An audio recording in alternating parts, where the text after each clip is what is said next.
Star Wars Choices of One by Timothy Zahn. Read for you by The Expanded Universe Lives Forever.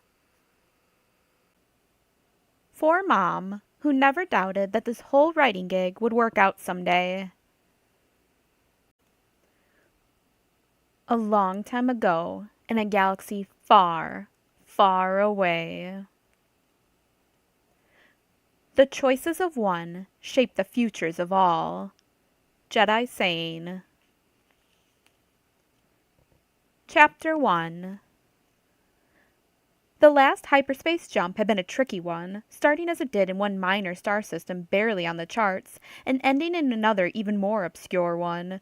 But the ISD Chimera's officers and crew were the finest in the galaxy, and as Commander Gilad Palian looked over the repeater display, he confirmed that they'd made the jump precisely.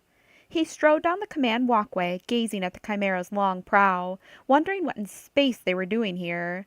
The Chimera was an Imperial Star Destroyer, a kilometer and a half of heavy armor and awesome weaponry, the very symbol and expression of Imperial power and authority. Even the arrogant anarchists of the rebellion hesitated before going up against ships like this. So with that same rebellion boiling ever more loudly and violently across the Empire, with Lord Vader himself tasked with tracking down and destroying their leadership, what in the name of Imperial Center was a Chimera doing on a passenger transport duty? "This is insane," Captain Kalo Drusan muttered as he came up beside Palian. "What in the galaxy is Command thinking of?" "It does seem a bit odd," Palian said diplomatically, "but I'm sure that they have their reasons." Drusan snorted. "If you believe that, you're a fool. Imperial Center's gone top-heavy with politicians, professional flatterers, and incompetence. Reason and intelligence went down the garbage chutes a long time ago." He gestured at the starlit sky in front of them. "My guess is that someone's just trying to impress everyone with his ability to move fleets units around." "Could be, sir," Palian said, a small shiver running up his back. In general, Drusan was right about the way the Imperial Court was going, though even a ship's captain shouldn't be discussing such things out loud. In this case, however, Drusan was wrong. Because this particular order hadn't come from some flunky at Imperial Center. That was how it had looked, and how it was clearly intended to look. Unlike the captain, though, Palian hadn't taken the order at face value, but had taken the time to run a backtrack. While it had indeed come through proper channels from Imperial Center, it hadn't originated there. It had, in fact, come from an undisclosed location in the Outer Rim. According to the top-secret dispatches Drusan had shared with his senior officers, that was where Grand Admiral Zarin was right now, quietly touring the edge of Imperial space aboard the ISD Predominant, which strongly implied that the Chimera's orders had come from the Grand Admiral himself. "Incoming ship, Captain," the sensor officer called from the starboard crew pit. "Just jumped into the system. Sensors read it as a Cazelis-class light freighter." Drusan whistled softly. "A Cazelis," he commented. "That's a rare bird. They stopped making those years ago. We have an ID yet?" "Yes, sir," the comm officer called from the portside crew pit. "Code response confirms it's the Salaban's Hope." Palian cocked an eyebrow. Not only had the mysterious passenger arrived, but he'd arrived within minutes of the Chimera's own appearance. Either he had a highly developed sense of timing, or he was remarkably lucky. "Vector?" Drusan asked. "Directly starboard," the sensor officer called. "Range, 80 kilometers. Not only practically on top of the Chimera in time, but in position as well. Palian's estimation of the freighter's pilot went up another couple of notches. Of course, not everyone saw it that way. "Criffing fool," Drusan grunted. "What's he trying to do, run us down?" Palian took a few steps forward and peered out the starboard viewport. Sure enough, the glow of a sublight drive was just barely visible out there against the background stars. Except that the glow shouldn't have been visible. Not at that distance. Not unless the pilot was hauling his sublights for all they were worth and then some. And the only reason someone would do that...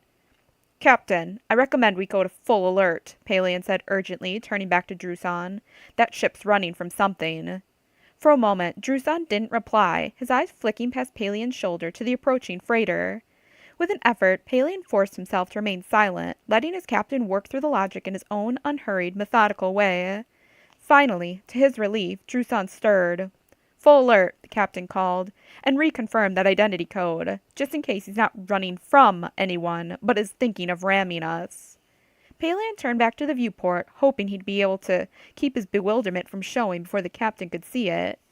Did Druson honestly believe anyone would be stupid enough and suicidal enough to try such an insane stunt? Even the lunatics of the rebellion knew better than that. Still, as long as Druson's paranoid assumption got the shields up and the turbo lasers charging. Incoming! The sensor officer snapped. 6 unidentified ships jumping in, bearing in sweep cluster pattern behind the Salaban's Hope. Come about, Druson said, his voice taking on an edge of eagerness. The captain loved it when he had a chance to fire the Chimera's turbo lasers at something. All turbo lasers to full power. Palian grimaced. As usual, Druson was following standard combat procedure. Only in this case, standard procedure wasn't going to work. By the time the Chimera was ready to fire, the attackers would have caught up with the Salaban's Hope and be swarming it. But if the Chimera threw power to its sublight engines and headed straight toward the freighter, they might scare off the attackers, or at least give them a moment of pause. Closing the distance would also mean getting to the turbo laser's effective range a little sooner. Captain, if I may suggest. No, you may not, Commander, Druson cut him off calmly. This is no time for your fancy theories of combat. Captain, the Salaban Hope is hailing us, the comm officer called. Lord Odo requests your immediate attention. Palian frowned. Lord Odo was the sort of name that belonged in the Imperial Court, not way out here in the Outer Rim. What would a member of the court be doing this far from Imperial Center? Put him through, Druson ordered. Yes, sir. There was a click. Captain Druson, this is Lord Odo, a melodious voice said from the bridge speaker. As you may have noted, I've come under attack. I have indeed, Lord Odo, Druson said.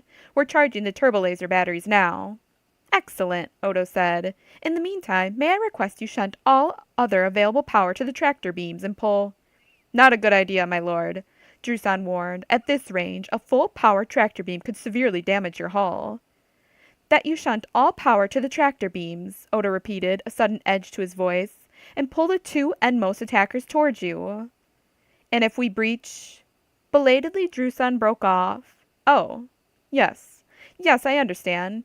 Ensign calm. Tractors on the 2 endmost raiders. Lock up and reel in. Palian turned back to the viewport, a lump in his throat. The engines flared of the attacking ships were visible now, blazing against the stars as they drove hard on the Salaban's Hope's stern. Druson had been right about the dangers of full-powered tractor beams at this range. Clearly, that was what Odo was hoping for, that the Chimera's tractors would be strong enough to crack or even shatter the raiders' hulls. But if the attackers' ships were stronger than Odo thought, all the maneuver would accomplish would be to pull 2 of the raiders forward into close fire range faster and easier than they could manage on their own. At which point the Salaban's Hope would have enemy lasers behind it and on both flanks, and it was unlikely that it would have enough shield capacity to handle all 3. Hissing softly between his teeth, Palian watched. Abruptly, the 2 pursuing ships on the ends began corkscrewing violently, their drive trails spinning like children's wind sparklers. Tractors engaged, the tractor officer called. Attackers locked and coming toward us. Any signs of hull fractures? Druson asked.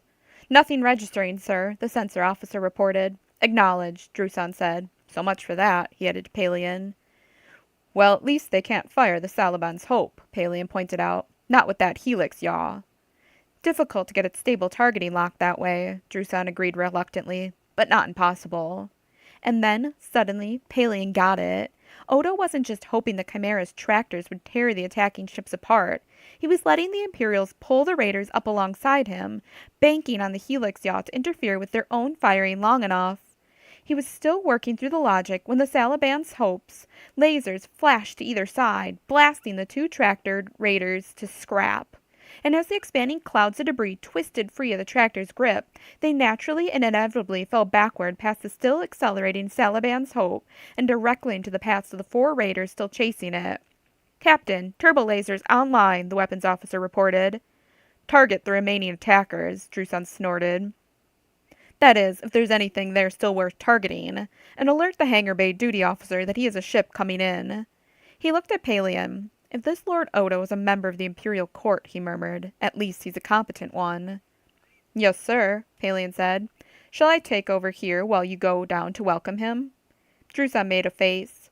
Fortunately, I'm too busy cleaning up this mess to bother with visitors, he said. You go. Get him aboard. Get him settled. You know the routine. Tell him I'll be down to greet him as soon as we've made the jump to light speed. Yes, sir, Palian said. Maybe I can get him to tell us where exactly that encrypted course setting we were sent is taking us. Don't count on it, Commander, Druson said. The Imperial Court loves its secrets as much as anyone else. He waved a hand. Dismissed. Palian had never before had the dubious honor of welcoming an actual member of the Imperial Court aboard his ship, but he'd heard all the stories about the nobles' arrogance, their love of all things rare and expensive, and their colorful and sycophantic entourages. Lord Odo proved to be a surprise. The first person to emerge into the hangar bay from the docking tunnel was an old, frail-looking human dressed not in lush and expensive colors, but in plain, drab pilot's garb. The second was another human. Palian assumed he was human anyway, dressed in a gray and burgundy hooded robe, black gloves, boots, and cloak, and the black metal full face mask of a pantomime mute actor. There was no third person. If Odo had an entourage, he'd apparently left it behind. Palian waited, just to be sure, until the pilot signaled for the boarding hatch to be sealed. As it closed with a thump, he stepped forward. Lord Odo, he said, bowing at the waist and hoping fervently that the visitor would forgive any unintentional lapses in proper court etiquette. I'm Commander Gilad Palian, 3rd Bridge Officer of the Imperial Star Destroyer Chimera. Captain Druson asked me to greet you, and to inform you that he'll pay his own respects as soon as his duties on the bridge permit. Thank you, Commander, Odo said in the same melodious voice Palian had heard on the bridge, now muffled slightly by the mask. There was no mouth opening, Palian noted, nor were there any eye slits. Either Odo could somehow see right through the metal, or else there was a compact heads-up display built into the inside. Are we on our way? Yes, sir, Palian said, glancing at the nearest readout panel just to make sure. I believe the encrypted course data that arrived with your boarding authorization said it would be a 10 standard-hour journey. Correct, Odo confirmed. I trust you'll forgive my appearance. My reason for this visit must remain private and my identity unrevealed. No explanation necessary, sir, Palian hastened to assure him. I understand how things are done in the Imperial Court. Do you now? Odo said. Excellent. Perhaps later you can instruct me on its more subtle aspects. Palian felt a frown crease his forehead. Was Odo merely having a joke at a lowly fleet officer's expense? Or did he really not know the nuances of Imperial Court procedure and behavior? In which case, he was obviously not a member of the court, so who was he? I trust you have quarters prepared for us, Odo continued. The journey was long and fraught with danger. The masked and hooded head inclined slightly. Speaking of which, may I also thank you for your assistance against those raiders? Our pleasure, my lord, Palian said, wondering for a split second if he should point out that the main tactical thrust of the engagement had in fact been Odo's. Probably not. It wouldn't do for the Imperial fleet to admit that a visiting civilian had come up with a better combat plan than they had.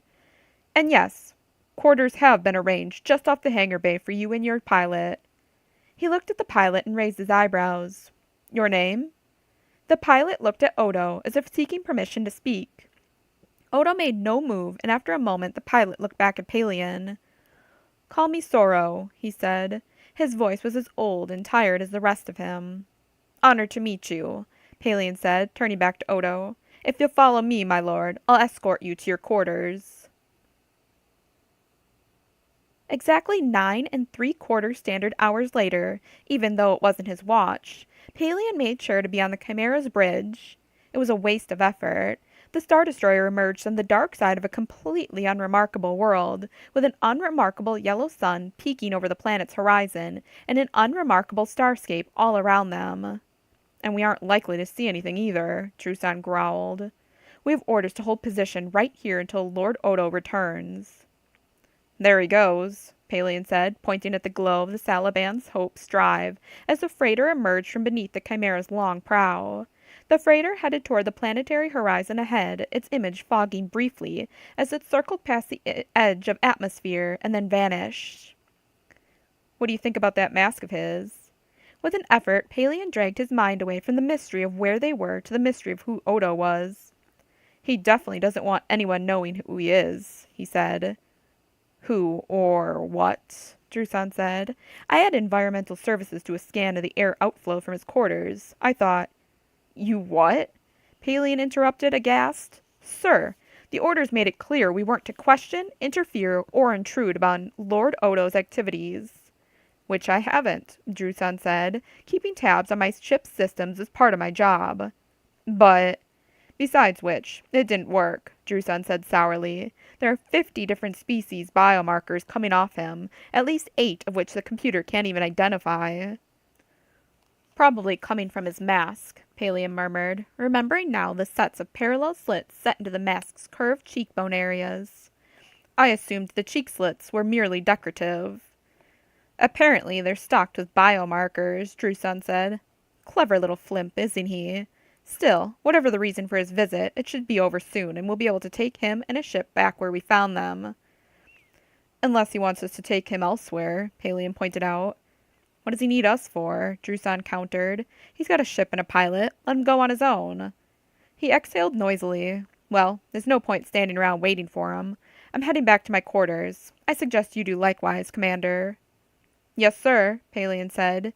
Giving the planetary horizon one final look, he followed Druson back down the command walkway. Well?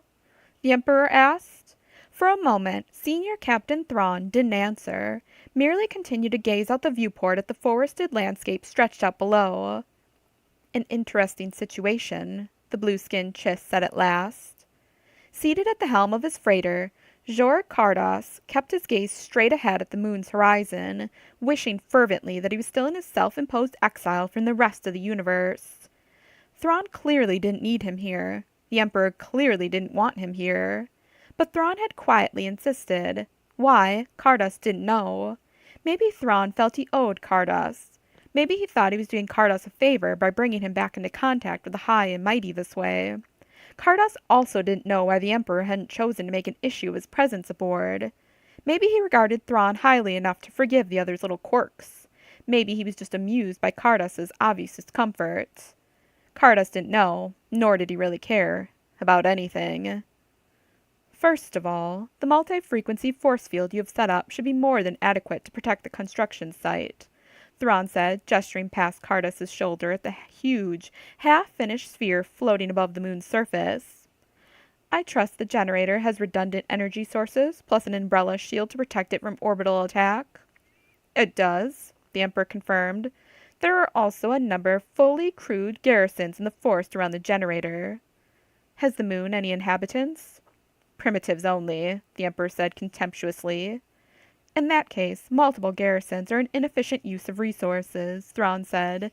I would recommend burning off the forest for 100 kilometers around the generator, and putting a small, mechanized force of AT-ATs and Juggernaut heavy assault vehicles under the umbrella shield. Add in point support from 3 or 4 wing clusters of hover scouts, and the rest of the troops and equipments could be reassigned to trouble spots elsewhere in the Empire. So you would suggest I make the generator completely unassailable? Palpatine asked. I assumed that was the intent. Thrawn paused, and Kardas glanced back in time to see the captain's glowing eyes narrow. Unless, of course, you're setting a trap. Of course, the Emperor said calmly. You, of all my officers, should understand the usefulness of a well-laid trap. Indeed, Thrawn agreed. One final recommendation. Don't dismiss too quickly those natives you mentioned. Even primitives can sometimes be used to deadly effect. They will not be a problem, the Emperor said, dismissing the natives with a small wave of his hand. They don't like strangers. Any strangers. I leave that to your judgment, Thrawn said. Yes, Palpatine said flatly. And now I sense you have a request to make. Speak. Thank you, Your Highness, Thrawn said. If he was surprised or discomforted by the Emperor's casual reading of his mind, it didn't show in his voice. It concerns a warlord named Nusa Isva, who has become a serious power in the unknown regions. Palpatine gave a small snort. I wonder sometimes if you focus too much of your attention in those far reaches, Captain. It was you who authorized me to make such surveys, Thrawn reminded him, and properly so. The rebellion is a threat, but hardly the most serious one facing the Empire. In your opinion? Yes, Thrawn said. There was a short pause. Continue, the Emperor said. Warlord Nusa Isva has become one of those threats, Thrawn said. He possesses an unusually strong, space-going navy, along with many slave and tributary worlds stretching into wild space and to the edge of the Empire. I believe he is even now planning to extend his influence into Imperial space. An alien, I presume, Palpatine said, his voice dripping with disgust. Can he be bought? Not bought, bargained with, or allied with, Thrawn said. I've sent several communiques to him suggesting each of those options. He's turned down all of them. And what makes you think he wishes to extend his reach into my empire? He's begun a campaign against some of the worlds at the edge of the territories I've pacified, Thrawn said. His usual pattern is to use hit-and-fade tactics on shipping, or attempt to bribe or otherwise suborn the officials on those worlds. All of whom are also aliens, Palpatine said with a sniff. I've warned you before that such beings cannot be molded into any sort of permanent political structure. The history of the Republic proves that. Perhaps, Thrawn said. The point is that Nusa Isva is using these raids to pin down my forces, and the only targets I can see that are worth such efforts are Imperial space. Obviously, this cannot be tolerated. Then deal with him, the Emperor said flatly. I intend to, Thrawn said. The difficulty is that my forces are already overextended and overcommitted. In order to deal a crushing blow, I'll need a minimum of 6 more Star Destroyers. Out of the corner of his eye, Carda saw the Emperor's eyes narrow. Do you seriously believe I have 6 Star Destroyers to spare, Captain Thrawn? I wouldn't ask if it wasn't important, Thrawn said evenly. It's not just the border sectors that are at risk either. There are indications he may also be making overtures to the rebellion.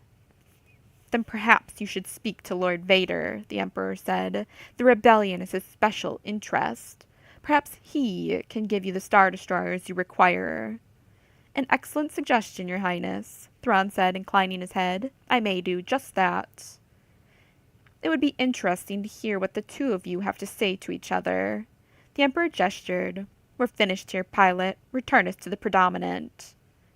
Yes, Your Highness, Carda said. Getting a firm grip on the yoke, he put the ship into a smooth curve and headed for the Star Destroyer orbiting in the near distance behind them, wondering distantly if Thrawn realized what he was getting himself into. Sitting here with the Emperor and a silent pair of Imperial guards behind him was bad enough, but Vader was even worse. Ever since Yavin, every report Cardus had picked up had indicated that the appropriately titled Dark Lord of the Sith had grown a whole lot darker. The thought of asking him for anything, let alone 6 Star Destroyers, was something Cardus's mind wasn't up to. It hadn't always been that way. Once, Cardus had been head of an organization that had spanned the galaxy, a network of smugglers and information brokers who had serviced everyone from the Hutts to the highest levels of the Imperial Court. Cardus himself had been to the edge of Chiss space with Thrawn, back before the Clone Wars had savaged the Republic. He'd worked with the young commander, watching as he defeated forces far larger than his own. Later, as Cardus's organization grew, he'd had many occasions to speak directly with some of the most powerful men in Palpatine's new empire. In those days, standing before Darth Vader would have been little more than an unusually interesting day. But that had been before Cardus's nearly fatal encounter long ago with that dark Jedi, before his subsequent illness and weakness and impending death, before his abrupt decision to abandon his organization and leave it helpless before the infighting that was probably tearing it apart at this very moment, before he'd given up on everything. Still, even with his past burned behind him and his future lying bleak and formless in front of him, Cardus could feel an unexpected and unwelcome flicker of old curiosity stirring inside him. It really would be interesting to hear what Thrawn and Vader had to say to each other. Pelion had returned to his quarters and had been asleep for nearly 6 hours when he was awakened by the incessant buzz of his intercom. Rolling over, he tapped the key. Pelion. "This is the captain." Drusan's voice was practically quivering with suppressed emotion. "Report to the bridge immediately." The rest of the senior bridge officers were already assembled across from the aft bridge turbolift when Pelion arrived. He eased his way through toward the front, noting uneasily that the group also included all the off-duty engine room officers and the senior commanders of the Chimera's TIE fighter, trooper, and stormtrooper contingents. Whatever was going on, it was big. He found Drusan waiting stiffly beside one of the consoles. Beside the captain, standing silent and still, was Lord Odo. "Now that we're all assembled," Drusan said, his eyes flicking to Pelion, "I have an announcement. We've been selected for the honor," he leaned on the word just a bit too hard, "of acting as Lord Odo's personal transport on a special assignment." His lip twitched. "As part of that assignment, Lord Odo will be in ultimate command of the Chimera," he continued. "I trust all of you will respect his position and give him your full measures of skill, effort, and obedience. Questions?" The first officer, Senior Commander Grondarlo, cleared his throat. "May I ask the nature of this assignment?" he asked. "It's important," Odo told him evenly. "For now, that's all you need to know." There was a brief, awkward silence. "Have you orders for us, my lord?" Drusan asked at last. Odo's hand came up from beneath his cloak, a data card in his gloved fingers. "Here's our new course," he said, offering the card to Drusan. "Our first stop will be to the Runa system." "And what exactly is that Runa?" Grondarle asked. "Commander," Drusan said warningly. "That's all right, Captain," Odo said. "There's some specialized equipment that I'll need to fulfill our mission. The equipment is on Runa. As it won't come to us, we shall have to go to it." Grondarle's eyes narrowed, but he knew better than to rise to the bait. Better officers than him, Pelion knew, had been shunted to nowhere stations for reacting to the sarcasm of superiors. "Yes, sir," he said. "Take this to navigation," Drusan said, handing Grondarlo the data card. "Get us moving as soon as the course is loaded." "Yes, sir." Taking the card, Grondarlo strode through the pathway that opened up for him and headed through the archway into the main bridge. "The rest of you, as you were," Drusan continued, looking around the group. "The watch change is coming up. Don't miss it." He looked at Odo. "Our new commander," he added, "wouldn't like it." Pelion was back in his quarters by the time the Chimera made the jump to light speed. There was, he judged, enough time for him to grab another 2 hours of sleep before his next shift. But sleep wouldn't come. Lord Odo wasn't human. That much was pretty well guaranteed by the extraordinary means he'd taken to disguise himself, with the mask and the confusing mix of biomarkers. Pelion himself didn't have anything against aliens, and in fact had known and worked with quite a few whom he'd greatly respected. But the Emperor wasn't like that. His opinion of aliens was well known, and while he was willing enough to make alliances with aliens when it served his purposes, there were virtually none in the senior positions of the court or the military. The only exception Pelion knew of was Senior Captain Thrawn, and even he was frequently sent away into the unknown regions to get him off Imperial Center for a while. So who was Odo? That was the question that kept chasing itself around Palion's brain. Who was Odo, and what was this mission that was important enough to take the Chimera off patrol duty and put it under an alien's command? Pelion didn't know, and it was clear that Odo himself wasn't going to tell them. But maybe there was another way. The Empire, after all, was the greatest repository of information the universe had ever known. Maybe Odo had left a trail somewhere that could be followed. Getting up, Pelion put on a robe and went to his desk. He turned on the computer and keyed the intercom for the duty security officer. "This is Commander Pelion," he said when the officer answered. "Where are Lord Odo and his pilot?"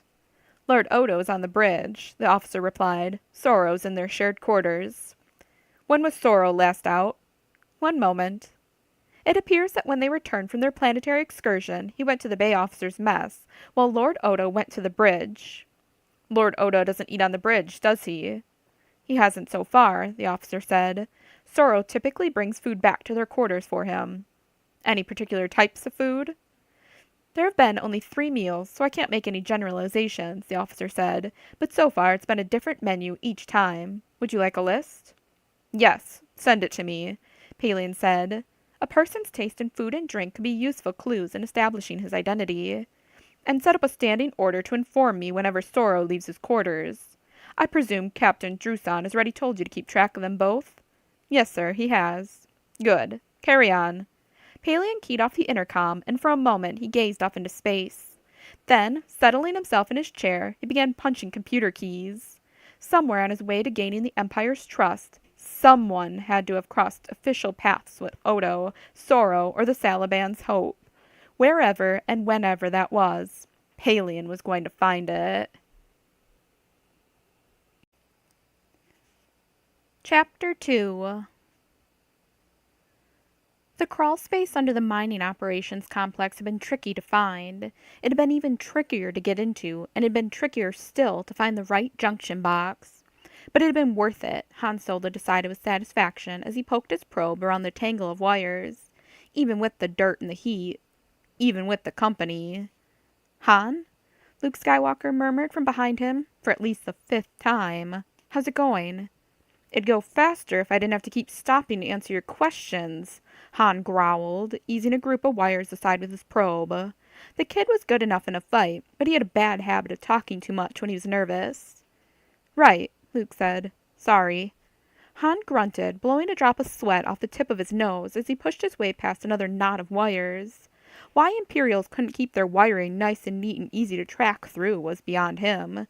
Not a Hutt's curse worth of pride in their work. Still, if the workers had had any pride, they probably wouldn't have put a nice convenient junction box down here beneath the complex's reactor heat exchanger, where anyone with half a brain could get to. In which case, he and Luke would have had to do this the hard way. I just wanted to remind you that I'm ready whenever you are, Luke said. Great, Han said. I'll let you know. There it was, the junction he was looking for. Keeping the other wires out of the way with his probe, he maneuvered his jumper clip into the gap. A little delicate maneuvering, a little gentle touch, and without even a spark, he had it sealed. Also, Leia just called, Luke continued. She said we're pushing the timing here. All done, Han said, easing the probe back out of the box. Great, Luke said. And with a sudden snap hiss, the blue-white blade of his lightsaber flared into the narrow crawl space. Hey, watch it! Han snapped, flinching back from the blade, hovering way too close over his head and arm. I said it's done! For a moment, the hum and blaze of the lightsaber continued to fill Han's eyes and ears. Then, to his relief, the kid finally closed it down. I thought I was supposed to take care of the alarm and lock once you found the right junction, he said, an edge of not quite accusation in his voice.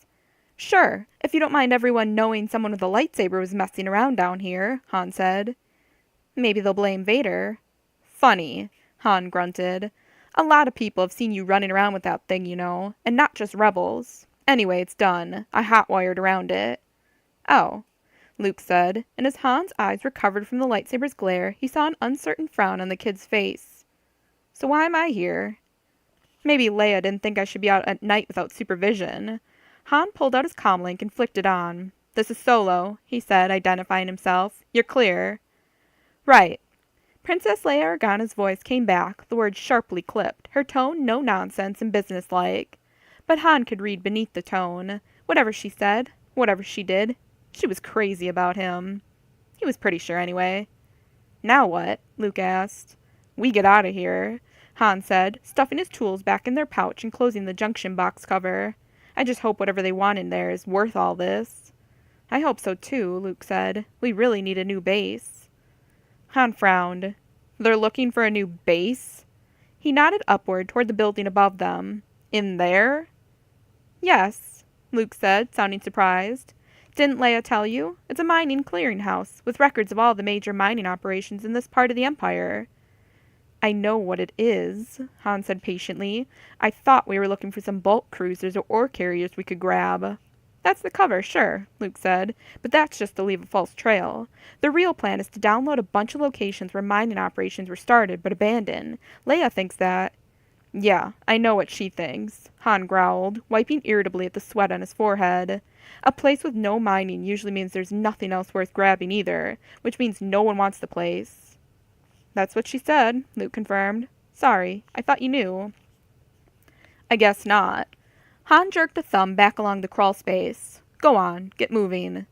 The trek back down the crawl space was just as long, hot and dirty as the inward trip had been. Finally, they reached the access point. "Too bad Chewie was too big to fit in the tunnel," Luke commented, grunting as he pushed up the access cover and maneuvered it off the opening, letting in a rush of cool night air.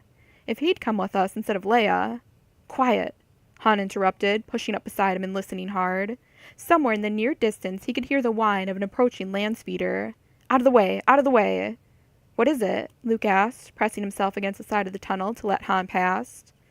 "Security patrol," Han said, easing his head up out of the opening.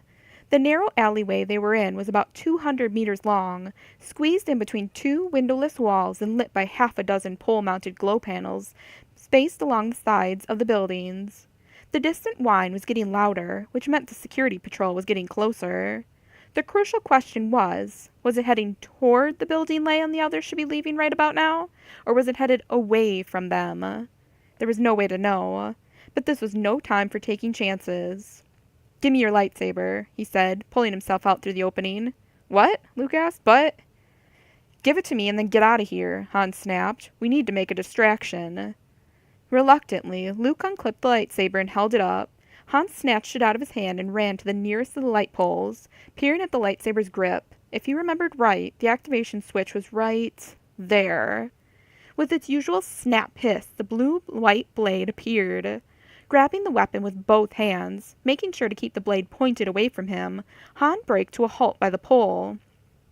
If this was a standard design, the power conduit should run right up through the center. Setting the tip of the blade against the housing, he gave it a firm push. And with a small flash of yellow-white, the glow panel above him went dark. "What are you doing?" Luke gasped. "Getting their attention," Han told him, glancing back over his shoulder. The land speeder still wasn't visible, but it was getting louder. "Come on," he added, heading away from the sound at a quick jog. "First, close that down and give it back to me," Luke said, running beside him at a cautious distance. "You're going to get one of us killed." "I got it under control," Han assured him. "Now," Luke said firmly, starting to reach out a hand and then apparently thinking better of it. "Come on." Han rolled his eyes and shut off the weapon. "Fine, you do the next one." "Okay," Luke said, taking the lightsaber and sprinting toward the next light post. He had reached it, and it had just ignited the weapon when the security land speeder swung into view at the other end of the alleyway. "Han!" Luke bit out. "Yeah, I see them," Han growled, snatching out his blaster. "Get that light out."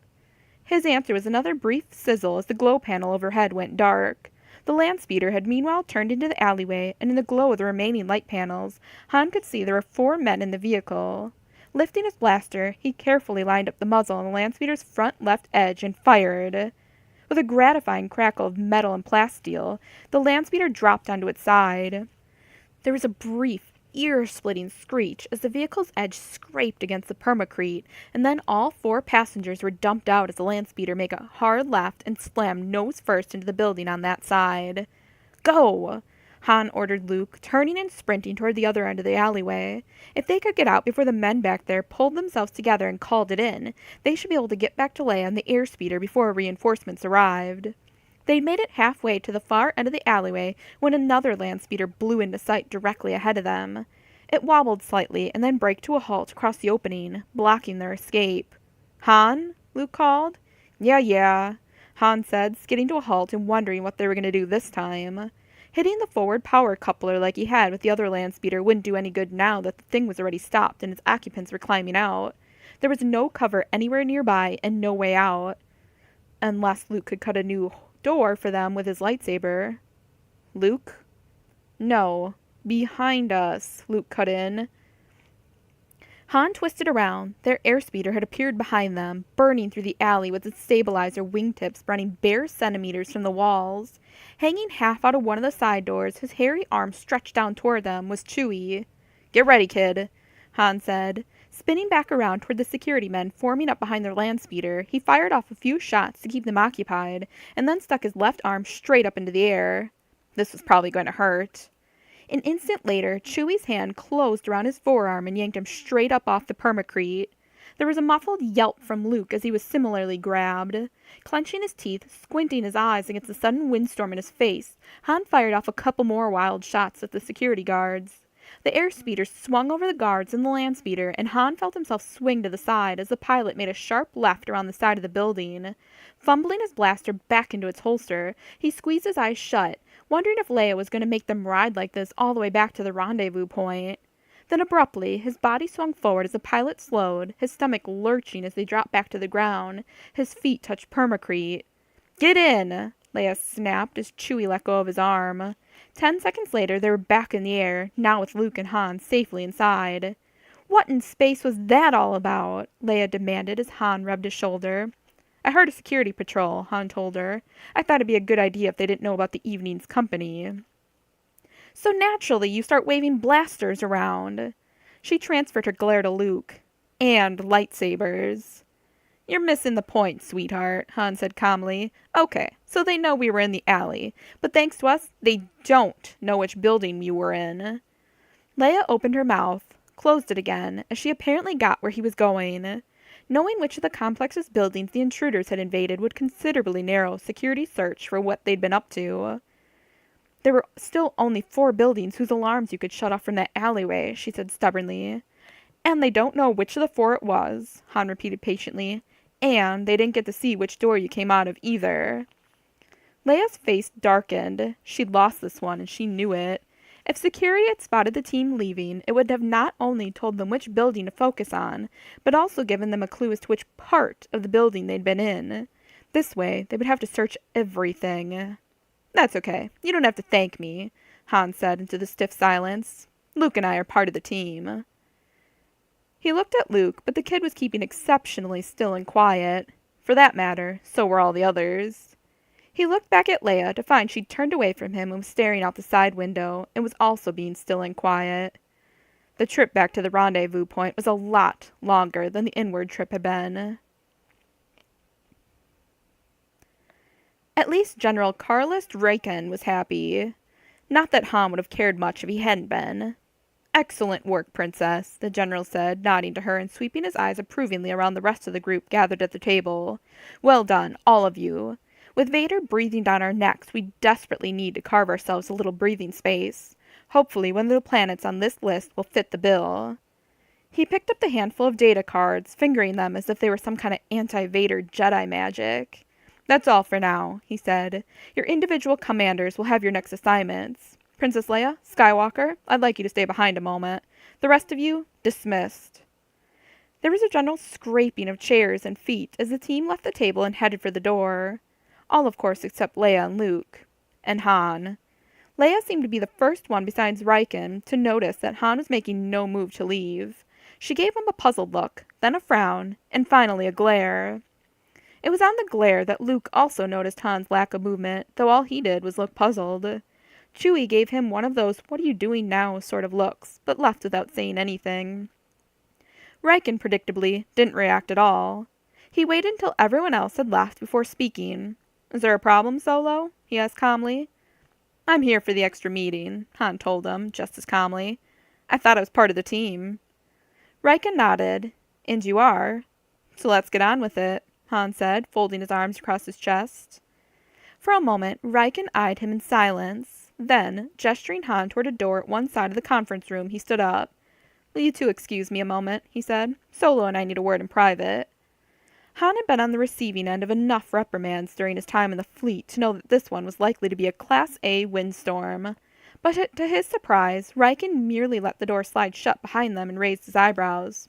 "All right," he said. "Let's hear it." A straight-up question, Han decided, deserved a straight-up answer. "I wasn't told what the real mission tonight was," he said.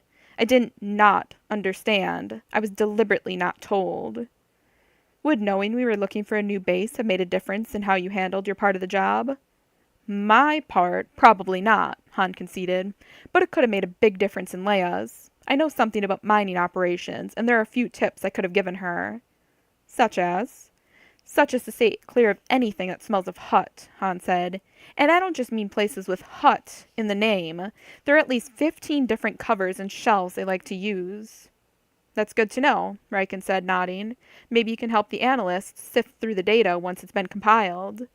"That's not the point," Han growled. "If I'm going to be part of this rebellion thing, I need to be kept up to speed with what's going on."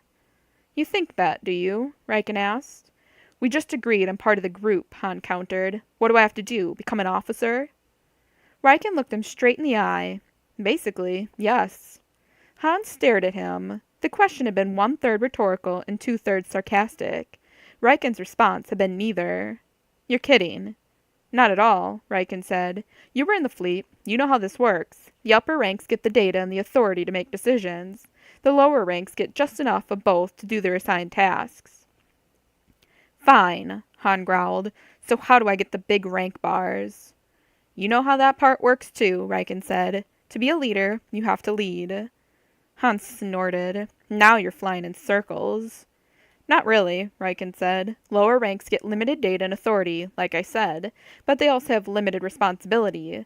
Leaders don't have the luxury of passing the blame elsewhere. I've led teams before, Han reminded him.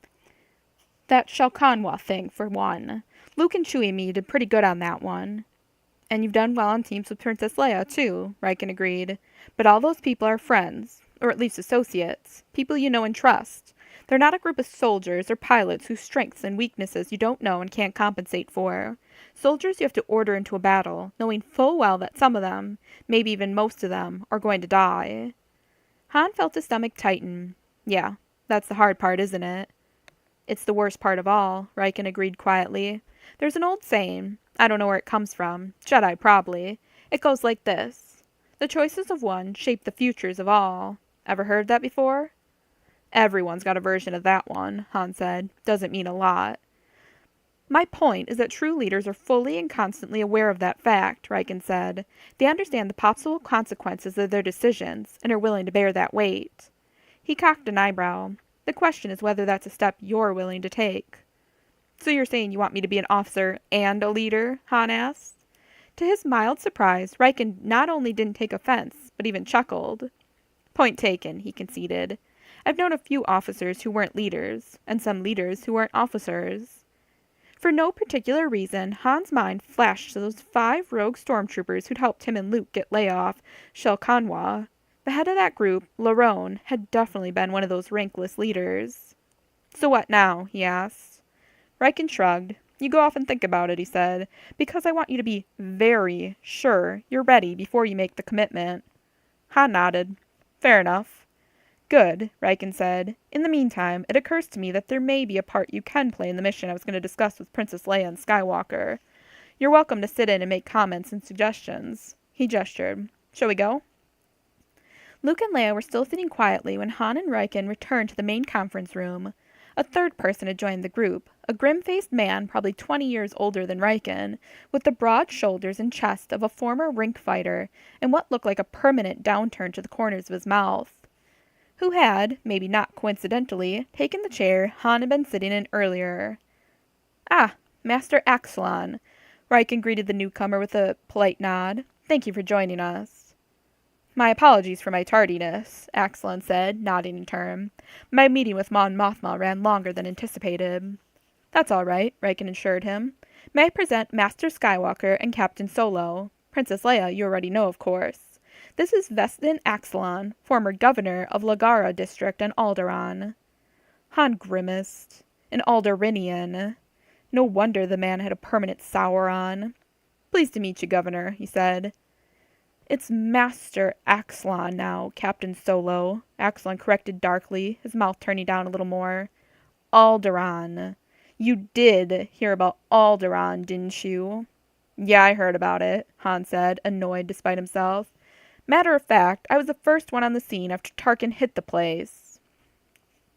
Leia stirred in her seat. Han, she murmured warningly. That's all right, Your Highness, Axelon said, a ghost of a smile briefly turning his mouth upward again. Yes, I remember now where I heard your name, Captain. My apologies. We owe you a great debt. Don't worry about it, Han said. At least someone appreciated him. If you'll take a seat, Solo, Riken said, gesturing to the seat beside Axelon. Sure, Han said, pulling out the chair beside Leia and taking that one instead. What's going on? Actually, we're not sure, Riken said, resuming his seat at the head of the table. It's either a great opportunity or an extremely obvious trap. Master Axelon? Axelon cleared his throat. A few days ago, I received a communique from Governor Bydor Feruz of Candoras sector, he said.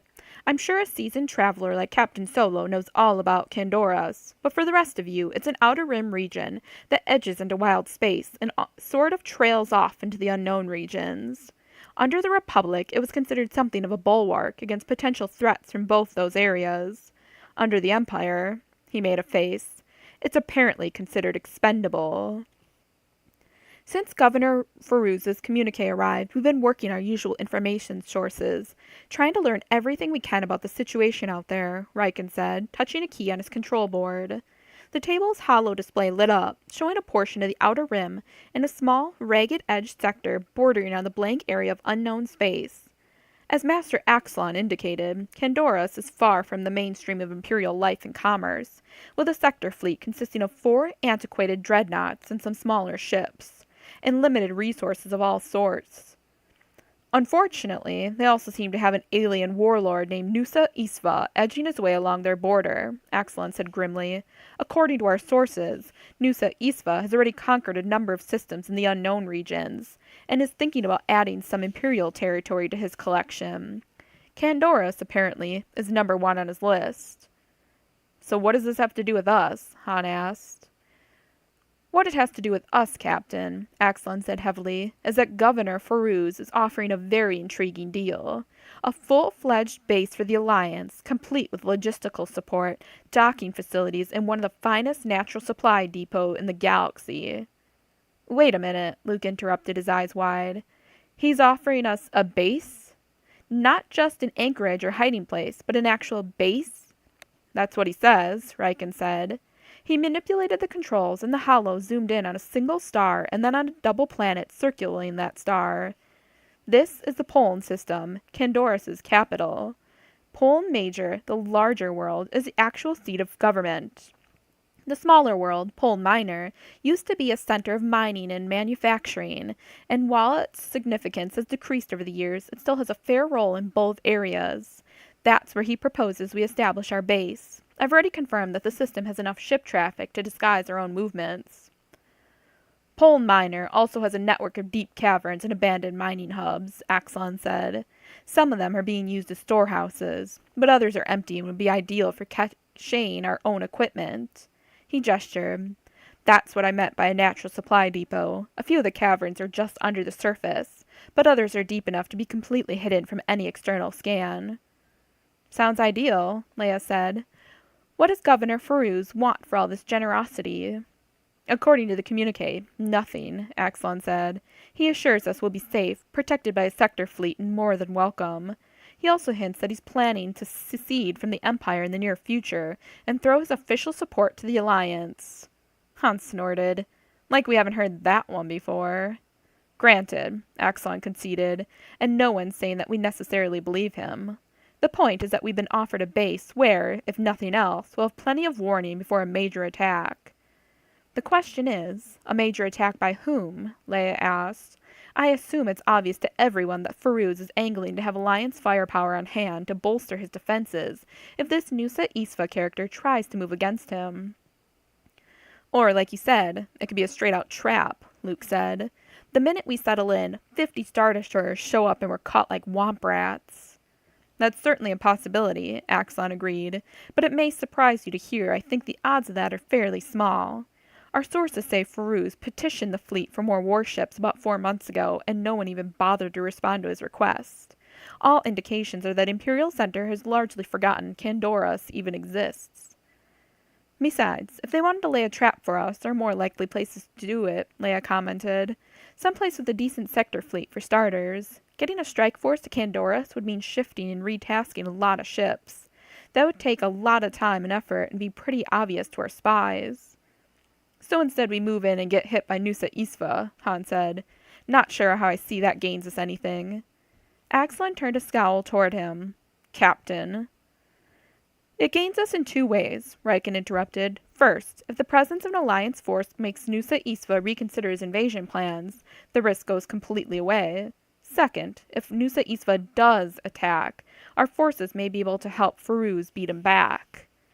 Since when did we start doing the Imperial fleet's job for them? Han asked. Since the ultimate goal of the rebellion is to free the galaxy, Riken said with an air of strained patience. It wouldn't be much of a victory if we overthrew one tyrant only to have him replaced by another. Is Nusa Isfa that powerful? Luke asked. We have no idea how powerful he is, Axon said. All we know is that Governor Feroz is clearly concerned. Let's talk about Feroz for a moment, Leia said. What do we know about him? 10 years ago, he was considered an up-and-coming young politician, one of the brightest to have come out of Imperial Center over the past decade, Axon said. He's young, barely into his 40s, with a wife and 6-year-old daughter. He's also apparently an excellent administrator. He shrugged. Unfortunately, that's all we know. Which is why someone has to go out to Pol Major and actually meet the man, Riken said. Mon Mothma and I think a small group could slip in without any difficulty. Wait a second, Han interrupted. You're sending Leia into danger again? As it happens, no, Riken said calmly. Master Axlon has volunteered for the negotiator's position. Han looked at Axlon, feeling the unpleasant sensation of the deck dropping out from under him. Oh, he said lamely. The original plan was to fly him to Pol Major in one of our transports, Riken continued. But I'm thinking now that you and the Millennium Falcon would be even better. That's not a bad idea, Axlon said, eyeing Han thoughtfully. With the deterioration of Pol Miner's mining infrastructure over the past few years, a lot of smugglers and other criminal types have taken over significant parts of the planet. You would fit right in. Han grimaced. Didn't the Alliance know any other smugglers they could use for these things? He opened his mouth to point that out, and only then did he spot the look on Riken's face. A cool, measuring, judging look. Sounds wonderful, Han growled. When do we leave? Riken turned to Axlon. Master Axlon? I'd like one last brief talk with Mon Mothma to clarify a couple of our negotiating boundaries, Axlon said. After that, I'll be ready to go. Fine, Han said, standing up. I'll go find Chewie and see what it'll take to get the Falcon ready. He headed away, slapping Luke's shoulder lightly and passing as he headed for the door. See ya, kid. He ignored Leia completely. Not that she probably noticed. The meeting had ended and Luke was heading down the corridor when he heard a voice from behind call his name. He turned to find Axlon hurrying toward him. A word, if I may, the older man said. Sure, Luke said, frowning. He wasn't very good yet at sensing moods and emotions through the Force, but even with his limited skills, Axlon had struck him as an odd mixture of icy calm and burning passion. Is there something you need? As a matter of fact, there is, Axlon said as he trotted to a halt. I want you to go to Pol Major with me. I appreciate the invitation, Luke said, but you heard General Riken back there. I'm on first-wave fighter duty. Which would be a complete waste of your talents, Axlon scoffed. The Alliance has any number of men and women who can fly transport escort. He lifted a finger. But it is only one Jedi. I'm hardly a Jedi, Luke said. Not yet. But you're the closest we've got, Axlon persisted. That makes you someone I very much want beside me when I sit down to talk with Governor Feroz. Not for defense, but for psychological insight. If you want insight, you do better to take someone like Admiral Akbar, Luke said. Even Leia's better than I am. Both of whom are busy with assignments of their own, Axlon said firmly. Don't worry. I've already talked to General Riken about this. That's why I stayed behind just now. He said if you're willing, you can go with me. Luke pursed his lips. Though he would never have said so aloud, he'd been less than enthusiastic about having to stay behind and put together an escort for the first Alliance forces into Pol Major, especially when Han and Leia had been given much more interesting assignments. Going in with Axlon would definitely be a step up. If the General's game, I guess I am too, he said. Excellent, Axlon said. One more thing. I want you to come into Pol Major independently of Captain Solo and me. A wild card, as it were, in case Feruz's offer isn't what it seems. Oh, Luke said, his growing excitement taking an unpleasant power drop. Even with the Falcon's many quirks, he always enjoyed flying aboard her, especially when she was working well and Han was in a correspondingly good mood, and Chewie was good company. So I'll be coming in one of the Alliance's other freighters? No, Axlon said. You'd be coming in one of our Z-95 headhunters. A Z-95? Luke echoed, feeling his eyes widen. Isn't that a little obvious? Not at all, Axlon assured him. Z-95s are a common enough sight in that part of the galaxy. A couple hours work to get rid of the Alliance markings, swap out the ID transponder for one with a copy of the safe conduct code that Governor Feruz gave us, load the hyperdrive course, and you'll be all set. I suppose, Luke said, his enthusiasm dropping another few points. Alliance Z-95s had perfectly capable hyperdrives, and even though they weren't equipped with astromech droids, they could comfortably hold the settings for a trip to and from the Poland system. On the other hand, X-Wings weren't exactly designed with long-range travel in mind, and Z-95 cockpits were even more cramped. If you really think that's necessary. It is, Axelon said firmly, so that's settled. Good. I don't know how long Captain Solo will take getting his ship ready, but I don't want you too far behind us. Behind you? Luke said, frowning. We're not even flying in convoy? Axelon shook his head. As I said, Z-95s are common enough, but they're usually with private security firms that only fly escort for liners and other top-end ships. He considered. Besides, it might be best if Captain Solo didn't know you were coming along. The more freedom of movement you have, the better. Luke thought back to Han's reaction in the crawl space when he'd found out that Leia hadn't told him the true nature of their information raid. That might not be a good idea, he warned. Han likes to know what's going on. Captain Solo is a soldier, Axelon said, his tone cooling. He gets to know what's necessary for his part of the mission. No less, no more. Sure, I understand, Luke said, but in Han's case...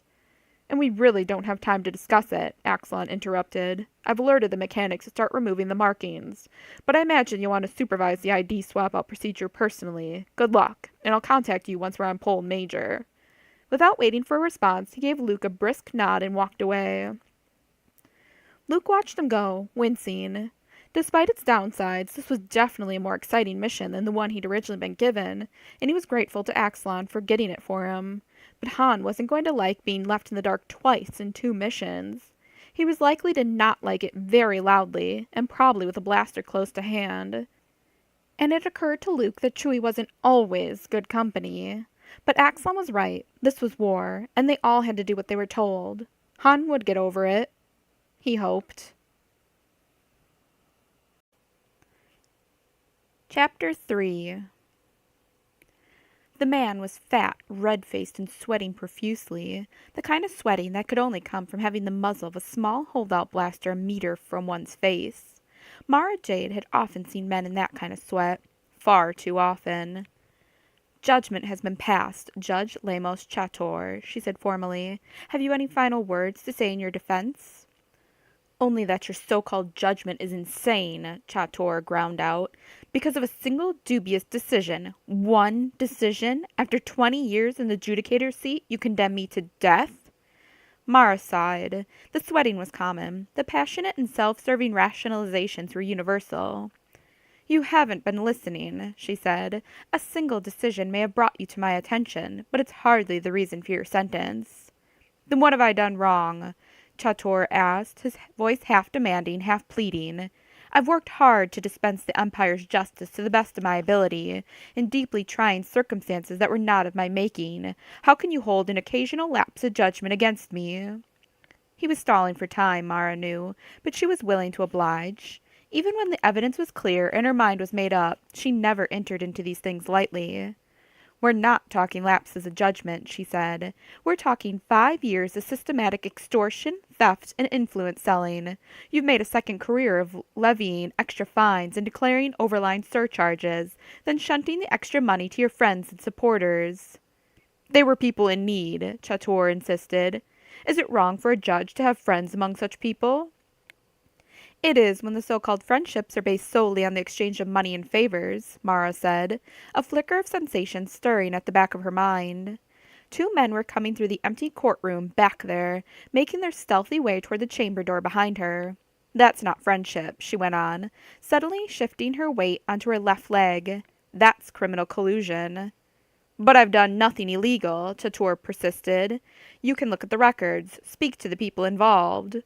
And right in the middle of his sentence, the door behind Mara slammed open and a pair of blaster bolts exploded toward her back. The shots never reached their intended target. Mara had already dropped her blaster, letting it fall with a clatter onto the judge's desk, and spun around, yanking out her lightsaber. The magenta blade snap-hissed into existence in front of her, deflecting those first 2 bolts into the walls. Unfortunately for the gunmen, they continued firing. Mara sent their next bolts, one each, straight back into their own chests. She waited until both men had crumpled lifelessly to the floor, just to be sure. Then she spun back around, tucking her elbows and twisting her lightsaber with her, just in time to halt Chator's desperate lunge across his desk as he tried to reach her dropped blaster. For a long moment she held the pose, the tip of her lightsaber blade almost touching Chator's throat, his own hand frozen bare centimeters from her blaster, his face white and contorted with fear and impotent rage. "For the record," Mara said at last, keeping her voice steady, "the innocent never try to shoot an Imperial agent in the back." "You can't win," Chator bit out, his voice hoarse. "You can kill me. You can kill 100 like me, but your precious empire is still doomed. If the rebels don't bring it down, it'll collapse from its own internal rot." His eyes bored into hers. "And then where will you be, my arrogant young Imperial agent? Your power will be gone, your protectors dead or imprisoned. You already don't have any friends." He turned over his outstretched hand so it was palmward. "But I can help you. I can be your friend. Spare my life. Leave me in my position here, and I can create a refuge where you'll be safe when it all falls apart around you." With a flick of her wrists, Mara passed the lightsaber blade through his neck, silencing his voice forever. For a moment she remained standing there, gazing at the body slumped over the desk where so many quiet deals had been made to defraud the Empire of its rightful assets and the Empire's citizens of their lives and liberty. "In the name of the Emperor," she said softly. Shutting down her lightsaber, she retrieved her blaster and slid it back into its forearm sheath. Then, turning her back on yet another bit of freshly cleansed corruption, she left the chamber. She passed 15 more people on her way out of the courthouse. All of them stared at her, openly or furtively, as she strode by. None of them was foolish enough to try to stop her. Her rented airspeeder was waiting unmolested where she'd left it 3 blocks away. Her transport, a heavily modified Sinar Lambert-class shuttle that she'd left on an out-of-the-way field 200 kilometers north, was likewise. She was sitting at the computer desk in her quarters, filling out her report, when she heard the familiar voice in her head. "My child?" She smiled. "My lord," she responded to the Emperor's silent call. "Your mission?" "Complete," Mara said. "Justice has been done." "Excellent," the Emperor said, and Mara could visualize his thin, satisfied smile. She could also sense that he had a new assignment for her. "And now?" she asked. "Treason." The thought came, and she could feel his dark, brooding scowl. An image flashed into her mind, the picture of a surprisingly young Imperial governor. One allied with rebels? Mara felt her lips twist, like that ugly little affair with Governor Chord on Shelquana 3 standard months ago. Didn't these high-ranking politicians ever learn? His name? Feruz of Candora's sector, the Emperor told her. Data sent. Mara looked over at the comm panel. The computer's download light was glowing a quiet blue. "Confirmed, my lord." "Then go," the Emperor ordered. "But I warn you, this will not be easy." Mara had to smile at that one. Of course it wouldn't be easy. Easy tasks would be given to the military, or the heavy-handed thugs of the Imperial Security Bureau, or even Lord Vader and the Executor's massive firepower. The hard jobs, the subtle jobs, those were reserved for the Emperor's hand. "I have confidence in my training," she said. "Go, then, and dispense my justice." "I will, my lord," Mara promised. "Yes," the Emperor said, and once again Mara could see his smile. "We will speak again after. Farewell, my child." With that, the image of his smile faded, his voice went silent, and he was gone. For a moment Mara sat motionless, holding on to that last glimpse of his face. On one level, Judge Tator's dying ploy had held a grain of truth. Mara really didn't have any friends. But that was all right. She had her work, and she had the Emperor's approval and respect, and she had the sure knowledge that what she was doing was right. Friendship was a luxury, and something she could do without. The last ray of the Emperor's presence faded away into the darkness of space. Taking a deep breath, Mara turned back to her computer and keyed for the download. She skimmed the data first, catching all the high points. Then she read it more carefully, studying every detail that the Emperor had seen fit to send her. Then, just to make sure, she read it through again. He was right. This wasn't going to be easy. A rumbling in her stomach reminded her that she hadn't eaten since leaving for Judge Chatore's court 15 hours ago. Getting up from the computer, she went into the galley and pulled out a packet of ribbings with white glaze. If Firuz was planning to secede from the Empire, she reflected as she put the ribbings into the cooker, he was certainly going about it the right way. His sector fleet, while laughably small, had been dispersed to a number of different systems close to Poln, where it couldn't be taken out with a single blow, but at the same time could respond quickly to any threat against the capital. He'd done the exact opposite with his sector's stormtrooper contingents, bringing most of them to Poln Major to bolster the defenses of his communications and the governor's palace itself. Then there was the other half of the double planet, Poln Minor. Large enough to support only a marginal atmosphere, the place was honeycombed with mines, both working and abandoned, storehouses, maintenance centers, and large-scale work posts. If pressed hard enough, and if he could get across the gap separating the two worlds, Firuz could possibly hold out there for years. Certainly other unsavory people had done so. Poln Minor was reputed to be the home of hundreds of smugglers and other criminal types that years of sporadic imperial efforts had failed to dislodge. Firuz might even have been in communication with some of those groups, opening up the possibility that he might bring them onto his side in a fight, or at least hide behind them should things go sour. Poln Minor was also the key to any deal he might be making with the Rebel Alliance. A small army could hide within all those abandoned mines, along with a good-sized task force of small ships, ready to throw against whatever force the Emperor sent in response to Firuz's bid for independence. Between the rebels and his own sector fleet, Firuz might be willing to gamble that he would be more trouble than he was worth, especially that far out on the Emperor's periphery. And finally, just to make things interesting, Poln Major had, over the years, also become home to dozens of different non-human species, many of them unknown groups who had apparently drifted in from wild space and the unknown regions, and settled in and around the capital.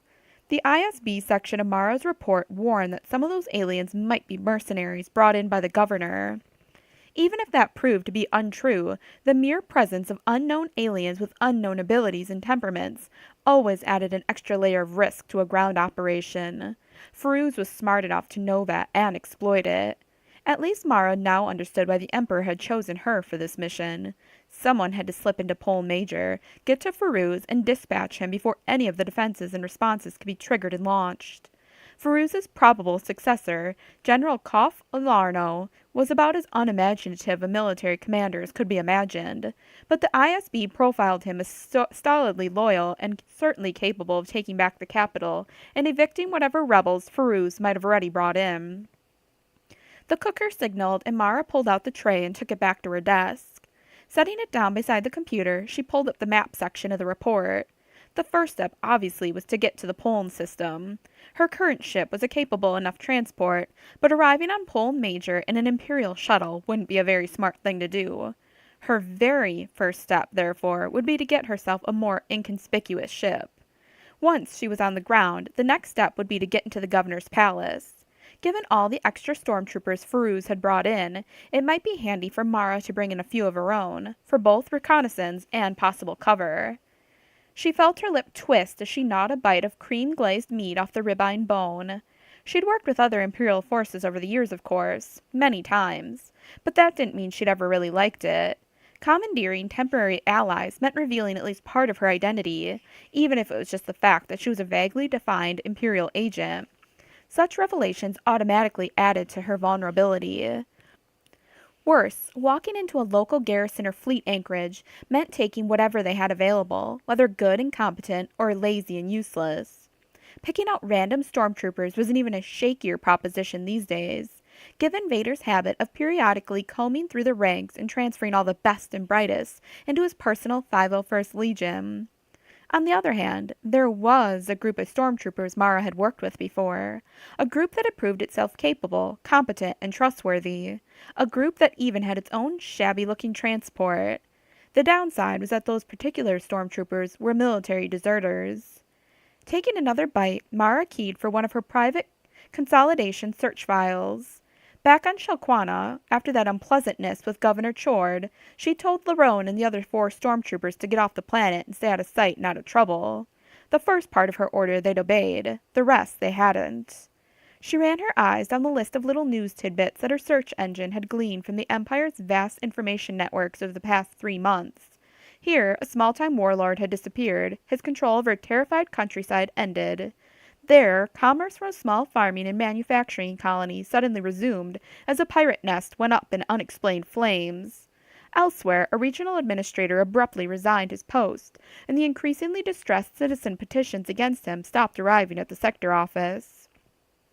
Small injustices of the sort that too often slip through the cracks of the overextended government machinery, all of them corrected, usually overnight, always accompanied by rumors of a stormtrooper vanguard that apparently proved that the Empire was finally taking the problem seriously.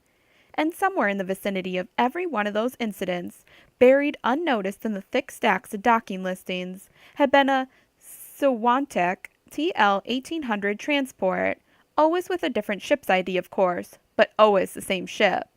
The self-named Hand of Judgment was alive and well, and cutting a private fire line through the galaxy's criminals and petty tyrants.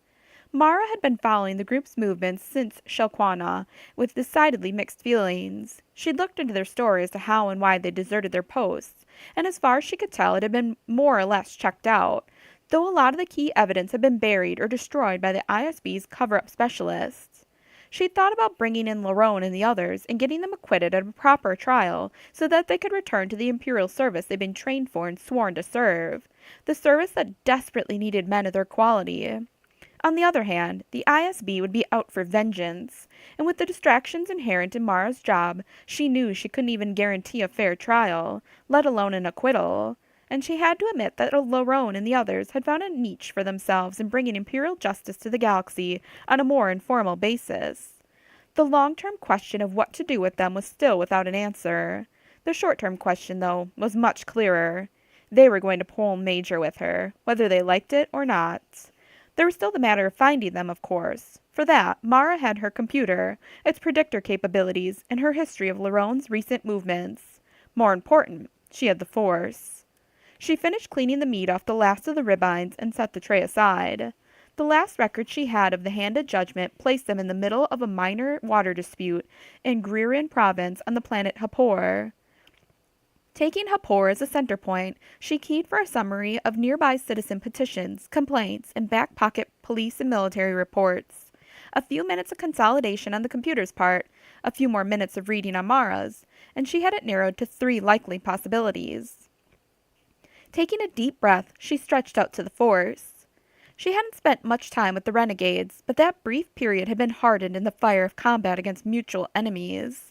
Deep within her, Mara understood these men, had an indescribable yet solid sense of how they thought and acted, and as she gazed at the 3 possibilities, letting her mind focus in on those missions and the multidimensional images of the 5 stormtroopers, one of the listings slid inexorably to the foreground. She had them. She took another deep breath, allowing the focus of her mind to open up, letting in the gentle breezes from the transport's air system, the coldness of the control panel beneath her hand, the delicate leftover smell of the ribeyes. Standing up, she headed to the cockpit and keyed in the startup sequence. The minor world El Gaso, where a local election had been blatantly rigged, was a spot that logic and intuition told her would be Larone's next target.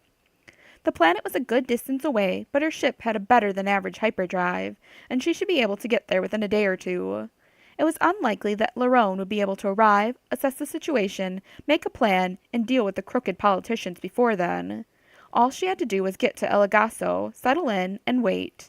Sooner or later, whatever the Hand of Judgment was up to at the moment, they would find their way to her.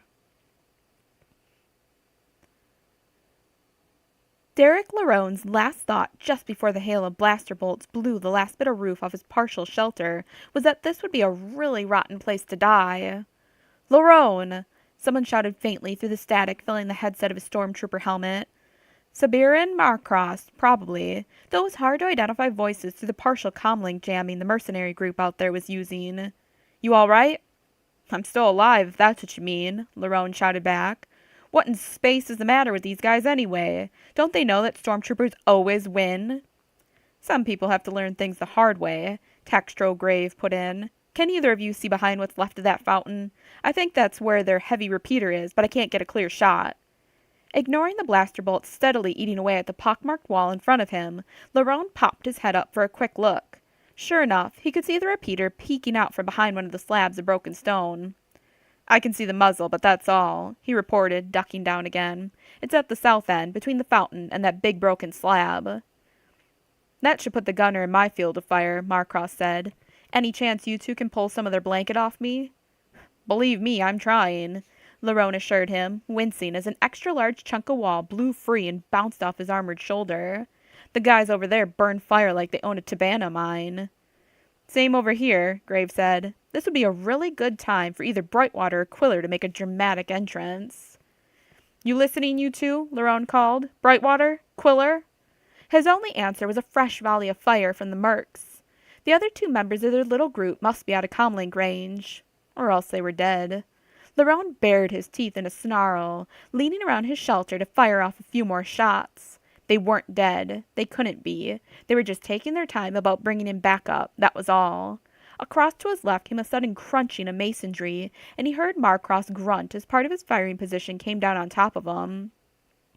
Lerone opened his mouth to call to him, to make sure he was okay.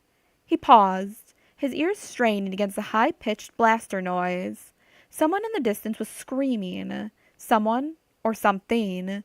The scream grew louder.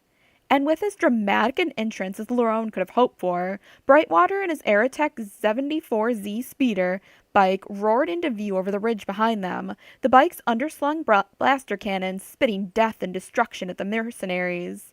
The stream of fire that had been focused on Lerone faltered as some of the mercs flinched, or else shifted their attention to this new threat. There was a sudden thunderclap of a shattered Tabana gas canister, and the whine of the repeater abruptly went silent. Got him, Marcross called. Overhead, Brightwater blew past, turning and jinking as he wove his screaming speeder bike in and out of the bursts of enemy fire. Lerone leaned out of his shelter again, shifting his Blastech E11 to full auto and raking the mercs' positions. He was still trying to draw their fire away from Brightwater, and Brightwater himself was dangerously close to getting swatted straight out of the sky, when a bellowing roar hammered across the sounds of battle. Lerone looked to his left and saw their tricked-out Sawantech T11 1800 freighter rise into view above the ruins of the old city, its heavy laser cannons blazing across the morning sky as they hammered the enemy positions. Abruptly, the static vanished as the cannon fire found the comlink jammer. Quiller, what have you got? Lerone called, easing his head up for a better look. All the targets a growing boy could ever want, Juwak Quiller returned tautly from the Sawantech. Man, they really have a nest back there, don't they? Like you wouldn't believe, Lerone agreed tightly. Can you handle them? Of course, Quiller said. They're not exactly geared up for this kind of firepower. We should have gone this route in the first place. Lerone grimaced, except that bringing in the Sawantech would have instantly alerted the mercs that this wasn't just a standard stormtrooper unit with standard stormtrooper weapons and equipment. That was a conclusion Lerone had very much hoped to avoid drawing for them, which meant that he and the others now had no choice but to finish the job. Completely. Just make sure it's done, he told Quiller grimly. Make sure it's all done. Either Quiller caught the sudden change in Lerone's tone, or he'd already arrived at the same unpleasant conclusion on his own. Understood, he said. Keep your heads down. Fortunately. Lerone supposed it was fortunate anyway. This particular band of mercenaries didn't seem interested in survival, if survival meant surrender. By the time Lerone and the others were finally able to leave their splintered cover points, all 50 mercs were dead. And it was way past time to go. A standard hour later, having hurried through an abbreviated round of thanks from the grateful farmers who now had their land and their lives back, the 5 stormtroopers were aboard the Sawantech and getting the blazes out of there. Well, that was fun, Quiller commented from the helm as the sky faded around them, turning from blue to dark blue to starlit black. Speak for yourself, Grave grunted as he applied a burn patch to his arm. His 5th, Lerone noted, and that was just the ones he could see. That's one more set of armor down the disposal, my 3rd in 2 months if anyone's counting. That's because you insist on standing still while you line up your shots, Brightwater said. I'm telling you, speeder bikes are the way to go. Yeah, and how's your armor holding up? Grave countered pointedly. It's not parade ground quality anymore, Brightwater conceded, but it's still there. Barely, Grave said. Like everyone else's, Marcross said. Lerone, we can't keep going this way. Our armor's being shot off us piece by piece. We're running out of Tabana gas, grenades, and other supplies, and that admittedly impressive scream that was coming from Brightwater's speeder probably means something aboard is about to fail there too. It's the accelerator pedal linkage, Brightwater said. This will be my third fix on the thing. And the other speeder bike isn't in any better shape, is it? Marcross asked. Brightwater shrugged. A little, not much. I might also mention that the stash of credits the ISB was kind enough to leave aboard the ship is likewise starting to run thin. Ditto for the stash of ship IDs, Quiller put in reluctantly. We're burning through those like hut promises. Even if we weren't, all the fancy IDs in the galaxy are going to help us if enough people figure out the connection between us and this ship, Marcos added. There aren't that many Sawantechs still flying around this part of the galaxy. I know, Lerone said, an ache in his heart that had nothing to do with the burns throbbing on his arms and chest. Ever since they'd left their post aboard the Imperial Star Destroyer Reprisal, he still couldn't bring himself to use the word deserted, not even in his own mind.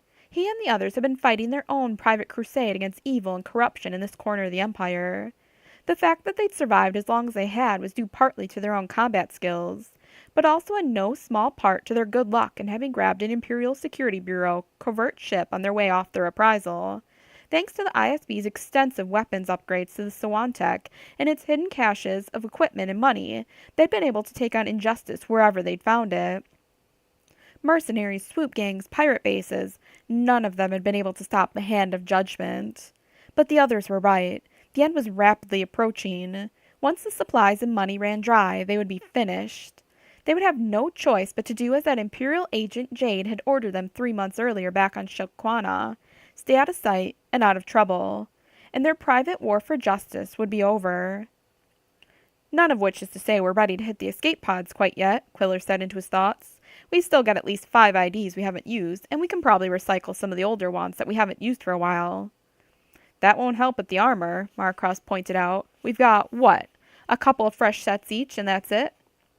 Plus, we still have the damaged ones, Brightwater said. I don't know about yours, but I can probably cobble another set of scout armor out of the various bits and pieces.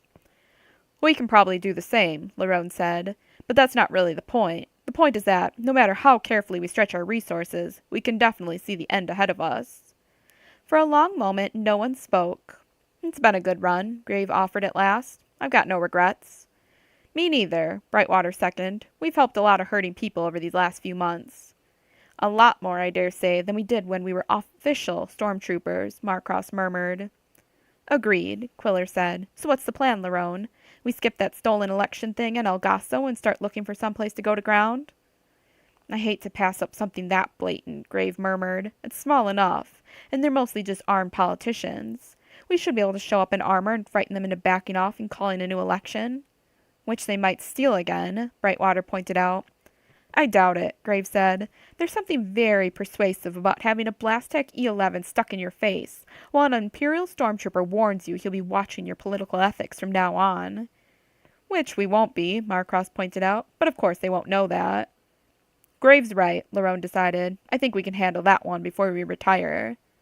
What about that pottery thing I told you about? Brightwater asked. Lerone scratched his cheek. The pottery thing was a report one of the farmers back there had heard about from his cousin on another world.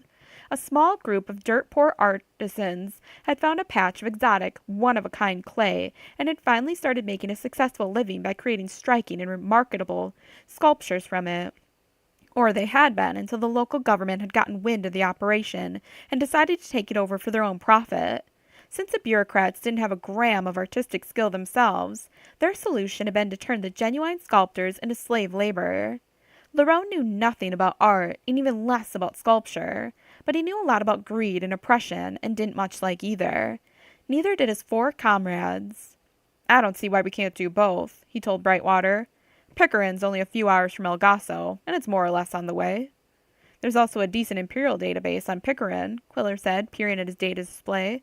Maybe we can sneak in there after we break the sculptors loose and get some idea of where we can, bury ourselves away from the universe, Brightwater suggested. Something like that, Lerone conceded. Quiller, go ahead and set course for Pickering. If we're going out, we might as well go out with a bang. The landing field they were directed to on Pickering was about as small and isolated a place as Lerone had ever seen. Still, it was only a few kilometers from the town where the enslaved artisans were producing their statues under the guns of their oppressors. Quiller landed the Swantek, keyed the systems into lockdown standby, and lowered the landing ramp for the customs officials and the usual brief questionnaire and collection of landing fees. Lerone was waiting at the top of the ramp, their latest set of forged ship documents in hand, when the ramp area erupted with a blast of cold, bitter-smelling gas. "Cover!" Lerone snapped with his last breath, grabbing for his blaster as he dived for the ramp control. He was unconscious before he reached it. Chapter 4. Lord Odo's previous time away from the Chimera, during his mysterious meeting at the unknown world, had lasted over 5 hours. His visit to Raruna lasted precisely 1. "Signal from Lord Odo, Commander," the comm officer announced. "The Salaban's Hope has reached docking position and is being tractored aboard. Lord Odo requests we set a course for the Poland system in Candora's sector, and that we leave as soon as the freighter is secured aboard." Palian nodded. "Navigation?" "Running the calculation now, sir," the nav officer confirmed. "It'll take a few minutes." "Acknowledged," Palian said. Turning, he walked back around the command walkway to the aft bridge and keyed the Poland system into the computer console there. He was skimming through the summary when the turbo lift door hissed open and Captain Druson appeared. "Report?" "Lord Odo is on his way back from Roruna, sir," Palian told him. "We're to leave for the Candora sector in the Poland system once he's aboard." "Candoras?" Leaning over Palian's shoulder, Druson peered at the display. "What is there that anyone could find interesting?" "I don't know, sir." Palian gestured toward the screen. "I was hoping I might find a clue here. So far, though, nothing's jumping out at me." Druson grunted. "What about that computer search you've been doing?" he asked, lowering his voice. "Any luck?" "Not yet, sir," Palian said, wincing a little. He thought his search had been more discreet than that. "But I've only made it through the top 3 data tiers. There are at least 4 more to go, plus the obscure single-system ones that are already half-legend." "But that doesn't make sense," Druson insisted. "Someone with Lord attached to his name should be right there at the top tier. Yet you say he's not. So where exactly does the title come from?" "Possibly one of the smaller systems," Palian said. "Some of those are very big on titles and general pageantry." "Maybe." Druson lowered his voice still further. "What do you think of him, Commander? Do you think he can be trusted?" "I hardly think my opinion matters, sir," Palian said carefully. "Someone in authority clearly trusts him." "Maybe," Druson said again. "Well, I suppose we'll just have to see how matters unfold. Are the watch reports finished?" "Yes, sir, I believe so." "Good." Druson turned and stalked through the archway into the main bridge. Palian was still trying to find something interesting in the Poland system when the turbolift door once again opened and the masked, robed figure of Lord Odo swept onto the bridge. "Commander Palian," he said, greeting Palian briefly as he turned to look down the command walkway at the stars still filling the viewport. "I gave orders to leave as soon as the Salaban's Hope was aboard." "The delay was my decision, my lord," Druson said, reappearing through the archway. "I wanted to make sure your errand had been successful before we left the region." "It was," Odo assured him coolly. "The equipment you required has been brought aboard?" Druson persisted. "It has," Odo said. "You will speak to the helm now." Druson seemed to draw himself up. "Helm," he called. "Engage new course setting. Activate hyperdrive." "Acknowledged," the faint call came back. Across the bridge, the stars exploded into star lines, and the Chimera was on its way. "Thank you." Deliberately, Odo walked over to the captain, stopping bare centimeters away from him.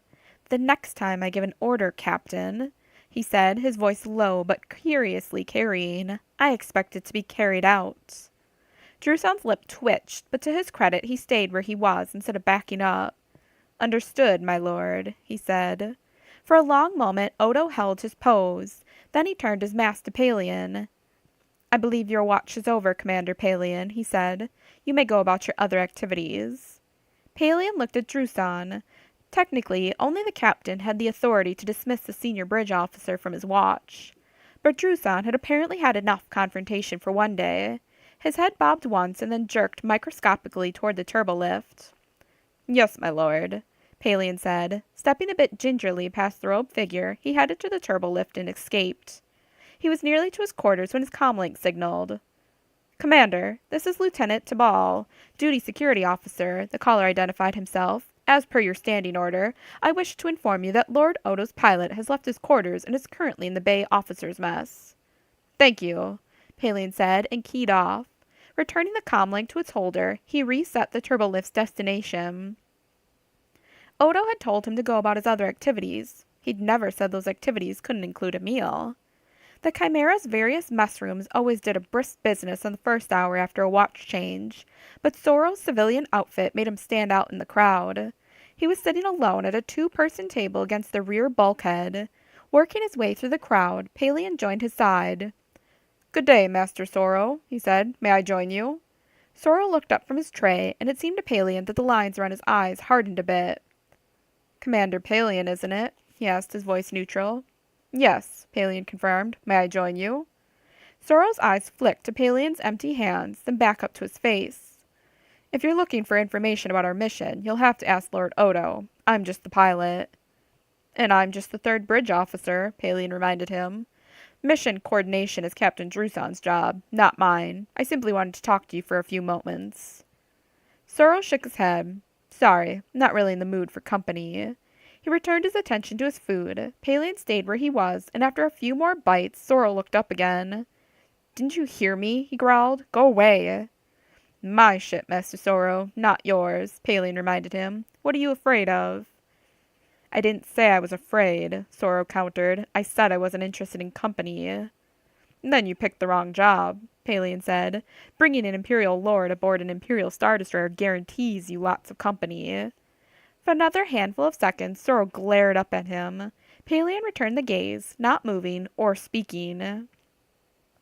With a sigh, Sorrel lowered his eyes. It's said that patience is a virtue, Commander, he said, waving at the chair across from him. So is persistence. What did you want to talk about? Nothing mysterious or ominous, I assure you, Palian said as he sat down. I mostly wanted to inquire as to whether you and Lord Odo were being treated properly. Your quarters, for instance. Are they satisfactory? Lord Odo hasn't complained, Sorrel said. They're certainly no better or worse than one would expect to find aboard a warship. Hardly what you and the lordship are used to, though, I assume? Palian suggested. Sorrel looked down at his tray. I've seen worse, he said. I can't speak for his lordship. Ah, Palian said. My mistake. I was under the impression you were Lord Odo's permanent pilot. Sorrel shook his head. Nothing about my life is permanent anymore, he said in a low voice. Nothing permanent. Nothing stable. He opened his right hand and gazed into the palm as if there was some clue or memory that only he could see.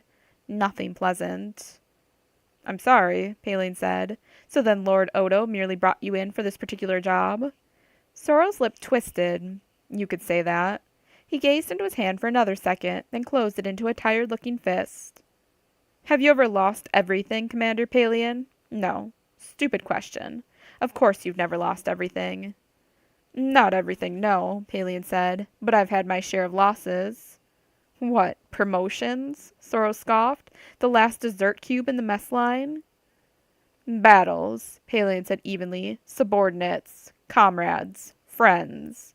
Sorrel's throat tightened. Yes, I suppose you have, he said, gesturing to Palian's uniform. But at least you have your priorities straight. He opened his hand and again gazed into it. Not everyone does. No, they don't, Palian agreed. But it's never too late for a man to recognize his shortcomings and change them. Sorrel shook his head. I wish that was true, but it isn't. Not always. Yes, it is, Palian said firmly. Where there's life, there's the hope of change. Sorrel snorted. Please. Neat, cliched phrases never solved anything. Not if they remain nothing but neat, cliched phrases, Palian said. They have to spark regret, resolve, and action. Abruptly, the mess-room chatter around them vanished into a taut silence. Frowning, Palian looked up. Lord Odo was standing just inside the doorway, his masked face pointed at Palian and Sorrel. My lord, Sorrel said hastily, starting to get to his feet.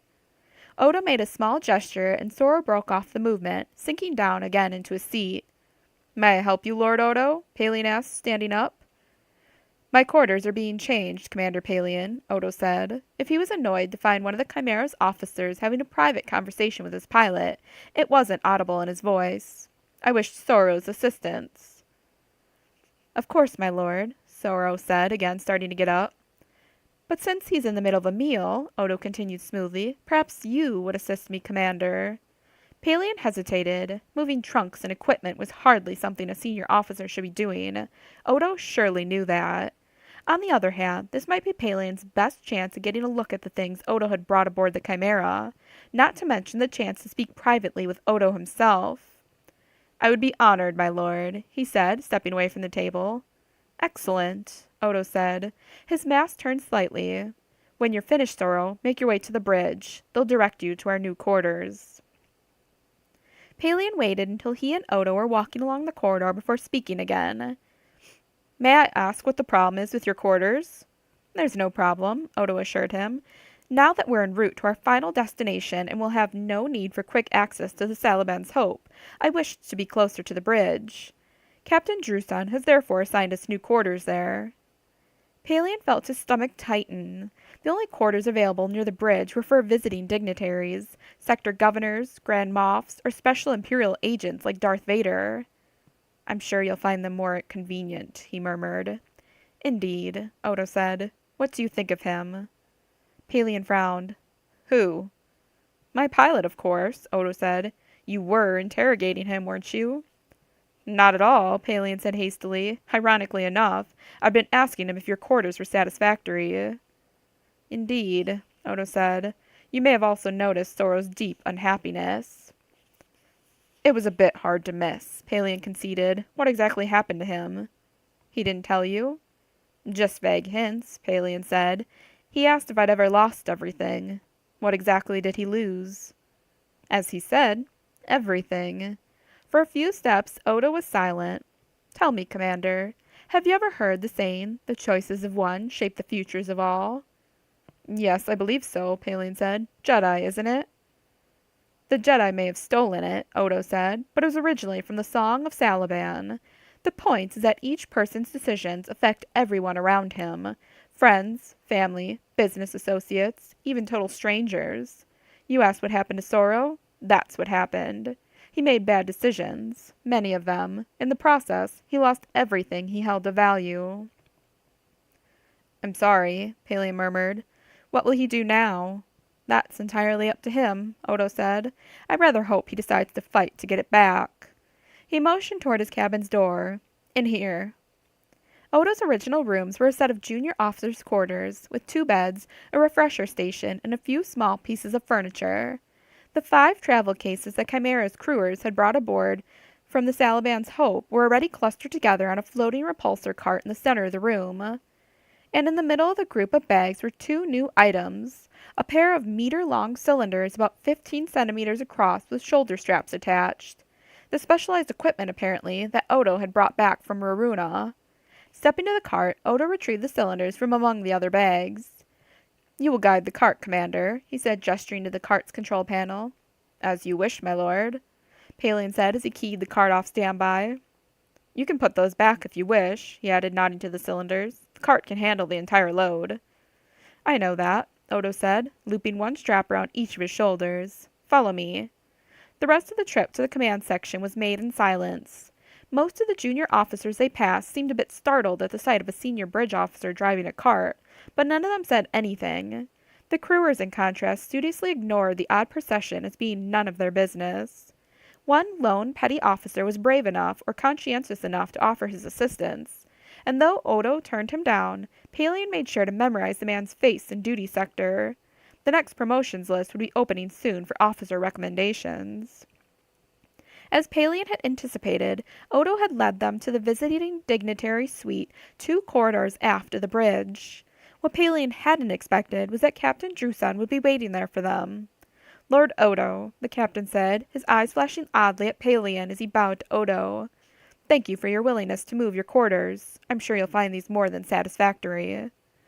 I'm certain I will, Captain, Odo said, looking around the room, his eyes lingering for a moment on the display and repeater board, which the occupant could use to monitor nearly all of the Chimera's systems. Commander Palian was kind enough to assist with the move. So I see, Druson said, giving Palian that same odd look. I would have been happy to assign you a crewer instead. I was more than happy to offer my assistance, Palian said. Yes, Druson murmured, his gaze dropping from Palian's face to the clusters of bags on the cart. But I'm sure we can handle things from here. Dismissed. Yes, sir. Palian inclined his head to Odo. Lord Odo? A minute later, he was on the turbolift, heading back toward officers' country. Now would normally be the time for a meal, some reading, and then sleep. But today, the meal and sleep could wait. Suddenly, his brain was churning with possibilities. He still didn't know who or what Lord Odo was.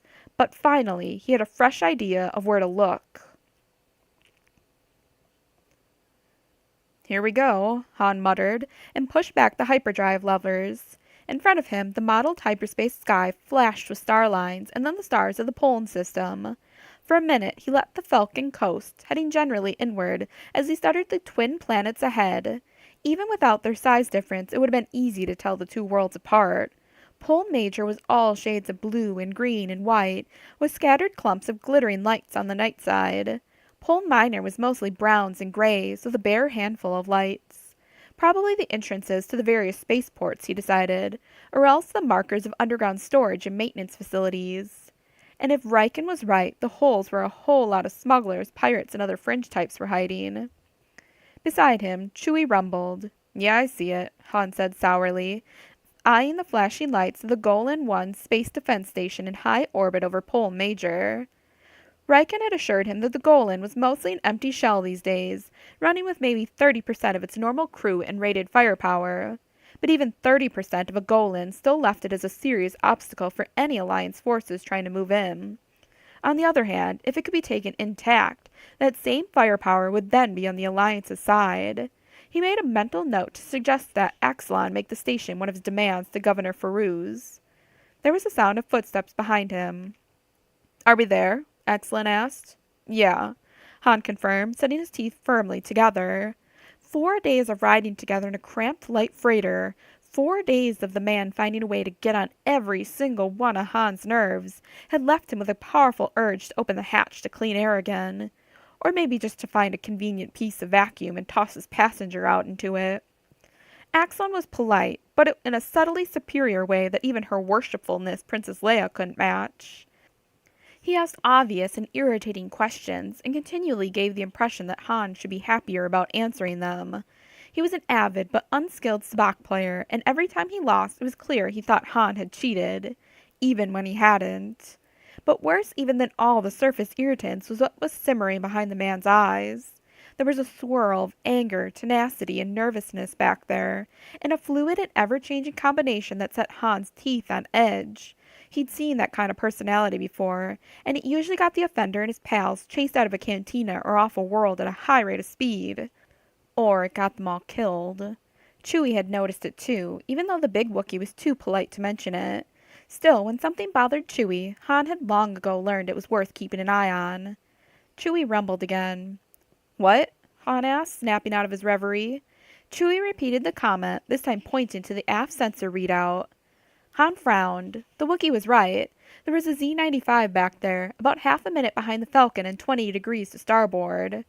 There were still plenty of Z-95s running around the galaxy, especially out here at the edges where security services couldn't afford newer fighters, or didn't want to put the more expensive hardware at risk. And the ship was definitely not showing Alliance markings. But it was coming in on more or less the same vector as the Falcon, though that 20-degree spread meant the pilot was trying not to look like he was coming in on that vector. And something about the way the pilot was handling the fighter strongly reminded Han of Luke. Han felt his eyes narrow. Riken had told him that Luke was going to be handling some of the follow-up fighter stuff, but Riken didn't exactly have a spotless record as far as lying through his teeth was concerned. And now that Han thought about it, he remembered that when he and Axelon had said goodbye to Luke, the kid had been pretty vague about what he was going to be doing for the next few weeks. Chewie rumbled.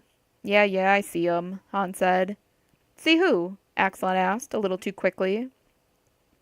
Chewie was just wondering about the Golan out there, Han said, casually easing the Falcon to the right.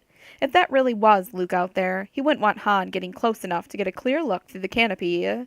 Sure enough, Han had barely begun to close the gap when the Z-95 started to drift of its own, heading the same direction at the same speed as the Falcon.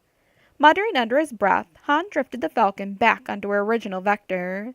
This time, the Z-95 didn't try to match the maneuver, but simply continued easing to starboard as if that had been the pilot's plan all along. Even Luke wasn't inexperienced enough at this sort of thing to look like he was trying to play follow my twist with the Falcon, especially when he was obviously trying to keep his presence here a secret. Him, Riken, and everyone else. Including Axelon? So it's just the three of us, huh? Han commented. 3 against a whole Imperial garrison? Oh, please, Axelon scoffed. It's hardly going to come to that. Don't you get it? Governor Farouz wants us here. He's not going to do anything to jeopardize this deal. Yeah, Han muttered. Right. Chapter 5. The thing that's so funny about this, the cheerful-voiced man commented into the darkness that surrounded Lerone, is how easily you were caught. Lerone didn't answer. He hadn't been answering, in fact, for the past 3 standard hours or so, the full length of time he and the others had been sitting here with binders on their wrists and blindfolds across their eyes. Partly because he didn't want to dignify the other man's ramblings, mostly because there was really nothing he could say, and because Cheerful was right. Lerone had walked right into the trap, his eyes open, his blaster still in its holster.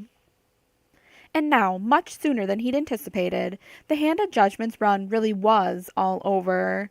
Their attackers had taken all 5 of them, and as far as Lerone could tell, they had done it without firing a single shot. He still didn't know who these men were, whether they were mercenaries, Imperials, or just some local criminal gang. But it didn't really matter. Lerone and the others would either be killed outright or turned over to the Empire, which amounted to the same thing. Whatever his motivation, whatever his plan, the man gloating at Lerone from across the room had every reason to be cheerful.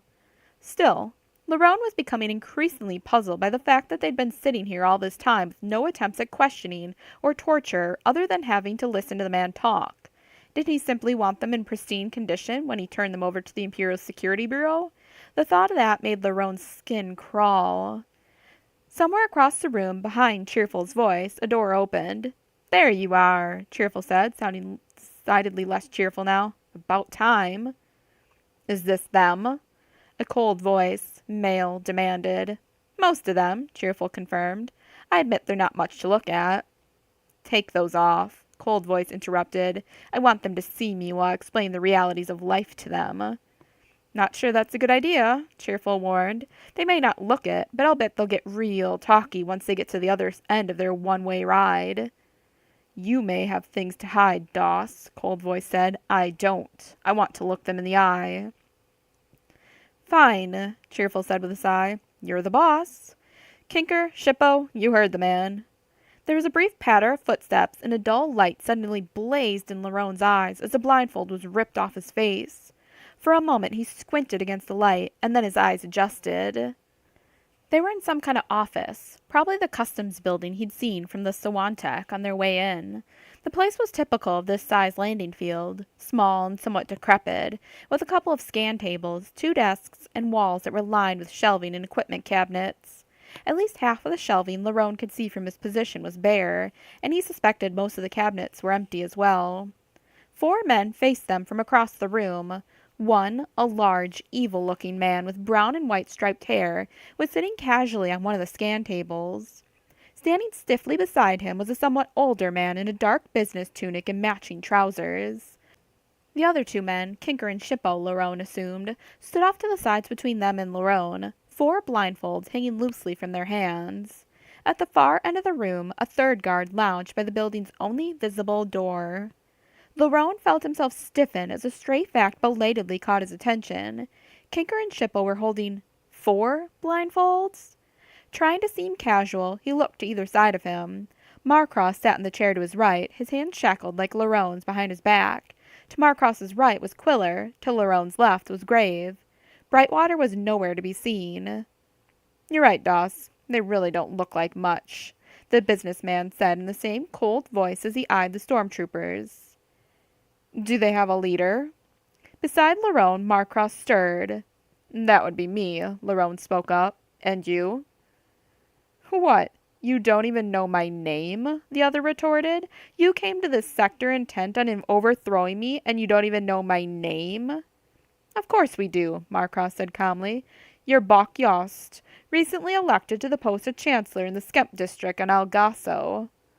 Lerone suppressed a grimace, embarrassment momentarily eclipsing his quiet dread of the future looming over them all.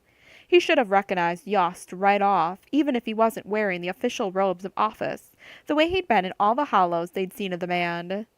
That's right, Yost said, recently and legally elected.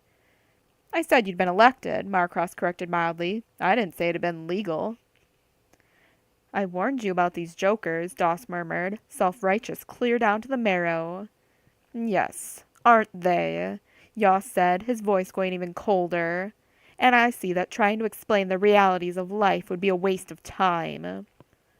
Realities? As in, if you bribe someone enough, he'll go away, Lerone suggested. Exactly, Yost said with a thin smile. I was going to offer you a substantial sum of money to come over to my side. You're clearly highly competent. Doss's list of your accomplishments over the past few months makes that impressively clear. But I see now that such an offer would be a waste of time. I suppose the only question now is what do we do with you, Doss? Easiest part of all, Doss said, his voice all cheerful again. All you have to do is whistle up the Pickering garrison and hand them over to them. Did I forget to mention they're military deserters? As a matter of fact, you did, Yost rumbled, eyeing Lerone with a new gleam in his eye. I was wondering where they'd found stormtrooper gear to steal. Now you know, Doss said, so get on your comlink and call the garrison. Yost snorted. Don't be ridiculous. I'm a government official now. I can't do that. Doss threw the other a confused look. Of course you can, he said. You being an official add a whole lot more weight to the charges. And being an official, Yost cut in, I can't accept rewards for the return of deserters. Doss's frown cleared. Ah, no, I guess you can't. I suppose you want half? I want 2/3, Yost corrected. You and your men can have the rest. What, an entire third for us? Doss said sarcastically. Very generous of you. Don't be ungrateful, Yost admonished. Don't forget that I'm the one who identified the threat and came up with this ridiculous pottery rumors for you to lure them in with. The fact of the matter is that I'm being more than generous, especially since you'll also keep your very hefty fee. For a moment, the two men glared at each other. For whatever it's worth, Lerone offered into the stiff silence. Whatever he's paying, Doss, we'll double it. Shut up, Doss growled. Fine, 1/3 of the reward plus our fee. And we get to keep their ship. Agreed. Yost looked over at Lerone. Well, let's bundle them aboard your ship and go wake up the Imperials. No need, a quiet voice said from somewhere to Lerone's right. We're already awake. Lerone twisted his head around toward the voice. A young woman was standing in the shadows by a bank of dusty storage lockers 20 meters away. Behind her, one of the locker doors hung open, as if she'd been hiding inside the whole time. She was wearing a peasant's tunic over baggy trousers and low boots, the rustic outfit topped off with a short, hooded cloak. The hood was pulled low over her forehead, covering her hair and concealing the upper half of her face. In impressive unison, Doss's 3 guards snatched out their blasters. What's that supposed to mean? Doss demanded as all 3 weapons swung to target the woman. Who are you? What are you doing here? You're Mictor Doss, aren't you? The woman asked, taking another step toward Doss and Yost before coming to a halt.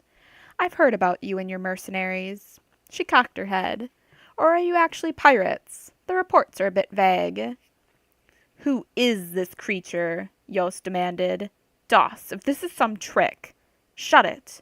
Doss cut him off, his eyes still on the woman. Whatever rumors you've been listening to, it's all nonsense.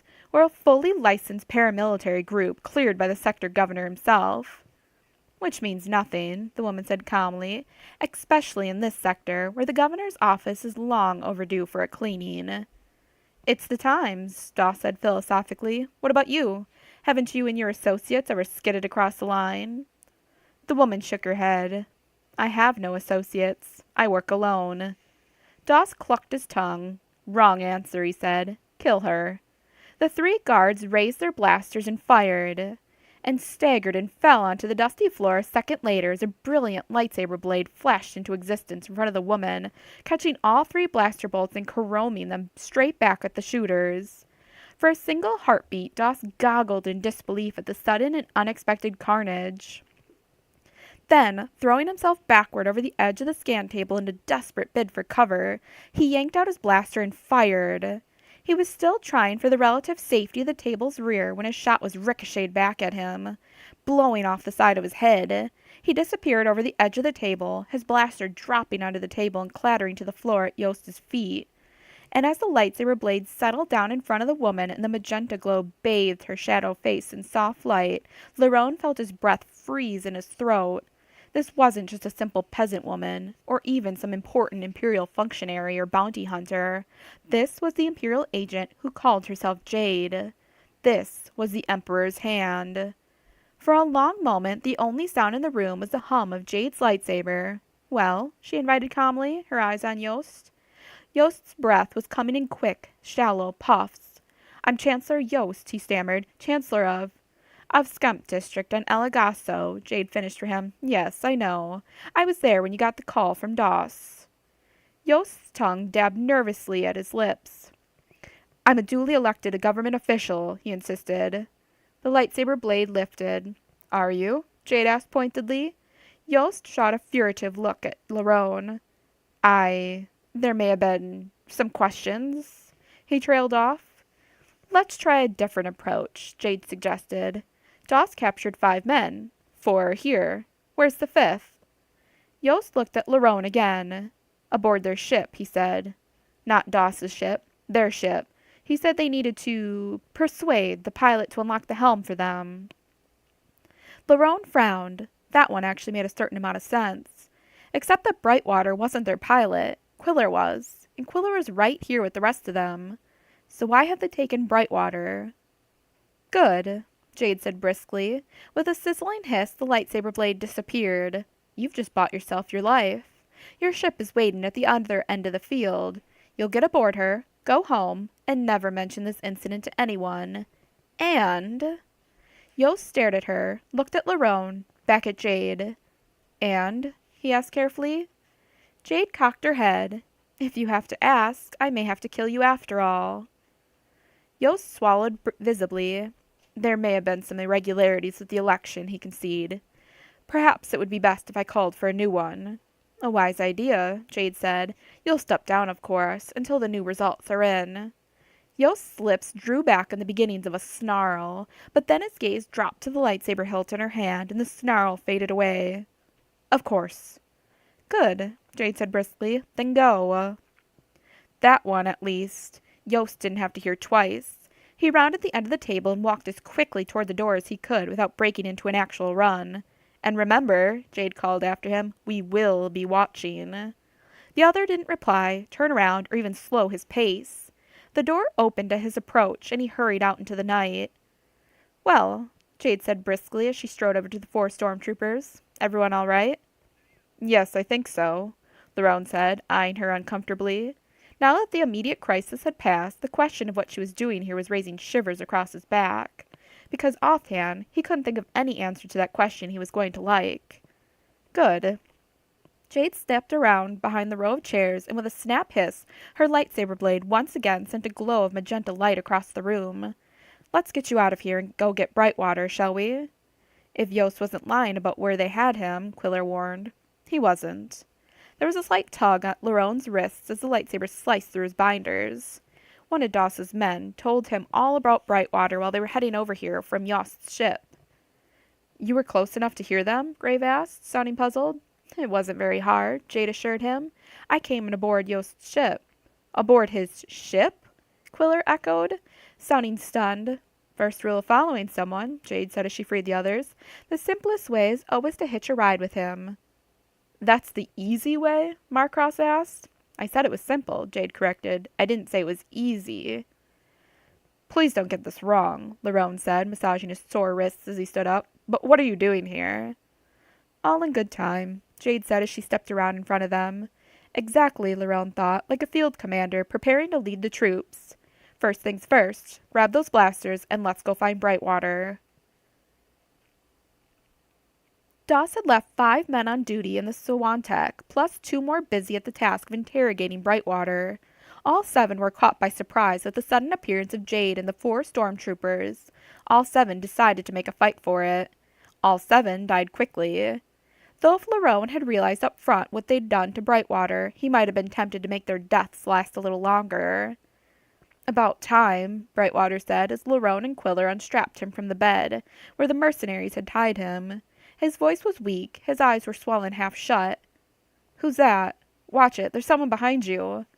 "It's all right," Quiller assured him, his voice dark and grim as Grave popped open the med pack. "It's Jade. She came by to help." "Jade?" Brightwater asked, making an effort to open his eyes a little wider. He broke off into a coughing fit. "What's she doing here?" "Helping get you out," Lerone told him. "Hold still, will you?" "So much for your lucky coin," Grave commented as he loaded a hypo with a painkiller. "Hey, I'm alive, aren't I?" Brightwater pointed out weakly. "Lucky coin?" Jade asked as she peered into Brightwater's eyes and delicately touched his forehead. Some force thing, Lerone guessed. "A worthless old pre-Empire Druget he picked up it a couple months ago," Grave told her. "Some grateful farmer was trying to unload them on us. Brightwater's the only one who took one. You see the kind of luck the thing gets you." "Like I said, I'm still alive," Brightwater said. "So am I, and I don't have to lug around extra stuff," Grave countered as he injected the painkiller. "This was from a guy who carries around a T-28 sniper rifle for the fun of it," Lerone said. "How is he?" "Like he says, he's alive," Jade said, "but he's going to need a few days in a Bacta tank. You have one aboard the ship?" "A sub-miniature, yes," Marcross said grimly. "Our Bacta supply is running low, but we should have enough for at least one more treatment." "That's all right," Jade said. "I've got a tank and plenty of Bacta aboard my ship back on Elagaso. Give me the helm lock code and I'll get us into the air." "That's okay. I'll take us up," Quiller said. "Where on Elagaso are you?" "Coscone Field, northern edge of Skep City," Jade said. She frowned. "You're the pilot? Then why were they interrogating him?" "Because they're mercenaries," Brightwater said. "That means they're stupid." "And also because this idiot pushed past me into the cockpit when the gas started flooding in," Quiller said, giving Brightwater a final worried glower as he slipped past Jade. "They probably found him sitting in the pilot's seat when they got in." He added over his shoulder as he headed forward toward the cockpit. Lerone nodded. He should have guessed it'd be something like that. Quiller would have been just leaving the cockpit when the attack started, which would have been Doss's cue that he was the one to beat the lock code out of. Only Brightwater had made sure he would be the one actually in the cockpit when their captor started looking around. "Not true, Brightwater?" he asked. "I was just looking for someplace soft to black out in," Brightwater protested. "You know how uncomfortable these decks are to fall on." "Sure," Lerone said. "Joking aside, that was a pretty stupid thing to do," Marcross said. "They could have crippled you." "Hey, I fly speeder bikes for a living," Brightwater said, wincing as he tried to shrug. "Sitting down work. I'm not the one who always has to be running around everywhere." "Or they could have killed you," Graves said bluntly. Brightwater tried the shrug again. "Better me than Quiller." Marcross shook his head and turned to face Jade. "You gonna ask Lerone, or should I?" Lerone braced himself. "I will," he said. "I think all in good time has arrived, Jade." "So it has," Jade said. "Bottom line, I'm on a job that requires me to infiltrate a heavily guarded governor's residence. The governor in question has brought in a lot of his sector's stormtroopers to guard him. It occurred to me that a few unknown stormtroopers mixing in among a lot more unknown stormtroopers might be able to do some efficient recon and infiltration." The room had suddenly gone quiet. Even Brightwater's labored breathing seemed subdued. "You're asking us to work for you," Lerone said. Jade's eyebrows went up fractionally. "Did I say anything about asking?" The room went even quieter. Lerone could feel the other's eyes on him as he gazed into Jade's unreadable expression. "Just because they don't know us doesn't mean we can pass without being challenged or identified," he said. "And if we're caught, we're dead." "Not to worry," Jade assured him. "I have all the authority I need to get you out of any trouble you land in." "Only if you're there at the right place and time," Marcross said. "It doesn't sound like we're going to be running in the same circles you are." "What's this governor supposed to have done?" Grave asked, "if it's not a big secret." We think he's trying to make a deal with the rebellion, Jade said. Really? Lerone said, his mind flicking back to Governor Chord on Shelquana. Is this your specialty now, dealing with seditious governors? My specialty is doing things quietly, Jade told him. Any other concerns? Grave cleared his throat. If this is a Rebel Alliance thing, he asked, are we likely to find Lord Vader coming into play somewhere down the road? I got Lord Vader off your backs once, Jade reminded him. I can do it again if I have to. Beneath Larone's feet, the deck lurched slightly as Quiller got the Swantac into the air. Meanwhile, we need to get Brightwater into Bacta as soon as possible. Jade went on as she stepped back into the doorway. Does Quiller know about the hyperdrive kick setting? I don't know, Lerone said. What's a kick setting? It's something ISB ships are sometimes equipped with, Jade said. Engaging it jumps your hyperdrive speed about 20%. No, I don't think he knows about that, Lerone said, feeling his eyebrows rising on his forehead. After all these months, there were still secrets to the ship that he and the others hadn't found? That could have been very handy on occasion. Often it's not, since it eats up fuel 40% faster, Jade said. In this case, I think the Empire can afford the extra expense. Her eyes shifted to Brightwater. Take care of him. We're likely to need a good speeder scout on this mission. She stepped into the corridor and headed toward the cockpit. Grave let out a quiet sigh. Terrific, he muttered. Doesn't this just cap off an already lovely day? Lerone grimaced. It could be worse. Really? Grave countered.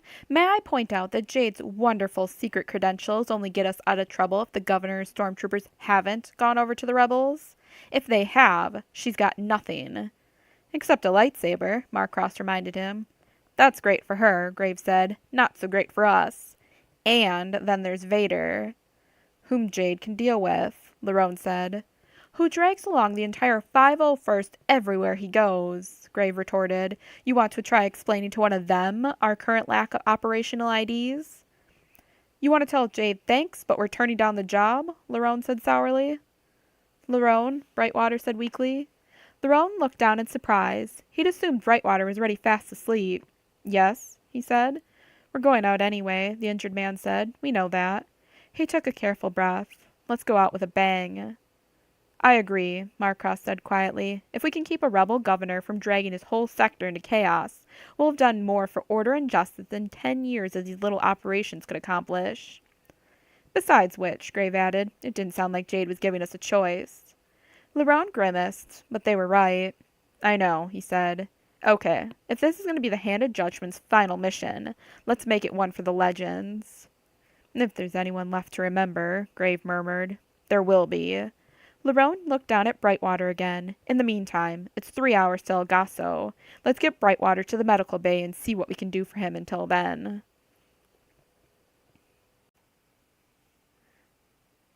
Chapter 6.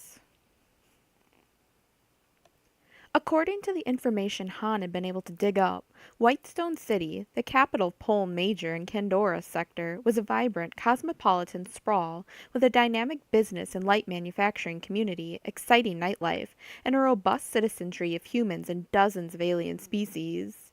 Maybe the rest of the city was like that, but as far as he could tell, the spaceport district looked more like Mos Eisley than any genteel, cosmopolitan sprawl. Han had some decidedly mixed feelings about Mos Eisley. He'd been robbed more than once there, and even beaten up a couple of times.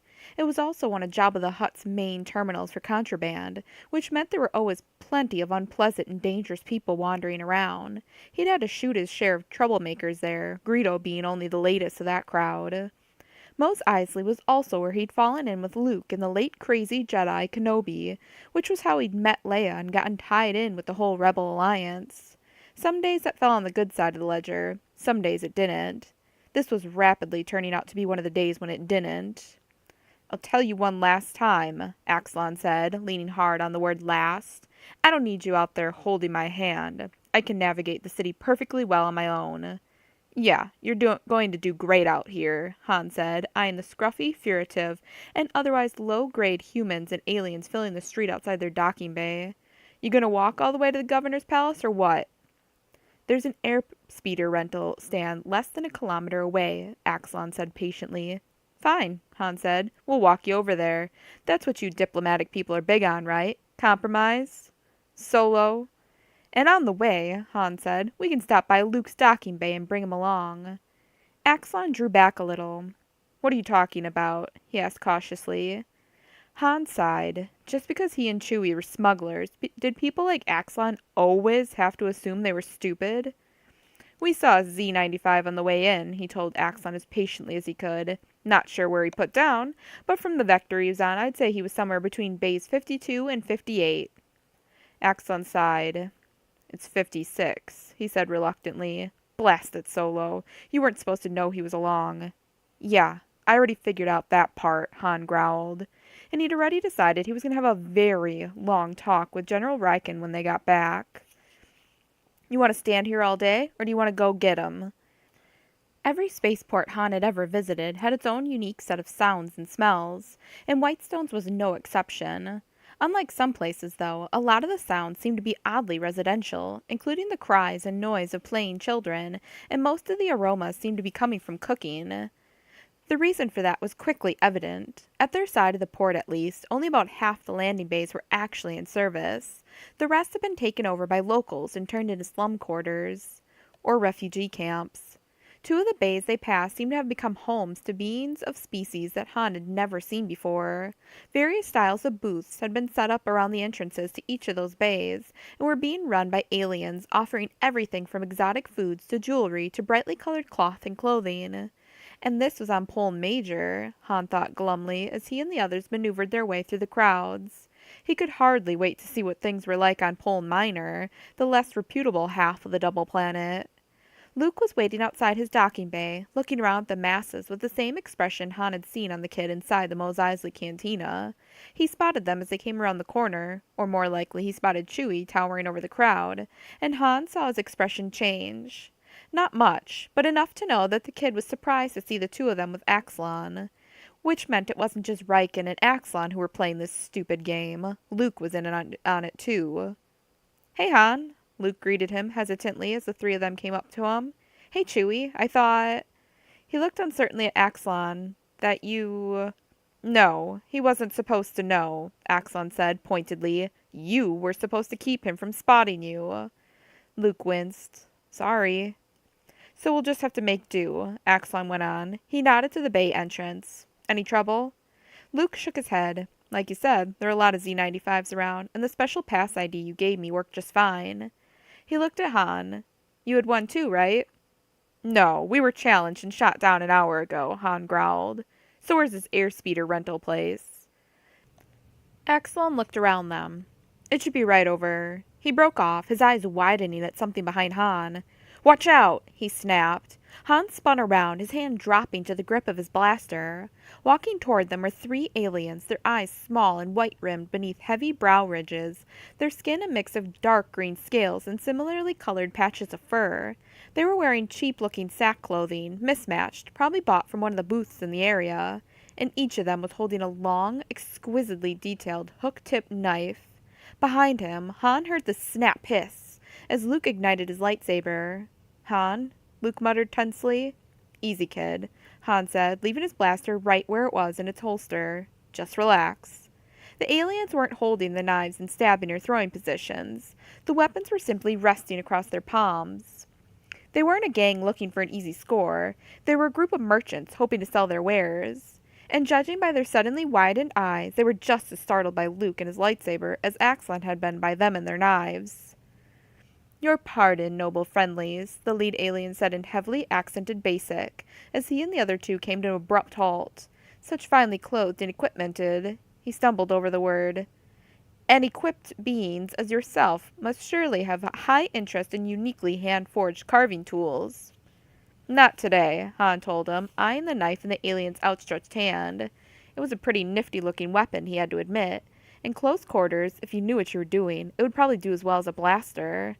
Close quarters like, say, a crowded cantina with one of Jabba's trigger-happy bounty hunters sitting across the table.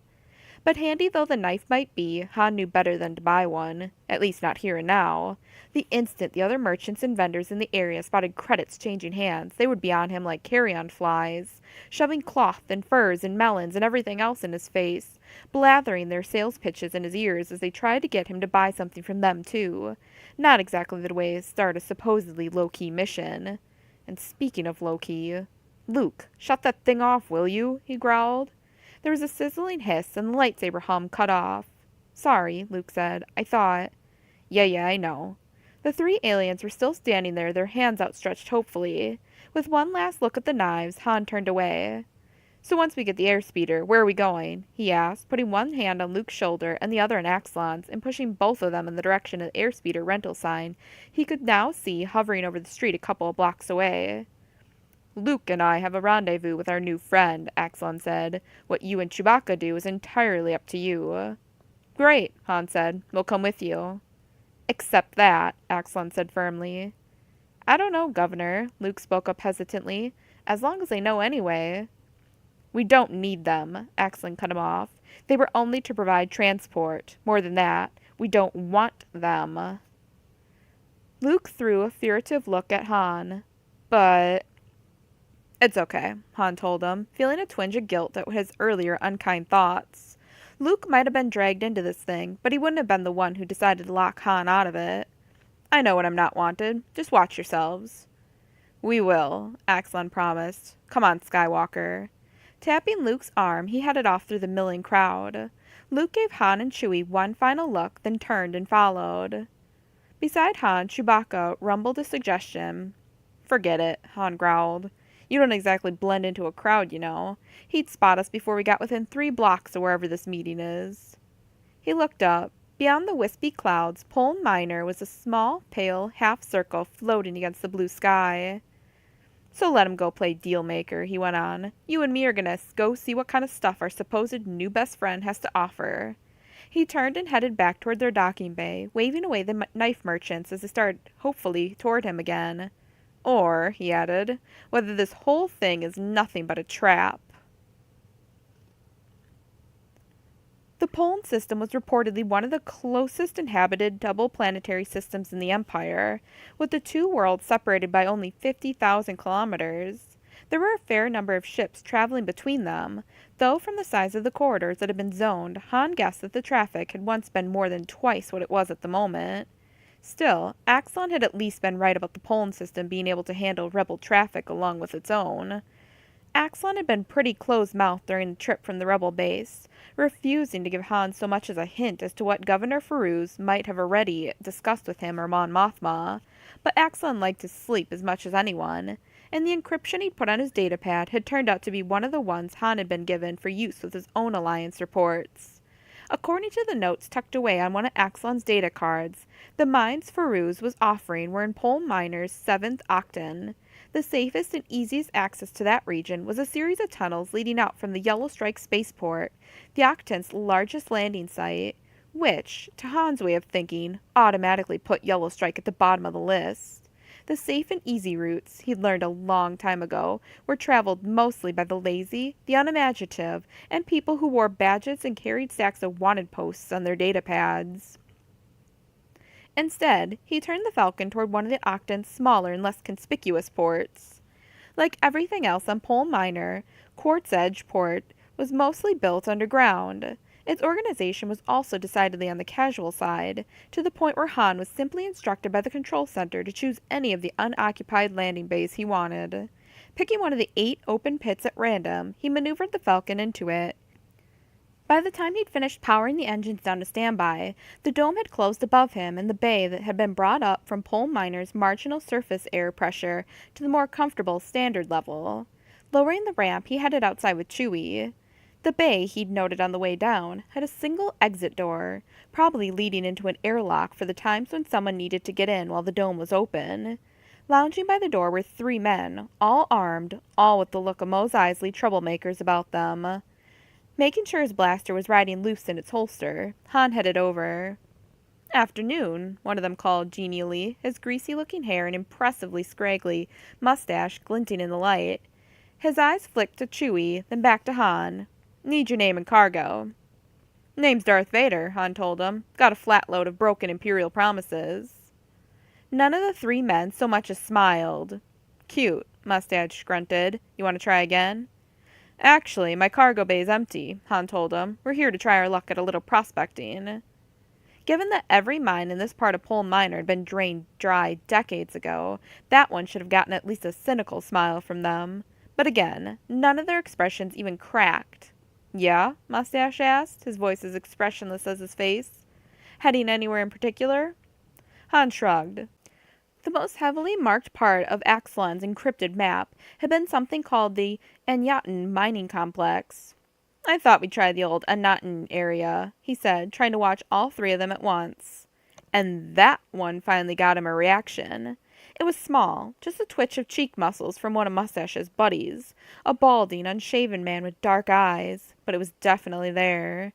These weren't just random fringe cutthroats or smugglers, and they definitely heard of Anyatan.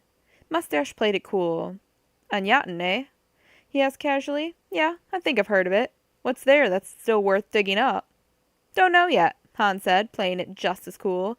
But the place used to be all platinum, and platinum prices are up. I had some time on my hands and figured it'd be worth a look. Could be, Mustache agreed. Tell you what, just because I like your face, we're going to let you go without paying the usual docking fee. But if you find anything, we'll take half on your way out. Fair enough?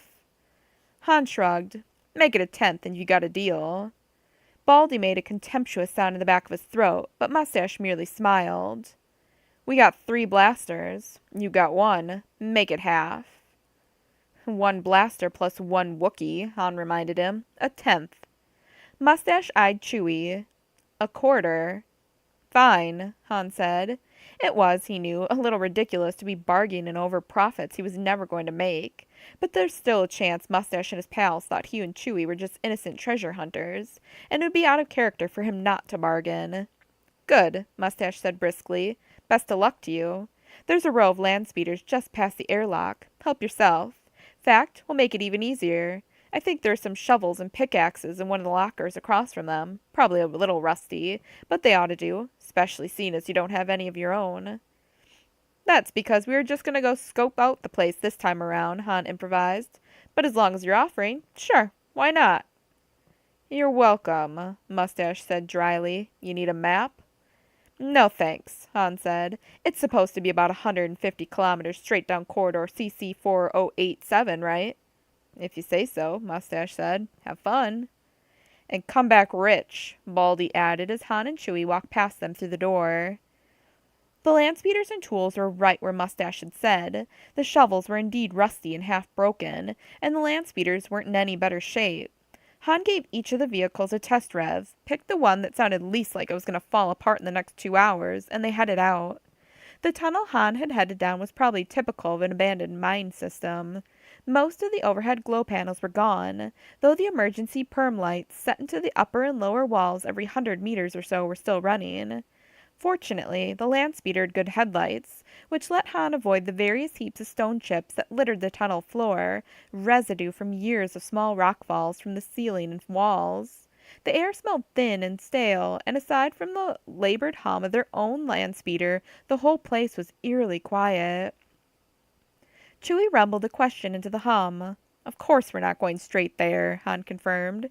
You saw how Mustache and his buddies reacted when I told them where we were going. They either know something, or think they do. Chewie growled again. Sure, but just because someone knows we're coming, doesn't mean they know where we're coming from. Han reminded him as he pulled out his datapad and the copy he'd made of Axelon's maps. Here, see if you can find a way back into the caverns. Maybe we can at least surprise them a little. The cantina where Axelon and Governor Feroz had arranged to meet was large, elaborately decorated, and, from what Luke could see of the menu, very expensive.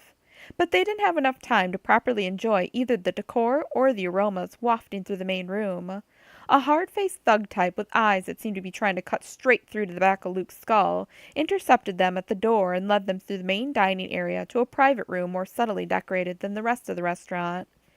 Sitting alone at the head of a long table, a steaming platter of small, off-white spheres in front of him, and 3 more hard-faced men standing against the wall behind him, was Governor Feroz.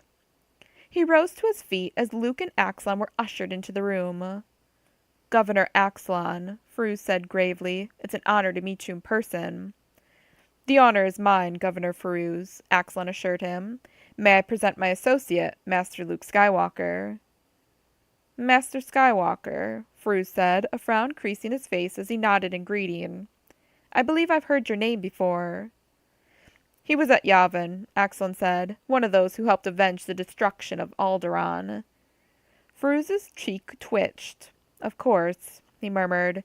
Please sit down. I took the liberty of ordering some stuffed sharu mushrooms for us. Thank you, Axelon said, walking to the table and taking the seat at Feroz's right. Have you ever had stuffed sharus, Luke? No, Luke said, feeling distinctly uncomfortable as he sat down beside Axelon, trying not to look at the three expressionless bodyguards behind Feroz. We didn't have them where I grew up. Well, you'll like them, Axelon said placidly, selecting one of the small spheres and taking a careful bite from one side. Ah, a seafood stuffing, is it? Yes, Feroz said. Local shellcrake from Burnish Bay. Shall we get to business? By all means, Axelon said. He popped the remainder of the mushroom into his mouth and selected another one. What I'd like first is a confirmation of the exact location you have in mind for our use, including which spaceports and other facilities will be available. I also wish to know what equipment and support you intend to supply, and who will be acting as liaison between us. Feroz frowned, shooting a glance at Luke. If you'll forgive me, Master Axelon, we could have done all that via comlink. I said that was for a start, Axelon reminded him. At any rate, face-to-face meetings are always so much more rewarding. Wouldn't you agree, Luke? Luke suppressed a grimace. Here he was, doing his level best to vanish into the background, and meanwhile Axelon seemed to be doing his level best to drag him into the forefront of everyone's attention. Could that be the real reason Axelon had brought him along? Did he simply want Luke to draw the attention of Feroz and his bodyguards away from Axelon so that... With an effort, Luke forced himself to relax. So that Axelon could do what? Nothing, that was what. There was literally nothing the man could do with 4 pairs of suspicious eyes watching his every move. No, Luke was surely here for the reason Axelon had first approached him, to see what his Jedi senses could get from Feroz. Taking a careful breath, listening with half an ear as the 2 men began throwing around names and numbers, he stretched out with the force, and felt his chest tighten. Normally, he could barely sense the emotions moving along beneath the surface of the people he was with. But Feroz wasn't like Leia or Han. His whole sense was practically screaming with emotion. All sorts of emotions. Fear and anger, hopelessness and defiance, sadness and determination. And betrayal. Especially betrayal. But whose betrayal? Axelon's? Feroz's? Someone else's? Luke stretched out harder, focusing on the force, trying to sift through the turbulence. Luke. The sound of his name abruptly snapped him out of his concentration. He opened his mouth to acknowledge. May want to come along as well, Axelon continued, and Luke realized he was addressing Feroz, not talking to Luke himself. I trust that will be acceptable? If he wishes to accompany you, Feroz said, looking at Luke. Luke held the other's gaze, trying to reach out again with the force. But the moment had passed. The turbulence was still there, but Luke was too weak and inexperienced to get the connection back. Excellent, Axelon said. At the palace, then, whenever we're able to get our team here to assess the Anyatan facilities. Say a week or so? Whenever you're ready, Feroz said. You have the pass I gave you? Right here, Axelon said, tapping his tunic. Thank you for your time, Governor. He lifted a finger. One more thing, he went on. I'd appreciate it if you could make sure all your people are out of the Anyatan area, including the Yellow Strike and Quartzed spaceports. That's already been done, Feroz said. I had my people out of the area 2 days ago.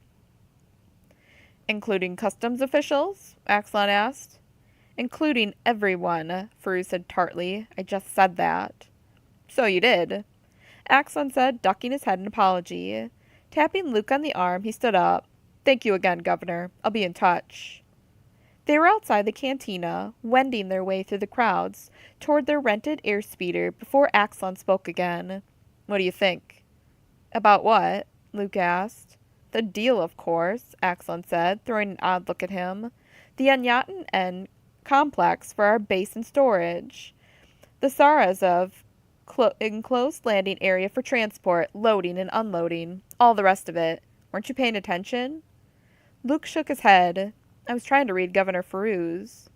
Trying to read him? Through the Force, Luke said, frowning. Isn't that what you brought me along for? Well, yes, Axon said, stumbling a little on the words. Yes, of course. I just didn't think you could. Never mind. What did you find out? Not much, Luke had to admit. There's a lot of turmoil in him. Axon grunted, not surprising under the circumstances. There was one thing, though, that I got very clearly, Luke continued. It was a sense of betrayal. Axon stopped short. Betrayal? Yes, Luke said. He stopped too and turned to face the other, and felt his muscles stiffen, the look on Axon's face. But it may not mean he's going to betray us, he hastened to add. It could be he's feeling betrayed by the Empire, or he's worried that some of his people might betray him. Yes, Axon said, some of the sudden dark tension fading from his face. Yes, that could certainly be it. The Imperial Security Bureau might very well have planted an agent or two within the palace to watch him. We'll need to be careful when we get there. Glancing around as if suddenly concerned about eavesdroppers, he started walking again. What was that about, there at the end? Luke asked, falling into step again beside him. We're going to the palace? I am, Axon said. Whether you go with me is up to you. Weren't you listening to any of it? No, I already told you, Luke said. You were using the Force, Axon finished for him, an edge of exasperation in his voice. Sometimes I wonder how the Jedi lasted as long as they did, or how the Republic lasted with Jedi running the show. Luke felt his face flush. How dare Axon talk about the Jedi that way? He took a deep breath, stretching out to the Force with a calm, the way Ben Kenobi had taught him. There is no emotion, there is peace. Anger was as much a trap as fear, Ben had warned. Besides, Axon was speaking out of ignorance, not animosity. It was up to Luke to show him what Jedi were, what they could be, and what they could do. Once Luke figured all of that out himself, of course, if he ever did. He sighed. In the all-too-short time he and Ben had had together, the old Jedi had taught him a great deal about the Force, but there was so much more he still had to learn. Vader had taken Ben away from him, just as Vader's stormtroopers had taken his uncle and aunt. Like Alderaan, more scores that would someday need to be settled. Let's get back to the ship, Axon said into his musings. See if Solo's calmed down yet. He paused. By the way, do you think Feruz was telling the truth about having pulled all his people out of the Yatan area? Luke frowned. I don't know, he said. I can't read thoughts that way. That's not how it works. Why do you ask? No reason, Axon murmured. No reason at all. Chapter 7. Captain Druson looked up from the datapad. An Arcanian, he said flatly. I believe so, yes, Palian said, trying to read the other's expression, but the mottled hyperspace sky flowing across the bridge viewport at the captain's back was throwing just enough shadow over his face to make that impossible. His height and mass are well within the species range. The mask would cover the distinctive white eyes, and it would be child's play for an Arcanian to gather all those biomarkers. Why Arcanian? Druson interrupted. Why not someone from any of a dozen other species? Because he quoted me a line from something called the Song of Salaban, Palian said. It's an ancient Arcanian legend about a man whose family and village were captured by an enemy force, who then forced him to go on a quest of sacrifice to win their release. So Lord Odo studies ancient legends, Druson said with a shrug. Grand Admiral Zarin has a passion for music. Senior Captain Thrawn is insane over art. I knew a colonel once who collected different versions of sabacc cards. There are eccentricities all across the galaxy. Perhaps, sir, Palian said, but there's more. On the assumption that Odo was, in fact, Arcanian, I checked the ISB's at-large criminal registry for that species. It turns out that there are 5 major Arcanian criminals currently unaccounted for. All 5 are wanted for medical atrocities, and any one of them would have both the ability and the arrogance to fake an order with an eye toward getting aboard the Chimera. Druson shot a look over Palian's shoulder, possibly checking to see whether any of the bridge crew was close enough to overhear them, but more likely making sure Lord Odo was still at the computer council in the aft bridge where he'd been when Palian arrived a few minutes ago. "Are you suggesting that we have a monster aboard?"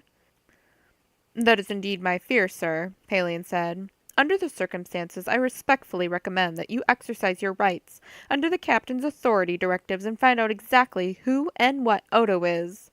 At the very least, we should take another look at his authorization to be aboard this ship." Again, Druson looked over Palian's shoulder. "Very well, Commander," he said, lowering his voice. "I wasn't supposed to share this with you or anyone else aboard the Chimera, but under the circumstances, Lord Odo's orders didn't come from Imperial Center." Palian nodded. "Yes, sir, I know." Druson seemed taken aback. "You know?" "I backtracked the routing," Palian explained, wondering uneasily if he shouldn't have said that. "I thought it was prudent, given the unusual circumstances." "I see," Druson murmured. "And where exactly did that backtrack take you?" "The order came from somewhere in the Outer Rim," Palian said. "I wasn't able to locate it any more precisely." He hesitated. "My original thought was that perhaps Odo had been sent by Grand Admiral Zarin, since he's reported to be somewhere in that general region. But I'm wondering now if Odo simply used an Outer Rim origination to make it look like the orders came from Zarin." Druson hissed out a breath, and some of the stiffness seemed to leave his spine. "I'm impressed, Commander," he said. "I truly am. Not many officers, even senior officers, would have taken it upon themselves to follow this course in the first place. Even fewer would have stayed with it long enough to reach a conclusion." He paused, and this time, despite the flowing hyperspace sky, Palian could see the tight smile on the other's face. "Even more impressive, most of your conclusions were accurate," Druson continued. "Lord Odo is Arcanian, and his orders did come from the Predominant." "Are you sure of that, sir?" Palian asked carefully. He was treading on dangerous ground, he knew, pressing the same point over and over to a superior officer. "Orders have been faked before. Codes and encryptions have been stolen." "True enough," Druson agreed. "But the one communication no one can fake is a personal transmission from the Emperor himself." Palian felt his eyes widen. "The Emperor?" Druson chuckled. "Yes, that was my reaction too," he said. "It seems that the Emperor has joined Zarin in his quiet tour of the Outer Rim." "And he contacted you? Directly?" "Very directly," Druson said, his smile turning into a grimace. Palian winced in sympathy. Conversations between the Emperor and his subordinates tended to be not very pleasant. "No, Commander," the captain continued quietly. "Whatever mysteries still hover around Lord Odo, rest assured that he and his mission have been sanctioned at the highest absolute level." "Yes, sir," Palian said, feeling a flush of embarrassment. He should have known that Druson would have made sure Odo didn't pose any danger to the Chimera, especially since a threat to Druson's ship would also be a threat to his career. "May I ask what his mission is?"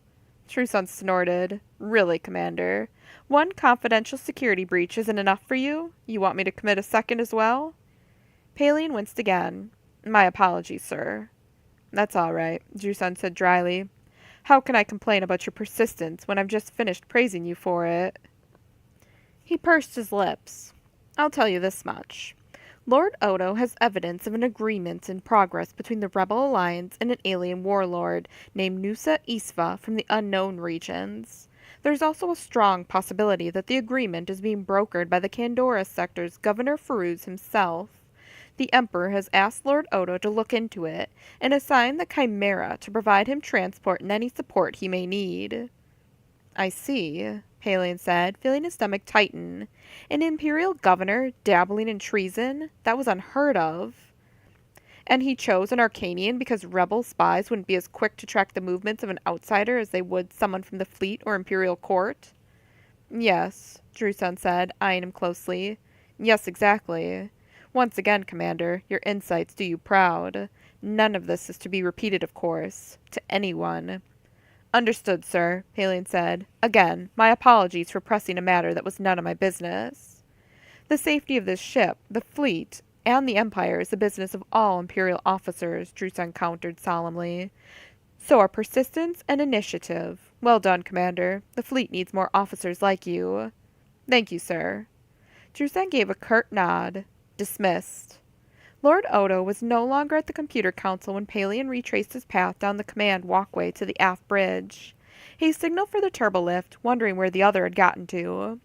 It was as Palion was stepping into the turbolift car that an odd question suddenly struck him.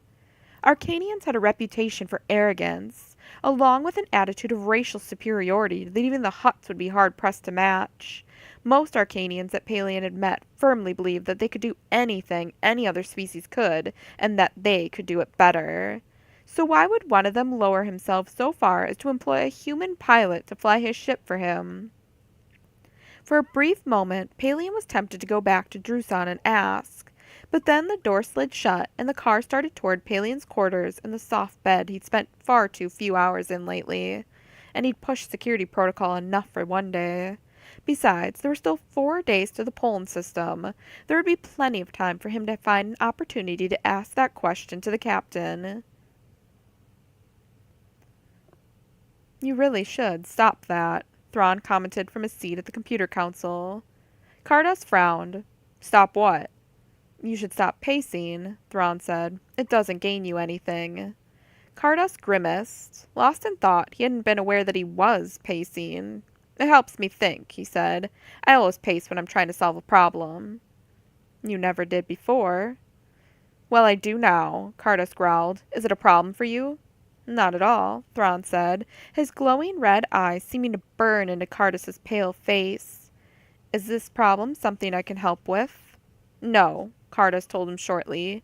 He turned his back and started pacing again, and abruptly stopped. With 4 days to Poland Major and whatever unknowns were waiting for them there, it was time he finally brought this into the open. Yes, actually there is, he said, turning around again. You can tell me why we're here. Thrawn tilted his head slightly. Why we're here? He asked. Fine, Kardas ground out. Why I'm here. It makes no sense. I don't have access to information you might want. I'm rotten company, and you're at least as good a pilot as I am. Why didn't you just leave me where I was? Thrawn's blue-black eyebrows rose.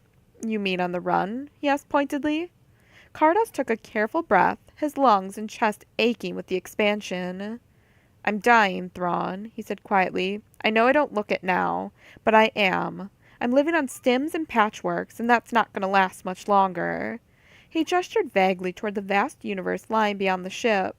There's only one place in the galaxy where I was told I might be able to find a cure. Maybe I will, maybe I won't. Maybe all I'll find is some answers. You blame me for trying to get there? Of course not, Thrawn said. What questions are you looking for answers to? Kardas sighed. I don't even know that. For a moment, silence returned to the room. Yet when I called, you came, Thrawn said. If you were so eager to leave, why didn't you tell me all this before? I don't know that either, Kardas admitted. Maybe I figured I'd owed you. He shook his head. Maybe because this is my last chance to do something useful for the rest of the galaxy. You've done any number of useful things, Thrawn reminded him, including the saving of my life. Ancient history, Kardas said, his stomach tightening with shame and guilt. For years I've done absolutely nothing except build up my smuggling organization. Not to help anyone, the way I used to send information to Imperial Center to help the government root out criminals and traitors. It was all just for my own aggrandizement and power. He shook his head. I've wasted my life, Thrawn. These last years, I've wasted them all. Perhaps, Thrawn said, his voice quiet. Yet the need to create is a drive that lies deep within each of us. We all strive to build empires, whether of stone or people or words. Empires we hope will survive us. In the end, though, each of us must necessarily leave our creations behind. All we can hope for is to also leave behind a worthy successor to continue our work, or who can at least maintain it for a season. Perhaps, Kardas said.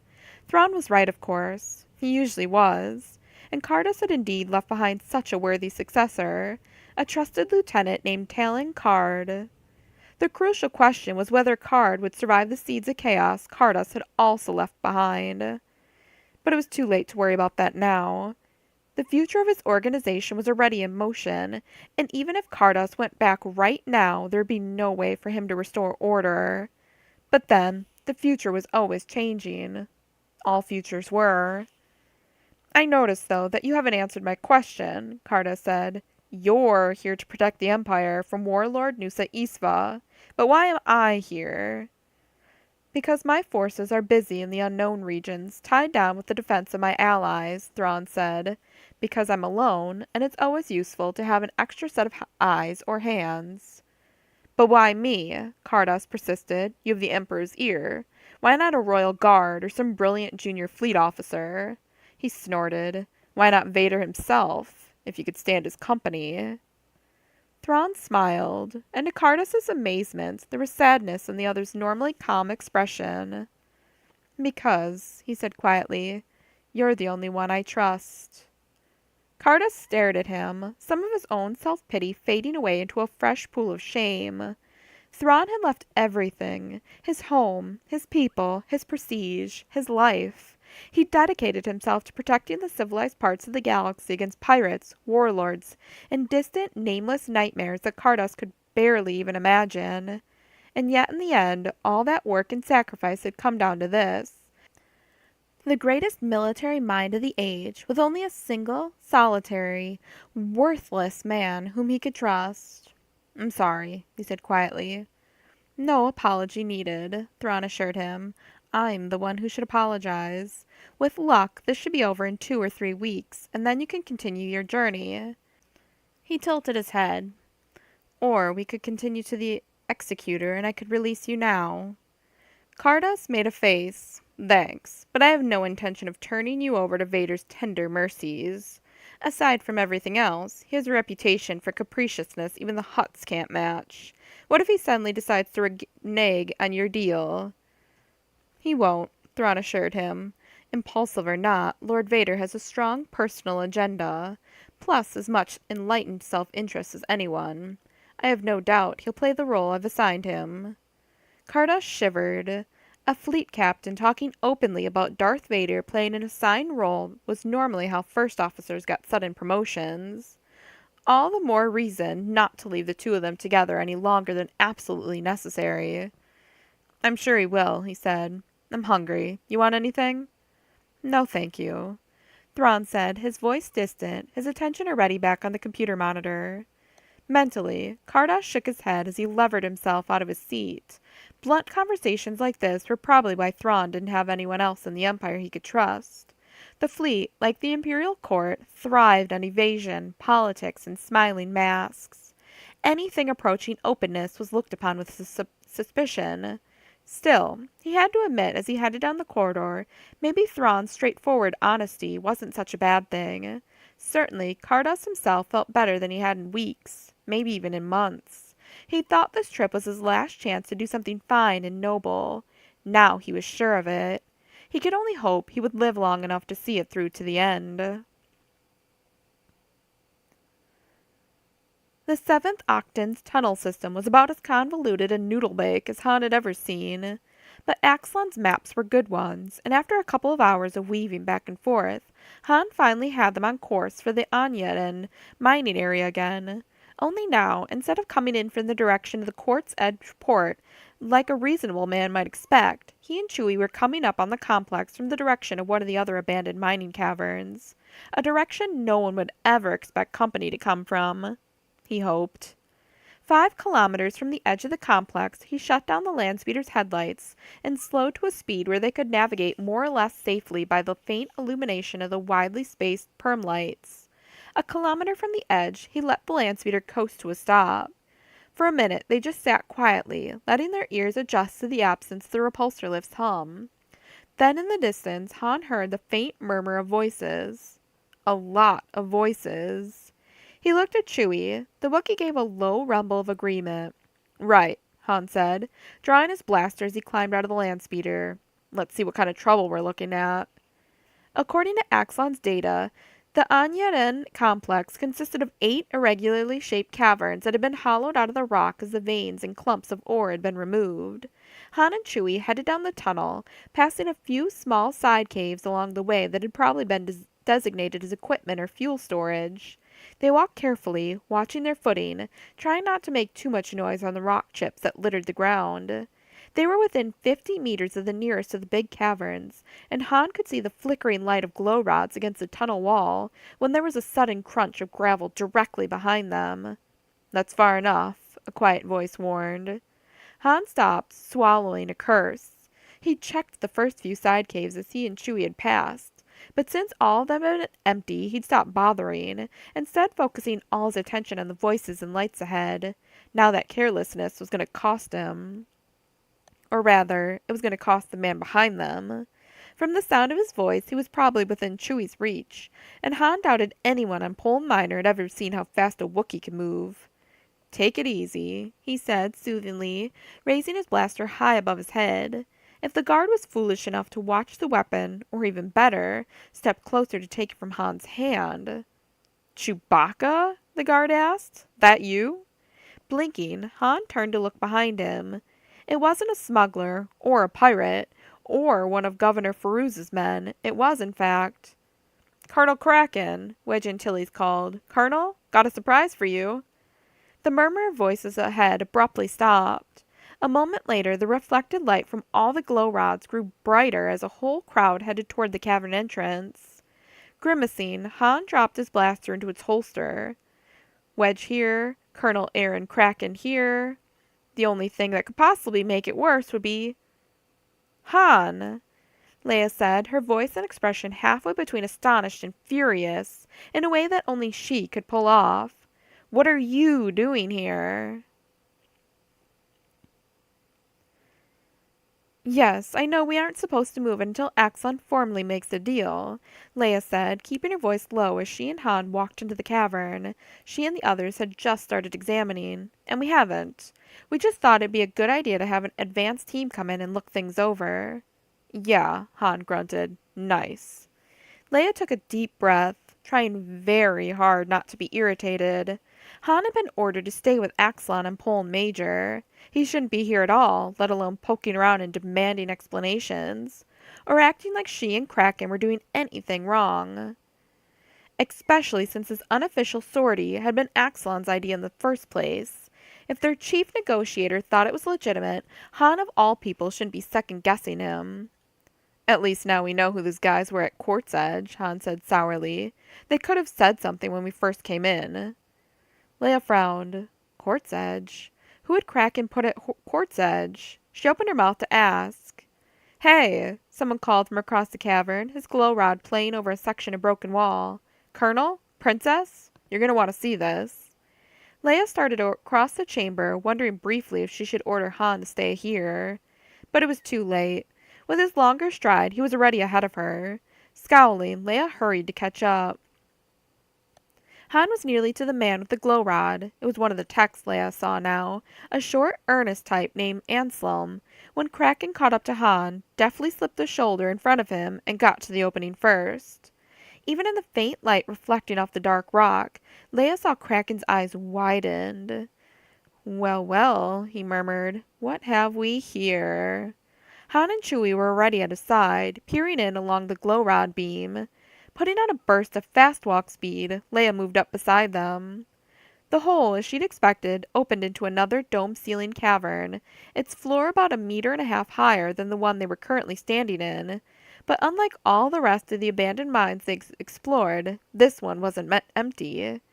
It was, in fact, stocked with orderly rows of equipment. And not just any equipment. Military equipment. She could see a rack of E-Web repeating blasters, another rack holding grenades, plus a pair of Marsan grenade mortars, and at the very edge of the light, what looked like a pair of outpost-style sensor beacons. "Anselm?" Kraken prompted. "Analysis, please." Anselm floundered, and Leia felt a flicker of sympathy for the man. He was mainly a ship tech who spent most of his time up to his elbows in partially disassembled starfighter engines. Kraken had brought him along to check on the suitability of their new caverns for ship repair bays, as well as to ride herd on the old battered freighter Riken had picked to slip them into the Poln system. Now with a single stroke, Anselm's whole job description for this trip had abruptly been expanded. He tried again. I'll take a look, Han said, starting to step past Kraken. I'll take a look, Leia countered, grabbing his arm and yanking him to a halt. For starters, you'll never get through that opening. No problem, Han said, drawing his blaster. I'll just make it bigger. As you were, Solo, Kraken said coolly. All right, Princess, you're on. 10 minutes, no more, and don't touch anything. Tutski, give her a boost. Leia stepped to the hole and set her foot gingerly onto the cupped hands of one of Kraken's burliest men. Up close, she could see that the hole was smaller than it looked from farther away, and was jagged-edged besides. But there was no way she wasn't going to get through it, not with Kraken and the rest of them watching. Especially not with Han watching. Wincing as the edges scraped across her jumpsuit and dug into the skin beneath, she eased her way up and through into the other chamber. Pulling out her glow rod, she switched it on. The cavern wasn't very big, only about 20 meters across, but its limited floor space was astonishingly well stocked. Along with the equipment she'd already seen were more racks of weapons, Tabana gas canisters, and enough gear to set up a small encampment or listening post. There was another cavern opening off the far end, with the glint of metal showing faintly in the light of her glow rod. Giving the encampment gear a quick look as she passed, she headed across to the other cavern. This one was also loaded, having been turned into a fully equipped armorer's machine shop, complete with 2 portable fusion generators to run all the gear. And in the next room, she made it back to the broken wall 5 minutes after Kraken's 10-minute time limit was up, arriving to find one of the smaller rebellion men, small, but not small enough, struggling mightily to slip through the opening to come look for her. She helped him back down, then followed him through. Well, Kraken said, lowering his datapad as Tutski helped her to the floor. It's the sabacc pot, Leia told him. We've got blasters, Tabana gas, and an armorer's workshop. And, beyond that, there's a whole cavern full of combat-modified T-47 airspeeders. You're kidding, Kraken said, his eyes widening. How many? 12, Leia said. There's also a tunnel off one side wide enough to get them out, and one of the big conveyance tunnels down the way is big enough for one of our transports. And that's not the last of the caverns either. You're right on that one, Kraken agreed, offering her his datapad. Near as I can figure from these maps of Axlons, that's the Lith-Re mining system through there. Leia grimaced as she studied the tangled cavern layout. Unfortunately, Lith-Re isn't part of our agreement with Feruz. Not yet, Kraken said, but maybe we can change that. I want you to take one of the speeders back to Yellow Strike, where you can get a clear comm signal and see if Axlon can throw an addendum into the deal to get us those extra caverns. Leia frowned. You don't really think he'd give all this up, do you? Depends on whether the stuff is actually his, he said. Solo thinks it isn't, and I tend to agree with him. Leia looked around. That was what she'd been missing, she realized suddenly, since her return from the other caverns.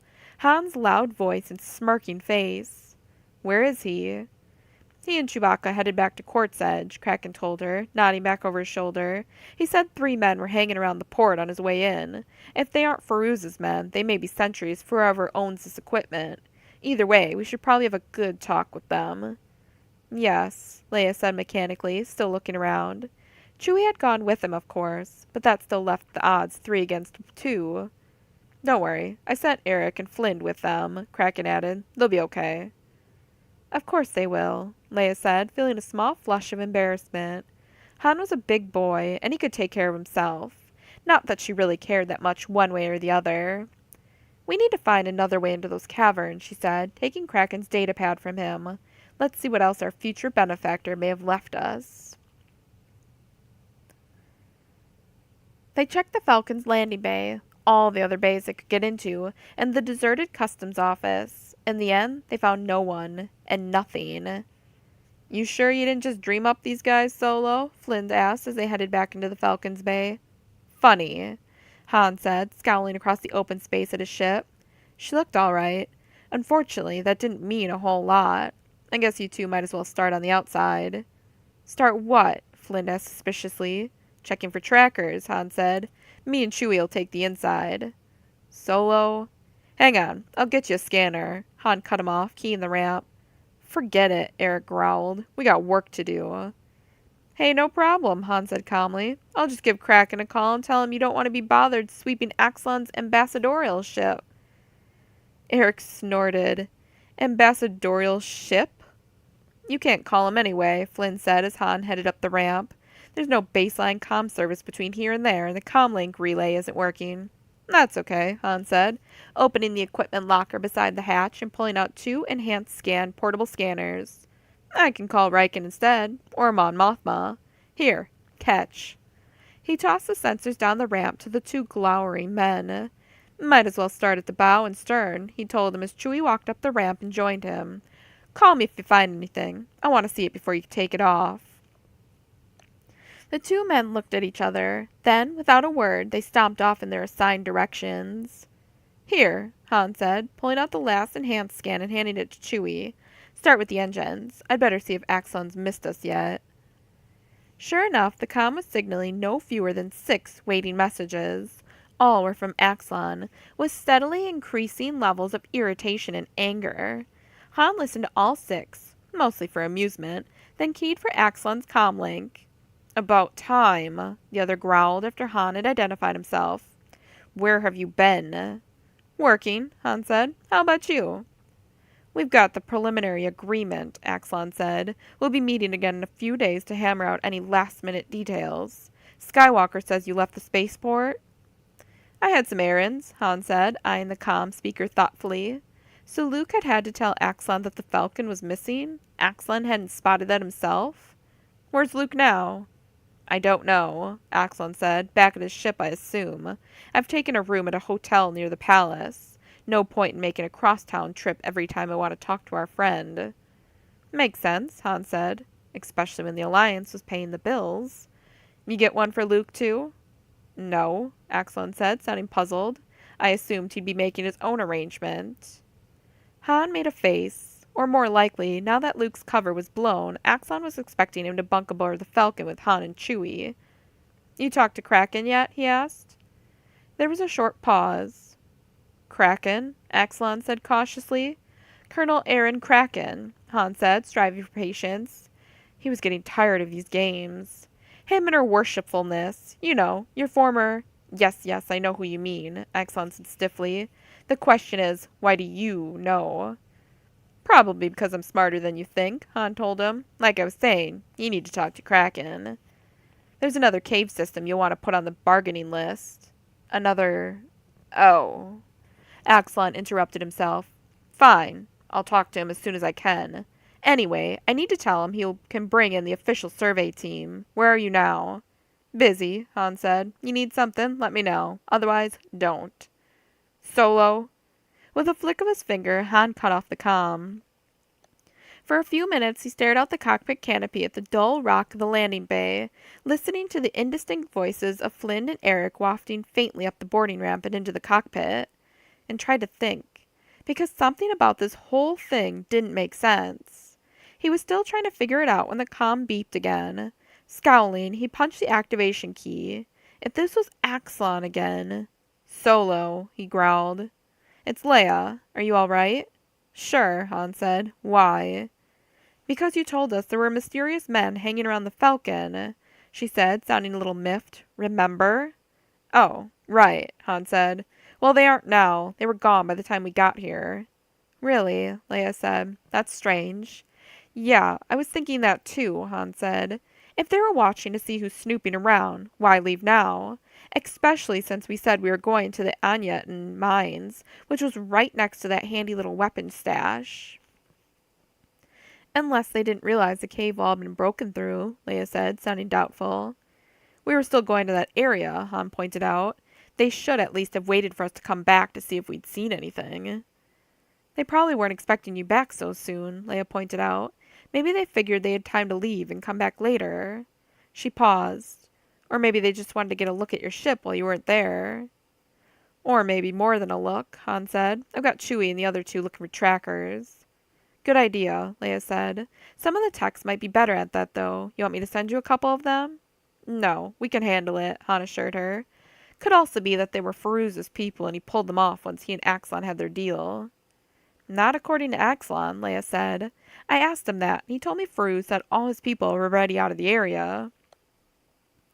Unless he was lying, Han said sourly. Speaking of Axelon, he said something about calling in a survey team. I thought you were the survey team. He means the real official team waiting outside the system, Leia said. Our job was just to take a quick look around. They're supposed to do a full examination and analysis of the caverns and figure out what we can do with them. Under the circumstances, though, we're going to need a slightly bigger party. To look over the stuff we found? The stuff we found, yes, Leia corrected pointedly. General Riken's putting together a full quartermaster squad, along with a logistics support group, to triage the equipment, plus a few transports for when we're ready to start taking stuff out. Hold it, Han said, frowning. We're taking stuff out already? We don't even know who it belongs to yet. Hence the triage, Leia said. We'll want to grab the most vital equipment before whoever owns it notices. Yeah, well, that probably won't take too long, Han warned. And if it's Farouz's stash, he's going to be unhappy in a really loud way. Which is why Axelon will be broaching the subject of the Lissad 3 mines with him as soon as he can, Leia said. If there's no reaction, we can assume the equipment belongs to smugglers or pirates instead. I don't think there's any moral issue with stealing stolen property. I was thinking more about pirate gangs that pack almost as big as a punch as the Imperials, Han growled. I've definitely run into some of them, and if that stuff is theirs, they're definitely going to have some issues. Don't worry, Riken will be sending a full escort with the team, Leia assured him. A fighter wing at the very least. Possibly a couple of light cruisers along with them. Han grimaced. That should make Farouz happy. I'm sure he'll be delighted, Leia said. Doesn't sound like you are, though. Not really, no, Han said. But since when does that matter to anyone? There was a short pause. It matters, Leia said, her voice carefully neutral. Watch yourself, okay? I always do, sweetheart, Han assured her. You want me to stick around here for a while? Thanks, but I think we can manage, Leia said, sounding suddenly frosty. Probably the sweetheart thing, Han guessed. Go back to Pole Major. If something goes wrong, you're Axelon's only way out of there. Sure, Han said. You need me? Just call. There was a click, and the comm cut off. For a moment, Han gazed down at the control board. Then, shaking his head, he keyed for a full diagnostic of the Falcon's systems. Mustache and his pals might have just been scouting for easy targets, or they may have wanted to keep tabs on where the Falcon went by installing a tracking device or two. Or they may have decided they didn't want the Falcon going anywhere. Ever. Chewie and Kraken's men were already looking for trackers. Han had better get busy and look for sabotage. Chapter 8. There had been some sort of meltdown with the Pole Major space traffic system, and the Sawantech had been stuck in a holding pattern for 2 hours waiting for a landing slot. But everything had now been sorted out, and Quiller was finally bringing the freighter down toward the Whitestone City spaceport. Any particular approach you'd like me to use? He asked Jade as they came in low over the city. There's enough slack in their lanes for me to wander a little to one side or the other if you want. Just hold to the center, she said, gazing out at the mosaic of buildings and streets below from Larone's usual position in the co-pilot seat. We're too far from the palace to see anything useful, and there's no point in drawing attention to ourselves. Hold it, Larone said, leaning over Jade's shoulder as something caught his eye. Is that a stormtrooper station over there? Where? There, Larone said. He pointed, his arm brushing Jade's hair as he did so. Fortunately, she didn't seem to notice. That white octagon tucked in between bays 35 and 36. Does look like one, doesn't it? Jade agreed. It's not on the maps I was given. Interesting.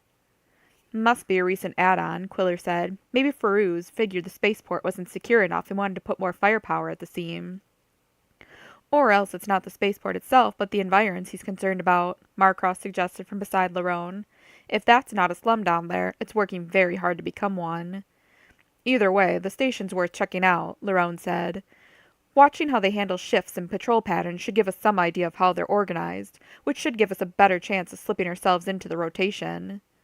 In case that's what you decide you want us to do, Marcross added. Sounds reasonable, Jade agreed. No armor. We want to keep this low profile. Understood, Larone said. Will you be coming with us? Jade shook her head. I'll take one of the land speeders and head over to the nicer part of town. See if Farouz has added any extra stormtrooper stations near the palace. 15 minutes later, they were down. Customs procedures consisted of a few questions, a perfunctory glance at each of their false IDs, and an equally perfunctory warning about not causing trouble, plus a docking fee, of course, with enough extra padding around the usual rate that Lerone was pretty sure the inspector was using it to supplement his salary. Under other circumstances, that kind of blatant graft would probably have caused him and the others to take a closer look at the customs system, with an eye toward seeing how far the corruption had spread. But with possible treason lurking in the governor's palace, customs fraud was pretty low on the priority list. Jade already had her bag packed, and as soon as the customs man left, she headed off in the nicer of the Swantek's two land speeders, weaving her way expertly through the crowds of pedestrians and the booths and ramshackle homes that lined most of the streets. Lerone and the others left the bay on foot and headed toward the stormtrooper station. The streets were noisy, echoing with a dozen different languages as well as basic, the latter ranging from almost cultured to badly mangled. There were many species represented, including at least two Lerone wasn't familiar with. Sales booths of all sorts lined the streets, adding cooking aromas and the additional noise of hawkers to the scene. And all this guy can think about is making deals with traitors, Grave muttered from Lerone's side as they passed a particularly squalid-looking homestead that seemed to have been built entirely from packing crates. Can't really blame the rebellion for this, Brightwater murmured back. At least not all of it. I've seen slums this bad on Coruscant. I wasn't blaming anyone but Farouz, Graves said. If you accept the position of governor, part of your job is to make sure all your people have a decent shot at making something good out of their lives. Quiller cleared his throat.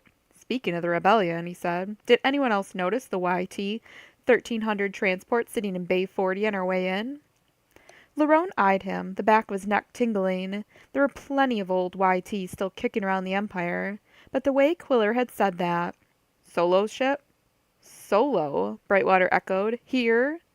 Not sure, Quiller said. We were too far away for a positive visual, and I didn't want to key in a cone scan, not with Jade sitting right there watching. Why not? Marcross asked. Solo's a rebel. If he's here, that pretty well confirms that Farouz is a traitor. Hey, I don't even know that it was Solo, Quiller protested. Even if it was, there could be all sorts of reasons why he's here that have nothing to do with Farouz. He's right, Lerone said firmly, jumping in before the argument could pick up any more momentum. They'd ended up working with Solo a few months back, along with his Wookiee co-pilot and the young would-be Jedi, Luke Skywalker. Things had worked out well enough, but it wasn't an experience that Lerone was eager to repeat, and it probably wouldn't have been even if the three of them weren't rebels. Besides, passing judgment, of any sort, isn't our job. That's Jade's end of the deal. What if we actually spot Solo here? Marcross asked. Do we tell her about it? I think we have to, Graves said. Our job is support, and intel is part of that. I agree, Lerone said reluctantly. Just because he wouldn't want to work with Solo again didn't mean he wanted to hand him over to the tender mercies of Imperial security either. Though, before we do, we should try to get his side of whatever's going on. Assuming he'll even talk to us, Brightwater pointed out, considering that we are Imperials again. Very unofficially, Lerone reminded him, frowning. Half a block ahead, the normal traffic flow had been interrupted by a knot of people standing and looking at something happening on the right-hand side of the street. Even as the 5 stormtroopers moved toward it, other passerby were stopping to join the onlookers. Marcross had spotted it, too. Some kind of street performance, he suggested. Too quiet, Graves said. I'm guessing we'll find a dead body or two over there. Or someone about to get that way, Lerone said, grimacing. Blasters weren't exactly uncommon out here, but in keeping with her low-profile plan, Jade had ordered them to stick with holdout blasters, which were much easier to conceal than their standard Blastech DH-17 sidearms. Unfortunately, holdout blasters were also a lot less powerful than the DH-17s, both in rate of fire and in total number of shots per Tabana charge. If there was trouble up there, they could quickly find themselves at a dangerous firepower disadvantage. There was nothing to do but give it a try. Line spread penetration, Lerone ordered, making sure his holdout blaster was within easy reach. Let's see what's going on. They reached the edge of the crowd. Lerone picked a likely spot and started easing his way through the press, the other stormtroopers continuing on to make their own insertions at other places down the line where they would all be within covering positions of one another.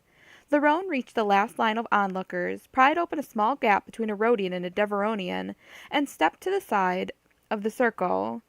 3 meters in front of him were 4 aliens, burgundy-feathered beings of a species Lerone didn't recognize. Their faces, and the blasters gripped in their hands, were pointed toward 3 aliens sporting green scales and fur tufts, who were themselves standing behind 3 more of the feathered aliens, the whole crowd of them under the canopy of a rough, open-fronted store made of shipping crates and scrap metal.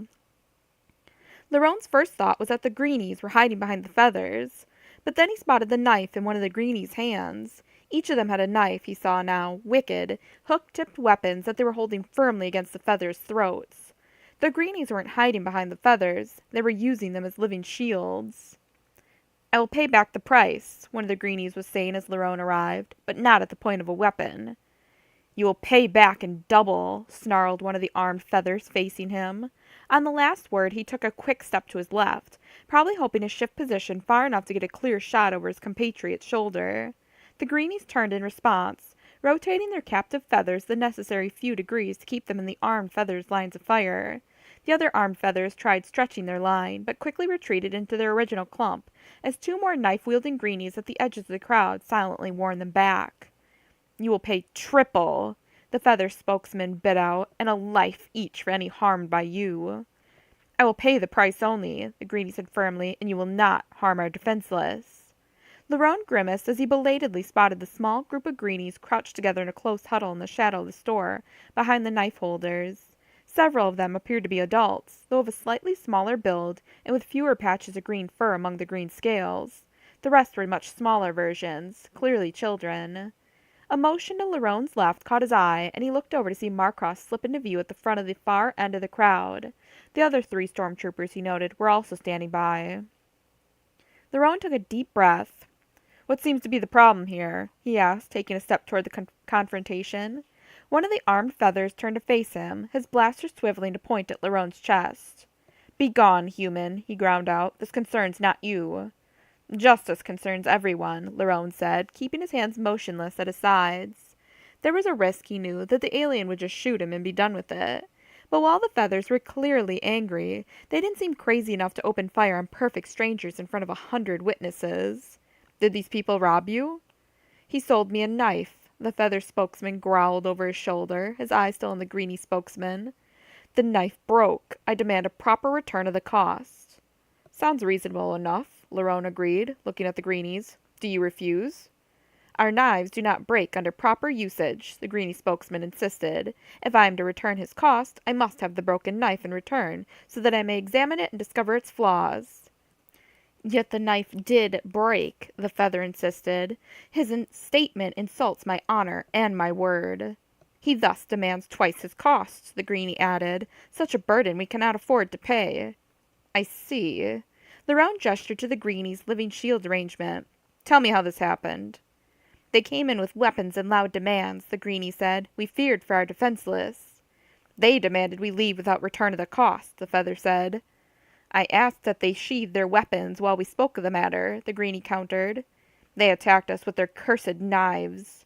"They threatened our defenseless." "Yes, all right," Lerone said, raising his voice to be heard. He'd had to deal with this sort of thing any number of times back in his official days as a stormtrooper. With aliens, especially unknown aliens, it really could be as simple and straightforward as competing horn-locked honors. "Enough. Show me the broken knife." There was just the slightest pause. "I do not have it," the feather said stiffly. Lerone grimaced. Or it could be that one of 2 sides was trying to cheat the other. "Why not?" he asked. "Where is it?" "It is not here," the feather said, his anger level starting to ratchet up again. "When I have received twice the cost, I will return it, but not until the money's in my hand." "Sorry, but it doesn't work that way," Lerone told him. "You give me the broken knife, and I'll have the merchant return the money you paid for it." "Double the cost." Lerone shook his head. "It doesn't work that way either." The feather snarled something in a clickety-sounding language. The one holding the blaster on Lerone took a step toward him, raising the weapon to point at Lerone's face. There was the short, sharp crack of a blaster. With a warbling screech, the feather lurched forward, his right leg collapsing beneath him, as Graves' shot expertly grazed the outside of his knee joint. Lerone was ready, taking another quick step forward and twisting the blaster from the alien's suddenly slack grip. Turning it around into firing position, he leveled it at the other 3 armed feathers. "Weapons down," he ordered. The three feathers started to turn, stopping abruptly as Graves sent a warning shot into the ground between them and Lerone.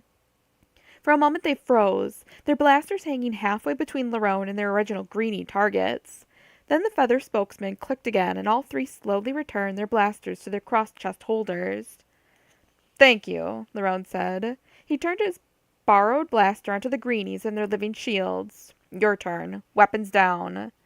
The spokesman murmured something, and the greenies released their grips on the feathers. As the former hostages stepped hastily away, the knives similarly vanished in the sheaths. "Thank you," Lerone said, turning back to the feathers. "Now, the broken knife, if you please." "It is not here," the feather growled. "I said that already." "Yes, I forgot," Lerone said. "Fine. We can all go back to your place and get it." He lifted the blaster slightly. "You'll go under guard, of course, with your hands in binders. Just as a precaution."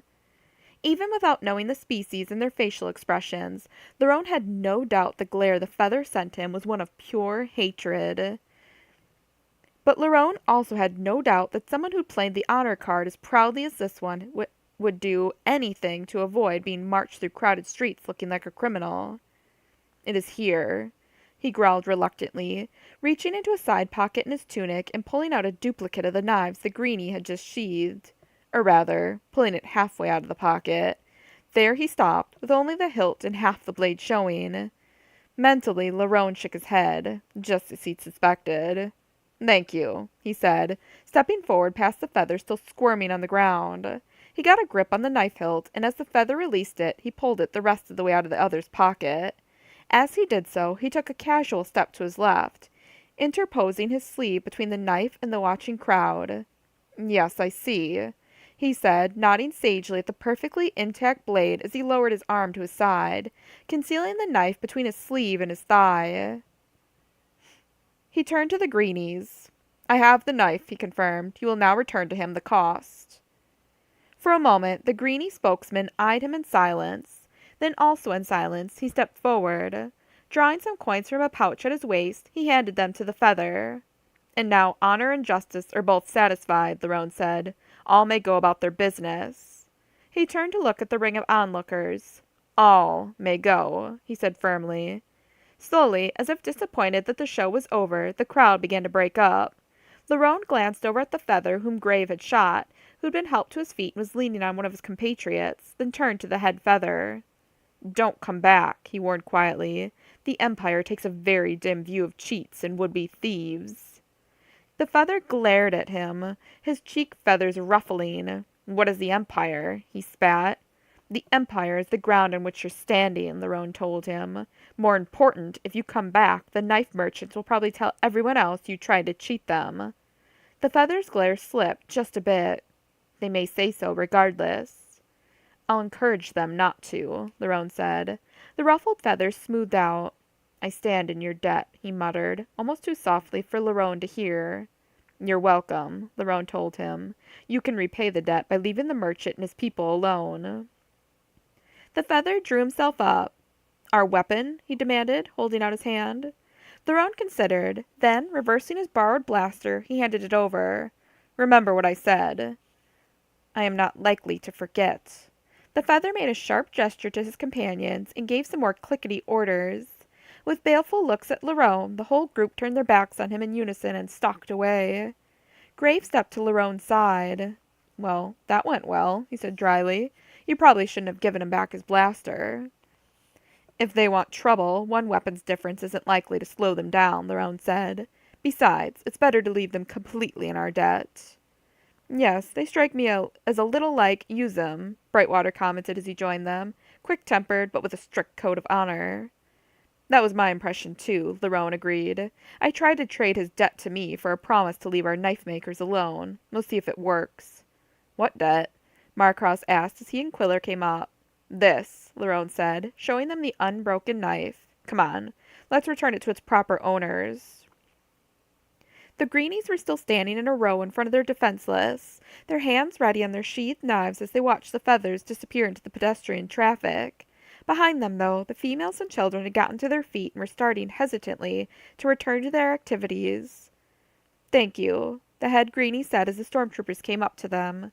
"We are in your debt." No problem, Lerone assured him. I'm glad we could help. He reversed the knife and extended the hilt toward him. Here's your property. The greenie gave a wet-sounding snort as he saw the unbroken blade. As I suspected, he said contemptuously. You should have exposed his fraud for all to see. It's always a good idea to leave people with something more to lose, Lerone said as the other took the weapon. And his claims certainly aren't likely to damage your business, Brightwater added. I've seen many blades in my travels, and yours is exceptionally well crafted. Your kindness is most welcome, the greenie said. I am Vantar, leader of this small group of Trukri. I stand in your debt. No problem, Lerone said. I'm Lerone. These are Brightwater, Grave, Marcross, and Quiller. I don't think I've ever seen people of your sort before, Marcross said. Where are you from? There, Vantar said, gesturing toward the sky. From the stars you call the unknown regions. We fled here in hope from the ravages of a terrible enemy. His small, white-rimmed eyes narrowed. An enemy we fear may soon assail us here as well. Lerone frowned. Jade hadn't said anything about alien threats being part of this operation. Who is this enemy? He asked. They are a group of beings, some allies, some slaves, Vantar said. They attack and destroy under the orders of an evil creature named Warlord Nusa Isfa. What sort of being is he? Marcross asked. Is he one of the feathered people who were just here? The Paneath? Vantar's eyes flashed with contempt. No, Nusa Isfa's not Paneath, though perhaps the Paneath have now joined him. They are the sort of foul-minded creatures he would use to his advantage, especially here in the mud and fear that is this world. Do you know anything else about him? Lerone asked. His species, or what he looks like? Vantar gave a furtive glance over his shoulder at the females and children. I have seen only the dark challenge he sends before each of his attacks, he said in a low voice. He is constructed similarly to you, but with his covering surface smooth and soft and shimmering like a rainbow. His covering? Grave asked, tapping the back of his hand. You mean his skin? His skin, yes, Vantar said. His head covering is arranged similarly to yours, but the tendrils are much longer and are pure black. His eyes are... I do not know the word. They are bright yellow and give off many small reflections. Multifaceted, like an insect's, Brightwater suggested. He pulled out his datapad and punched up a picture of a Nohion. Like this? Like, but unlike, Vantar said, nodding at the picture. Nusa Isfa's eyes are smaller, and lie nestled within the head like yours or mine, instead of being on the outside as this creature's are. Lerone looked at the others. Any of this sounding familiar? Not to me, Brightwater said, putting the datapad back into his pocket. Me neither, Graves said. I would have said near human until he mentioned the eyes. Now I'm not so sure. Of course, if he's from the unknown regions, it's not unreasonable that we've never run into a species before, Brightwater pointed out. True, Lerone said. I was hoping he was someone from the Empire playing conquest games. Nusa Isfa plays no games, Vantar said darkly. He conquers, and he destroys. You said you were afraid he would be coming here, Quiller said. Why here? Is there something in the Polan system of particular value? Vantar gave a whistling sigh. What does any warlord find of value in new territory? He wishes only to conquer, to hold, and to exploit. That is all that matters to such beings. He lowered his eyes. He was preparing to conquer or destroy our own world when we fled, he said quietly. To this day, we do not know which was its fate. Well, if he tries to show his face here, he's going to be in for a surprise, Quiller assured him. I doubt he's got anything that could take on an Imperial Star Destroyer. I pray that you are correct, Vantar said. I've seen his legacy of destruction. I do not wish to see more of it. Nor do any of the rest of us, Lerone told him. Try not to worry. He gestured to the others. In the meantime, we need to move along. Again, we are in your debt, Vantar said. He hesitated, balancing the knife Lerone had given him across the dog-like pads on parts of his palm and finger joints. Then, as if suddenly coming to a decision, he flipped the weapon around and held the hilt out toward Lerone. In gratitude for your aid, he said. I'm honored, Lerone said, but there's no need. Our honor and pleasure is in the helping of others. As our honor and pleasure is in paying our debts, Vantar said, still holding out the knife. Lerone looked at Brightwater. The other was gazing unblinkingly at the knife, practically salivating over it, in fact. Then we accept with thanks, Lerone said, taking the weapon. Silently, one of the other Trocree stepped forward and handed Lerone a matching sheath of some sort of tooled leather. "Thank you again," Lerone said, sliding the knife into the sheath. It fit snugly, yet at the same time was surprisingly easy to draw. "Farewell, and take care." He gestured, and the stormtroopers resumed their journey toward the stormtrooper station. "Here," Lerone said, handing the sheathed knife to Brightwater. "Early Transland Day present. Enjoy." "Oh, I couldn't," Brightwater protested. "Yes, you could," Quiller said dryly. "Come on, buddy. Take it before your eyes fall out of their sockets." "Well, if you insist," Brightwater said, taking it almost reverently and sliding it out of its sheath for another look. "First an antique Drogot, and now this," Graves said. "How come Brightwater gets all the good stuff?" "It's my kind face and generous personality," Brightwater said, tucking the knife into his belt at the small of his back, and pulling the edge of his tunic down over it. "Yes, that must be it," Marcross agreed. "Any of you ever hear Jade mention this Nuso Isva character? Or any other threat in this area besides the rebellion?"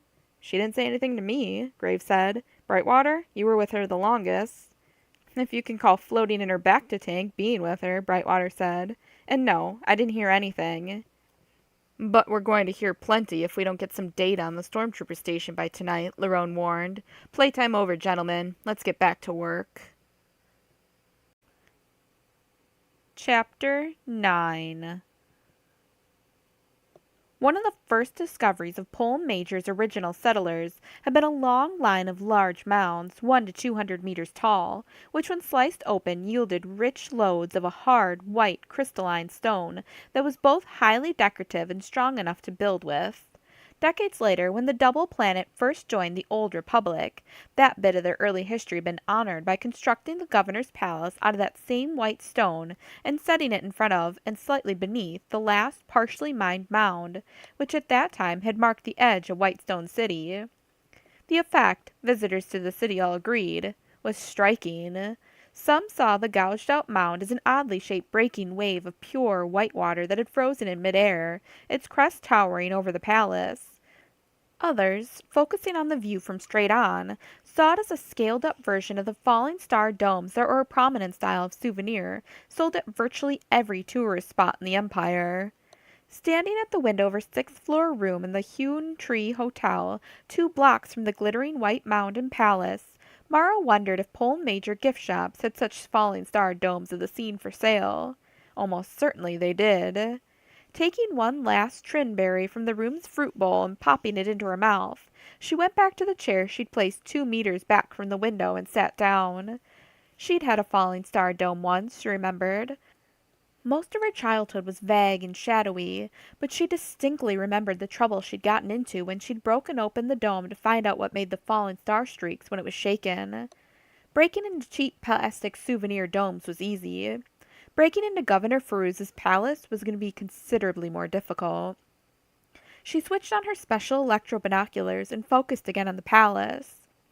The wall that encircled most of the Empire's palaces had here been truncated into an arc, running from one edge of the mound cutout to the other. The mound itself took the place of the rest of the wall. The grounds enclosed by the mound and wall were more oval than circular, with the main open areas to the right and left of the palace. Mara couldn't see much of either area from her current vantage point, but from the Emperor's data, she knew there were formal gardens on one side and an outdoor theater and small fragrance jungle on the other. The mound itself rose a good 50 meters above the palace, and in fact the tip of the crest overhung the rear third of the building. Normally, that would suggest the possibility of a rappelling incursion. In this case, though, it was such an obvious approach that Farouz or his predecessors had taken special care to close it off. At least half of the unobtrusive wall-mounted lasers were aimed up and inward, their swivels blocked to keep them from firing down into the compound itself, but more than capable of picking off someone dropping spider-like from a rappelling line. Not that a potential infiltrator would find it easy to get into rappelling position in the first place.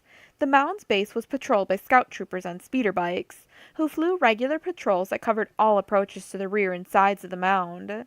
Most of the time the speeder bikes stopped where the compound's wall met the mound and turned back to circle the other way, but occasionally a trooper would continue on, cutting close alongside the wall and swooping past the gate, then continuing around to the mound's other side. The sheer randomness of those extra circuits made it impossible to predict when an opening in the pattern would take place, which made getting to the mound, let alone climbing it, problematic at best. The wall itself was just as bad. It was a good 5 meters tall, with 6 watchtowers spaced out along it, each of which was occupied by at least 3 guards at all times. The wall was set back about 50 meters from the major street that ran past the front of the palace and compound, setting across a wide paved road spur that led from the street to the gate. 2 pairs of guards stood at the gate, which was opened only when vehicles were entering or leaving. The outer part of the wall was patrolled by 4 pairs of stormtroopers, and Mara had no doubt there was more walking the inside perimeter as well. She hadn't yet seen the nighttime routine, but the security would undoubtedly be tightened as darkness fell across the city.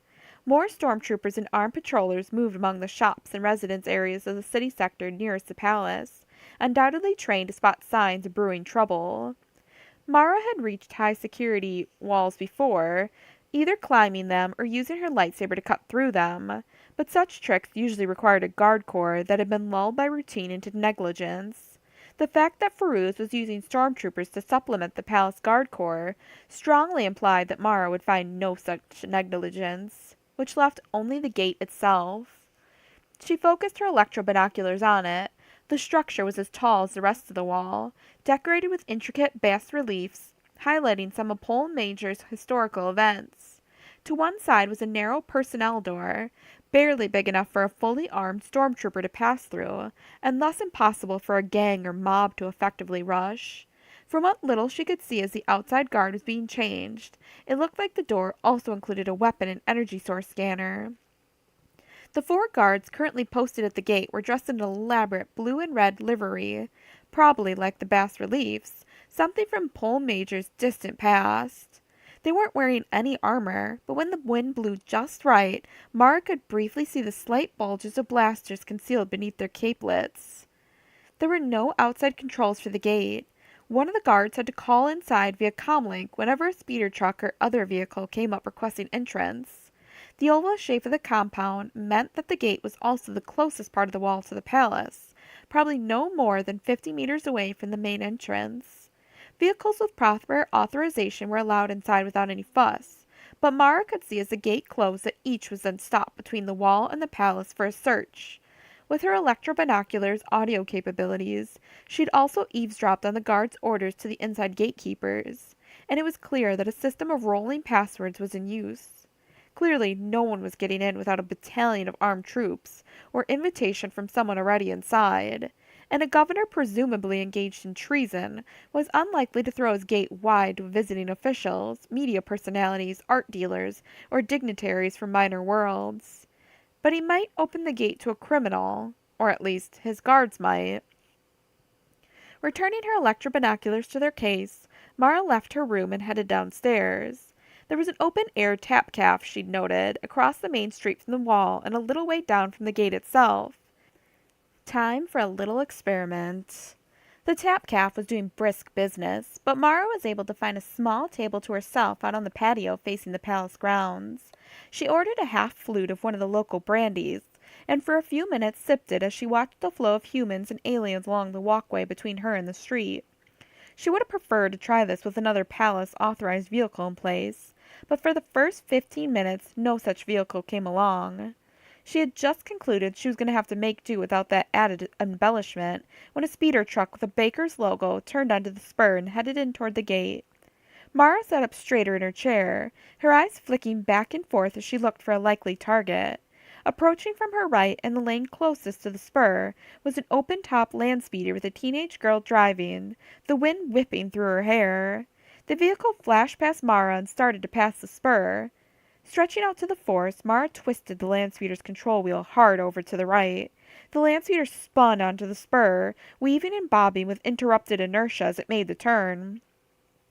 Even at her distance, Mara could see the girl's panic as she wrestled with her suddenly rogue vehicle, trying to turn it off its new path. Mara kept a tight force grip on the wheel, noting out of the corner of her eye that the gate was just starting to open to admit the speeder truck. The teen, apparently only now spotting the truck directly in her path, abandoned her attempts to steer and stomped with all her weight on the brakes. She just made it. The land speeder bobbed to a stop bare centimeters away from the speeder truck's rear crash plate. And as the gate hastily closed again in front of the truck, all four of the Liberty guards arrowed in on the land speeder, their concealed blasters drawn and pointed at the hapless girl.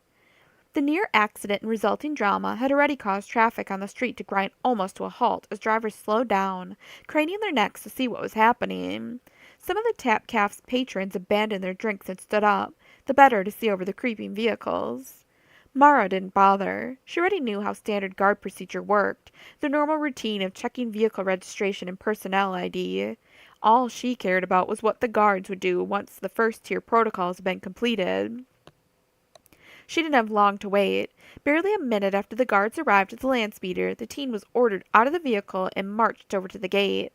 The small side door had opened, and a middle-aged man in a gray uniform was waiting there for her. They held a brief conversation, then a middle-aged man had another conversation on his comlink. A few minutes later, two more gray uniformed men emerged from the side door and headed over to the land speeder. The liveried guards stayed with the teen, moving her a few meters away from the gate and door and standing her out of the way beside the wall. Peering over the still sluggish traffic, Mara saw the two gray-suited guards move the land speeder off the road and then pop open the engine compartment. A minute later, the gate finally opened again and the speeder truck was allowed through. Mara nodded to herself. So a minor infraction, even a mysterious one, would only earn the perpetrator a talking to outside the wall. It would presumably take a more serious threat to get hauled inside for more thorough questioning. Fortunately, serious threats were one of Mara's specialties. She finished her drink, left a pile of credits that included a generous tip, and headed off into the market section that extended several blocks away from the palace compound. In the center of the market section, tucked away between the cantinas and legal offices, was a small electronics store. The sales clerk was a male Verpine, 2 meters of bipedal insectoid cheer and technological enthusiasm, who would probably have described everything in the store in minute detail had Mara given him half a chance.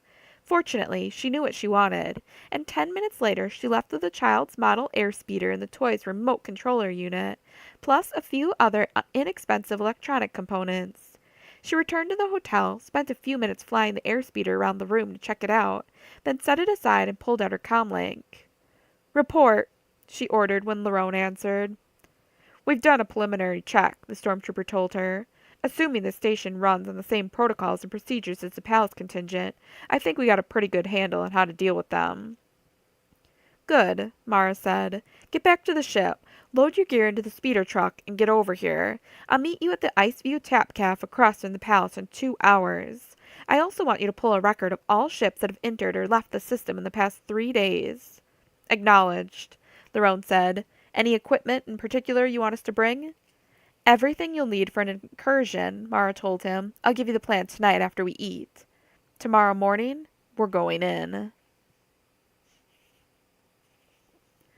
The double planet drifting across the starfield ahead did not, in Paleon's opinion, have anything particularly noteworthy about it, aside, of course, from the relative novelty of it being a double planet in the first place. But apart from that, there was nothing. The number of spaceships moving in and out was nothing like the traffic around Imperial Center or Corellia, neither in quantity nor in the size and sheer opulence of the vehicles involved. The power grid map showed large areas of Pole Major still relatively undeveloped, and much of Pole Minor to be virtually uninhabited. The Golan 1 defense platform orbiting Pole Major was more than half deserted, with barely 30% of its weapons still powered. A single dreadnought, the Sarisa, circled Pole Minor and was even less functional than the Golan. All in all, the place was practically the definition of a galactic backplanet, which made it a perfect place for rebels and alien warlords to meet in secret and seduce an imperial governor from his sworn duty. There was a footstep behind him, and Paleon turned to see Captain Druson striding down the command walkway. "So that's the place," the captain rumbled as he came to a halt beside Paleon. "Not much to look at, is it?" "No, sir, it isn't," Paleon agreed. "I wonder how long it's been since they've had a Star Destroyer pay a visit." "If they've ever had one here at all," Druson said. "A shame we can't give them more of a show. See those 8 ships over there? The ones cutting across the Sarisa's bow on their way into Pole Minor? What do you make of them?" Paleon peered out the viewport, resisting the temptation to look at the tactical display or call for a comm scan readout. Druson obviously wanted to see what he could see by himself. The three big ones are Gallifrey Yard's GR-75 transports, he said. The other five are probably Corellian light freighters of some sort. I can't tell which model from this distance. Anything unusual about their formation? Palian gave the rest of the traffic pattern a quick look for comparison. Not really, he said. There's still enough mining on Pole Minor for transports that size to make stops, both to bring in new equipment and supplies and to take out finished product. Reasonable enough, Druson said. What if I also told you that ComScan reports all the ships are heavily armed? Heavily enough to be skirting the law, in fact. That would raise my suspicions enough to take a closer look, Palian said. But there are also a large number of smuggler and pirate gangs operating from this system. Even a legitimate operation would need to arm both its transports and its escort ships or risk attack and capture. He pointed. And the fact that they're moving past the Sarisa instead of avoiding it implies that they are, in fact, legitimate. Yes, that's the crowning subtlety, isn't it? Druson agreed grimly. But in this case, appearances are deceiving. Lord Odo has informed me that those are, in fact, Rebel Alliance ships. Palian felt his throat tighten. If the rebels had brought in that much carrying capacity, they must be expecting to obtain a great deal of material from their coming deal with Nusa Isva. Material. Or soldiers. And the fact that the Sarisa was letting them skim right past its turbo lasers was a strong indication that Odo was also right about Governor Farouz being involved. Do we take them now, sir? He asked Druson. Or do we wait to see if they bring in more? Neither, Druson said. Lord Odo has something else in mind. We'll take a leisurely pass by Pole Minor, as if we just dropped out of hyperspace to recalibrate our course and then head out. He paused. Into the unknown regions. Palian felt his mouth drop open. The unknown regions? Don't worry, we won't be going very deep, Druson assured him. Only a few hours. And we have full nav data for the route we'll be taking. Perfectly safe. Palian grimaced. Perfectly safe? Except for all the possible dangers out there from pirates, mercenaries, and aliens like Nusa Isva. May I ask the nature of our mission? Lord Odo was a bit vague on that point, Druson conceded. I gather we're going to be delivering a bit of surprise to one of Nusa Isva's attack squadrons. Ah, Palian murmured. By ourselves? We're an Imperial Star Destroyer, Commander Palian, Druson said, his voice darkening. We don't need anyone's help to bring the Empire's strength in order to bear on anyone. Yes, sir, Palian said, ducking his head. My apologies. Yes, Druson said, and we'll hardly be alone. Senior Captain Thrawn and the Admonitor are also out there, and Lord Odo assures me we'll be joining with them somewhere along the way. And Senior Captain Thrawn is no doubt aware of our imminent arrival? Someone's certainly aware, Druson said. If not Thrawn, then who? Palian nodded. He'd also seen the reports from security about Odo's use of the Chimera's holonet transmitter to send messages to someone in either wild space or the unknown regions. Who indeed, he agreed. Which still left them traveling into an unknown situation, going up against an unknown enemy with unknown resources.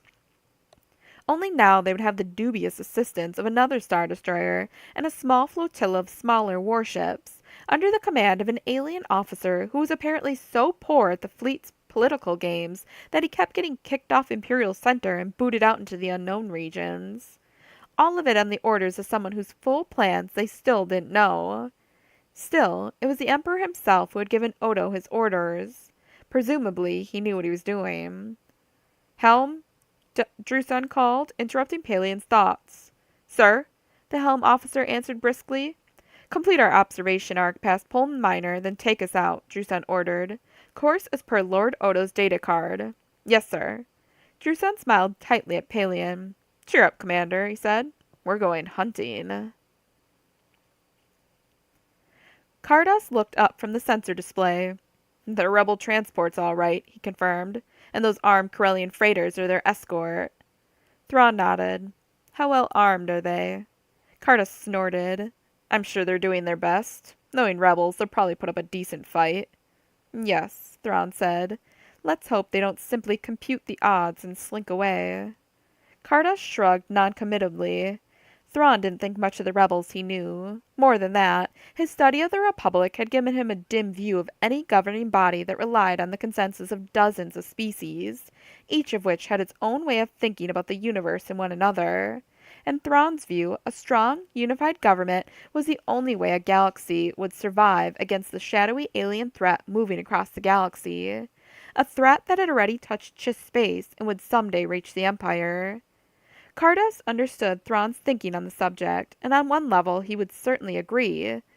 While Thrawn had been pushing against governmental inertia in the Chiss ascendancy, Cardass had lived through the chaotic middle of the Separatist movement in the Clone Wars. He'd seen the damage 100 species with 100 private agendas could do. On the other hand, only a fool could believe that the Empire under Palpatine was doing a better job in the Unity Department than the Republic had. "So what's next?" he asked, mostly to change the subject. "I need to contact my agent on Pol Major," Thrawn said. "Once I've had his report, we'll be ready to leave." "To the unknown regions," Carda said, grimacing. For him, the unknown regions didn't exactly hold fond memories. "Yes," Thrawn said. "Nusa Isva will certainly be there. We need to be there, too." "To make sure his game fails?" "On the contrary," Thrawn said softly. "To make sure it succeeds." The Pole Minor atmosphere was thin, dank, and especially at night, cold. Very cold. Leia had never really liked cold all that much, and as she stood on the rocky ground of Pole Minor's surface, she could practically feel ice forming on her eyebrows. But at the moment, the cold was the farthest thing from her mind. The Star Destroyer was leaving. "You sure?" Kraken asked from beside her. "Very sure," Leia said, pressing her electro-binoculars to her eyes and trying not to accidentally nudge her breath mask. "It's pulling away. There it goes." She lowered the electro-binoculars. It just made the jump to hyperspace. Kraken heaved a sigh. "That," he said, "was way too close." Leia nodded soberly. Any agreements Axlan had made with Governor Farouz would hardly be honored by other Imperials. And the unexpected arrival of a Star Destroyer, even for a brief time, was definitely a cause for concern. "I wonder if someone suspects something." "I'm sure somebody does," Kraken said, still gazing out at the stars. "Farouz can't possibly have hidden this deal from everyone. The real question is whether that someone has managed to get Imperial Center's attention." "With a corrupt governor at the center of it, I'd say that's likely," Leia said. "I wonder if we should take what we've got and get out while we can." Kraken scratched his cheek. "I don't know," he said. "We haven't even gotten all the cold weather gear together, let alone all those nice T-47s. I'd hate to leave all that behind for no reason." "If it is for no reason," Leia warned. "Still, if Imperial Center had any serious suspicions, that Star Destroyer should have at least stayed long enough to do some spot checks.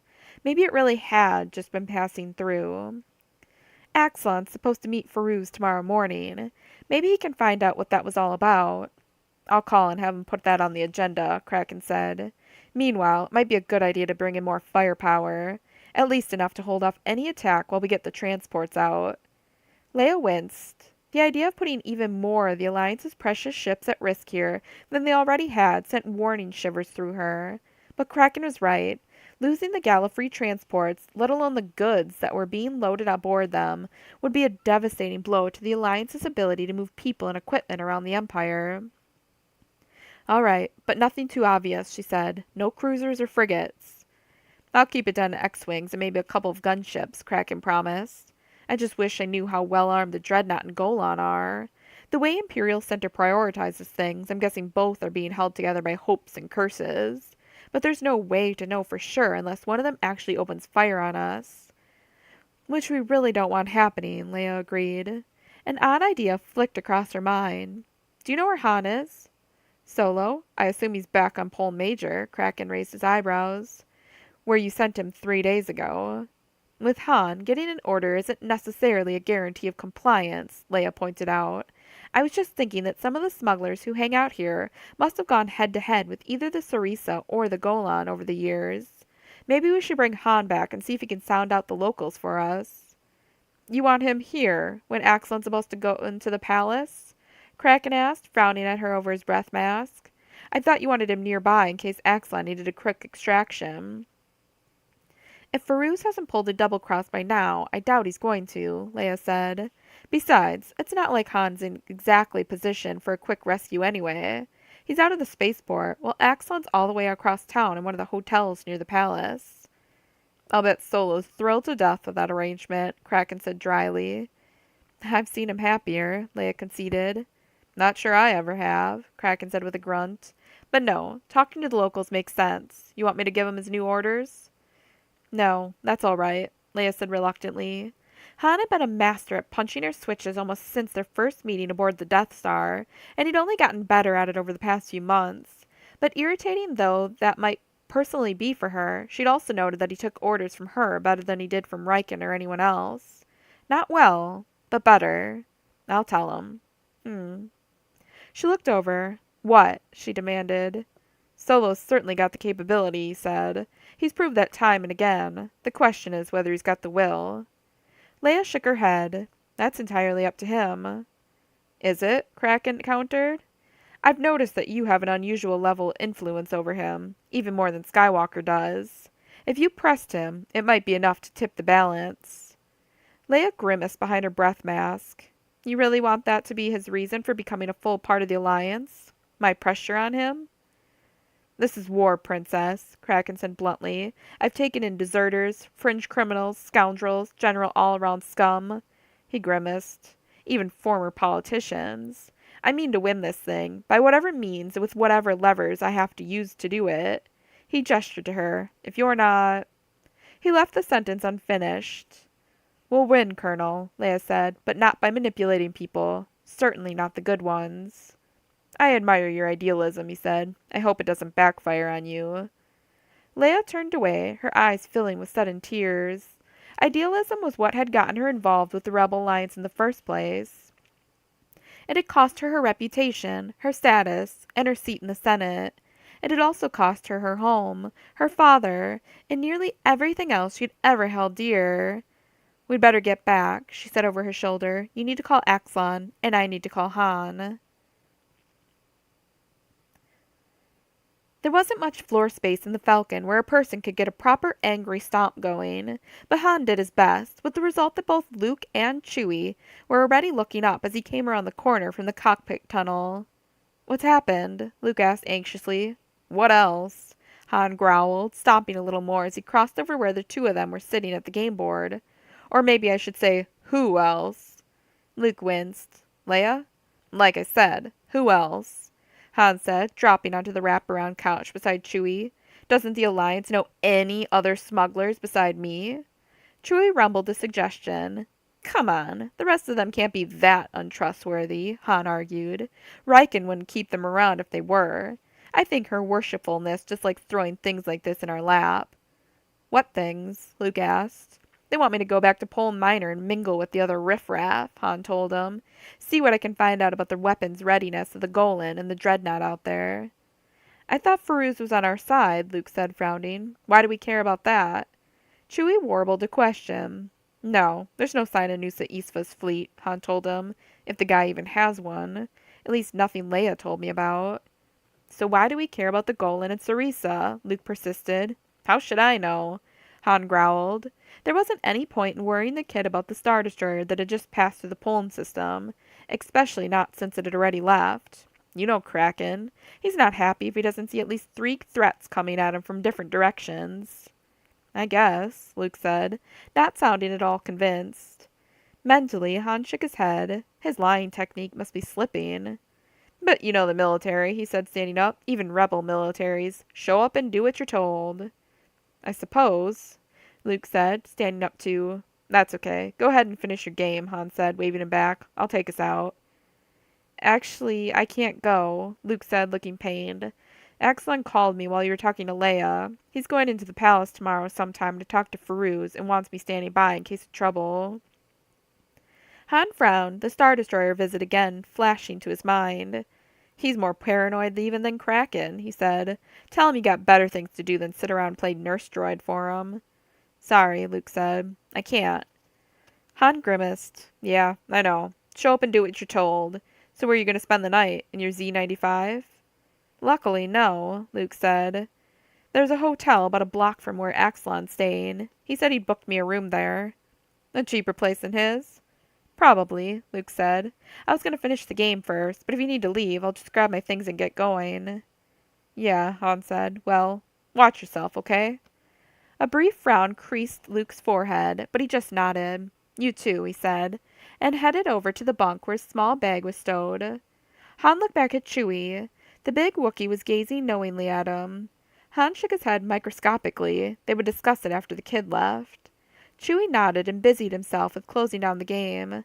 Then heaving himself off the couch, he warbled a farewell to Luke and headed for the cockpit.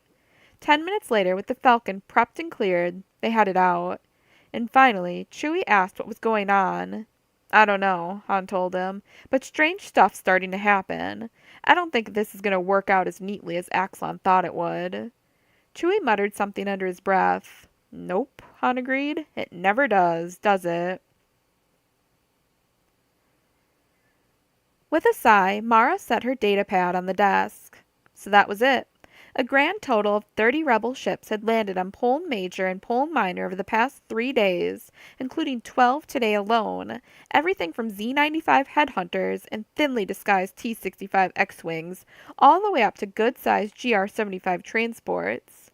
None of them had even been challenged, let alone stopped or boarded, and the orders to let them pass unexamined had come directly from the governor's palace.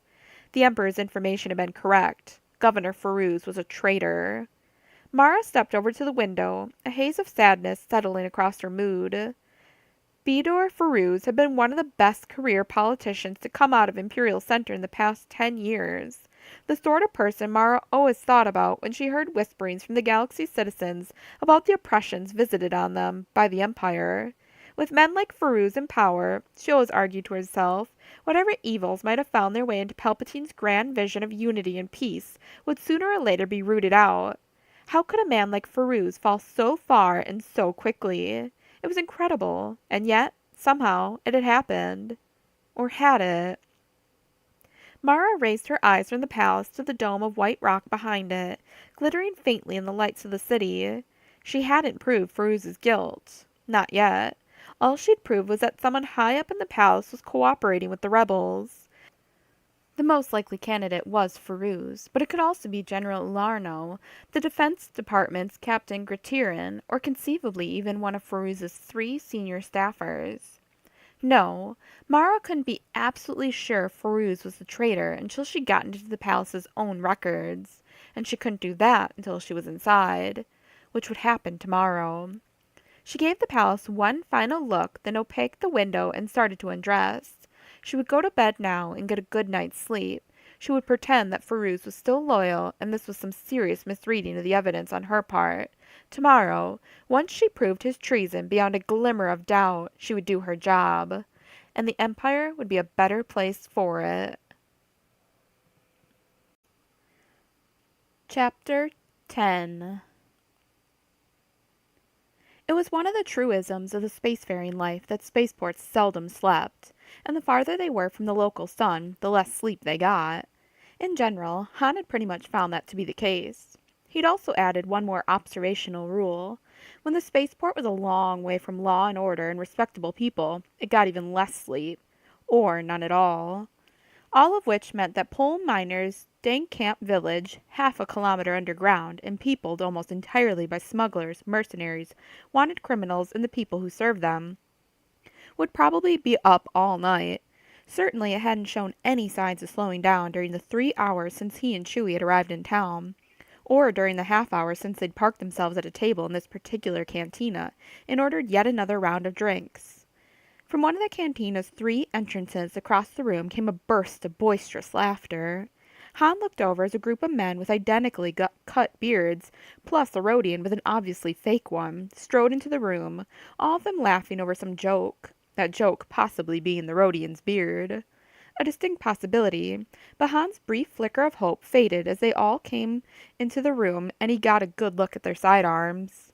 Most of them were carrying simple sporting blasters, with a couple of old Clone Wars era DC-15s thrown in. Smugglers, or maybe a skimper or swoop gang. Scowling, he turned back to his drink.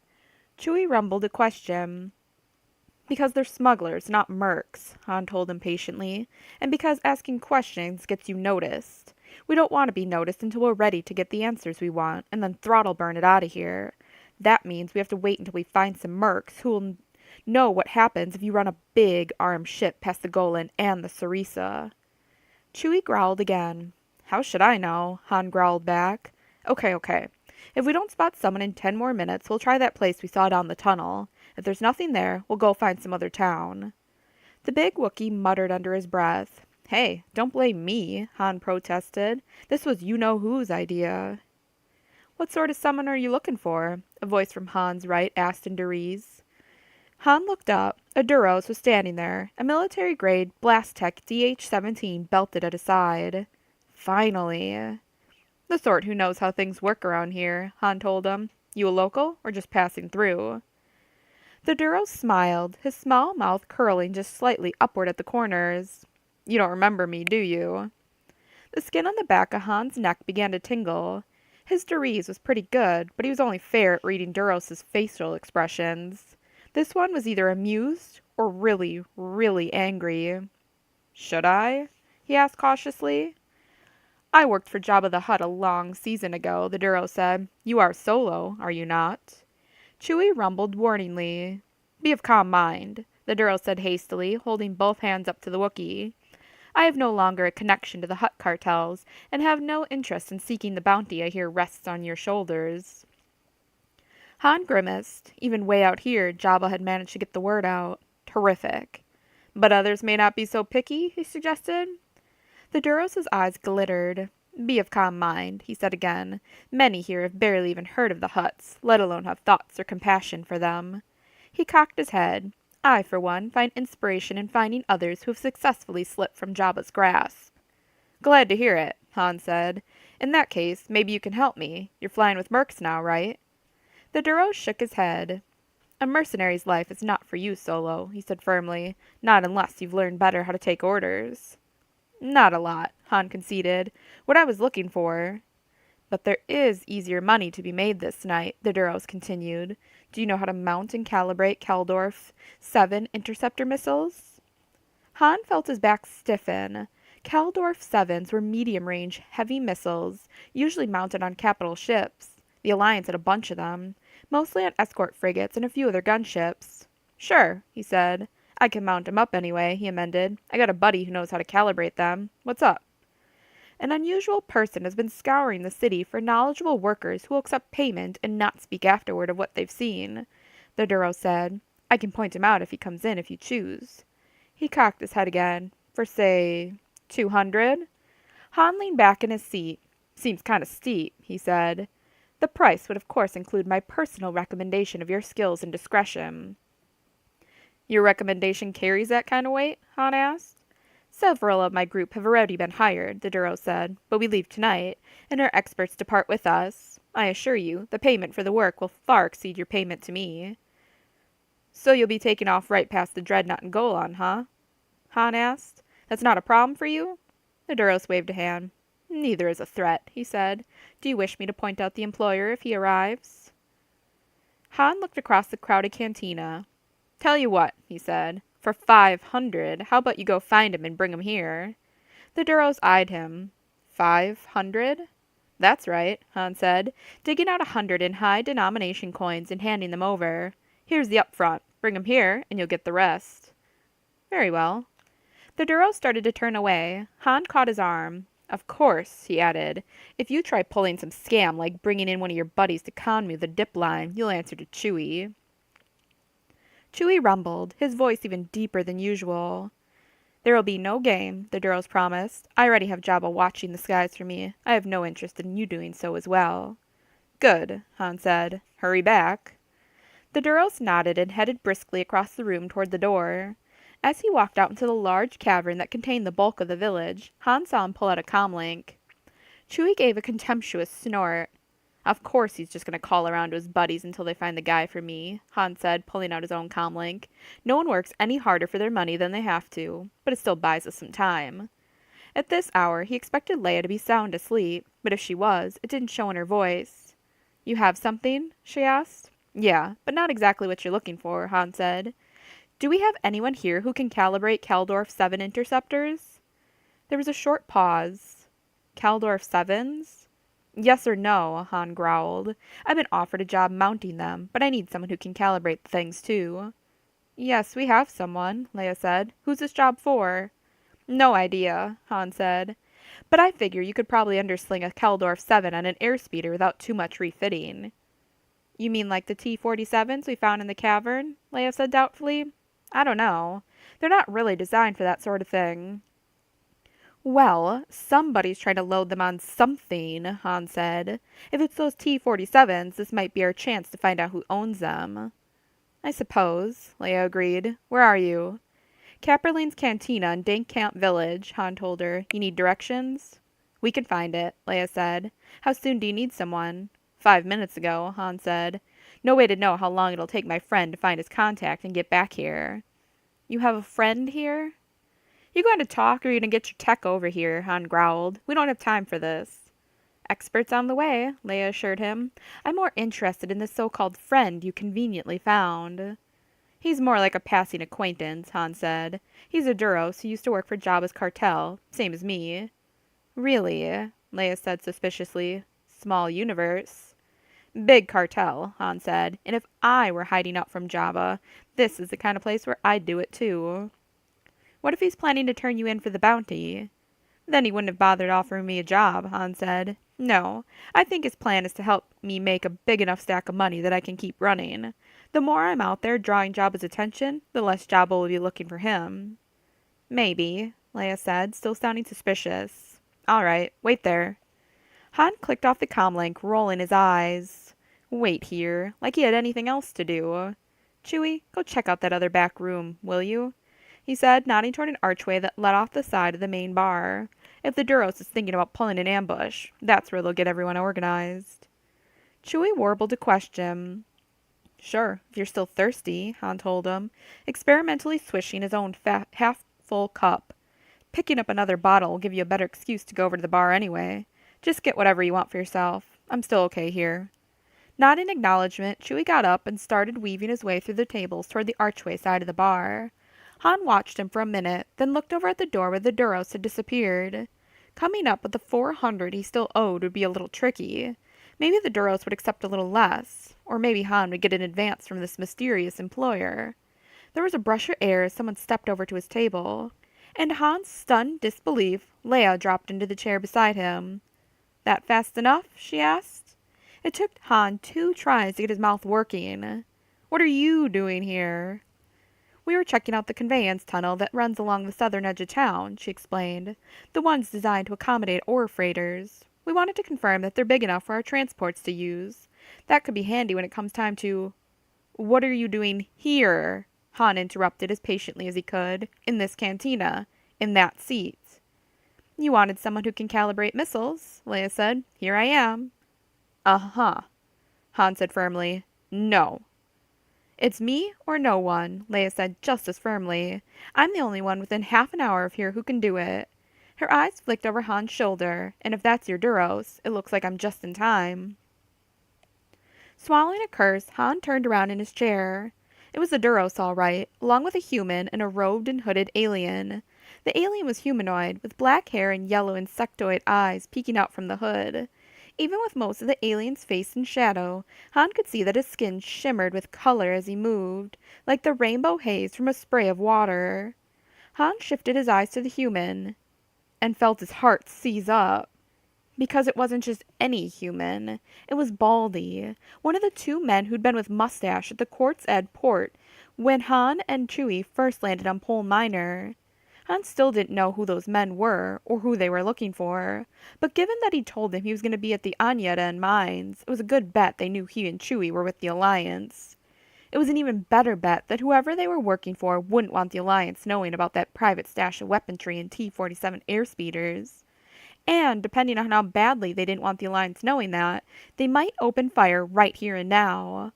Baldy's eyes swept the room and came to a sudden halt, aimed like turbo lasers at the bar. At the big, shaggy, crowd-towering form of Chewie. Get ready to duck, Han ordered Leia quietly, slipping his hand casually under the table and getting a grip on his blaster. The minute the Wookiees started back to their table, Baldy would track his vector and spot Han. Briefly, Han wondered if there might be time to get Chewie on the comlink or otherwise wave him off. But there wasn't, and either activity would probably just draw Baldy's attention to him that much faster.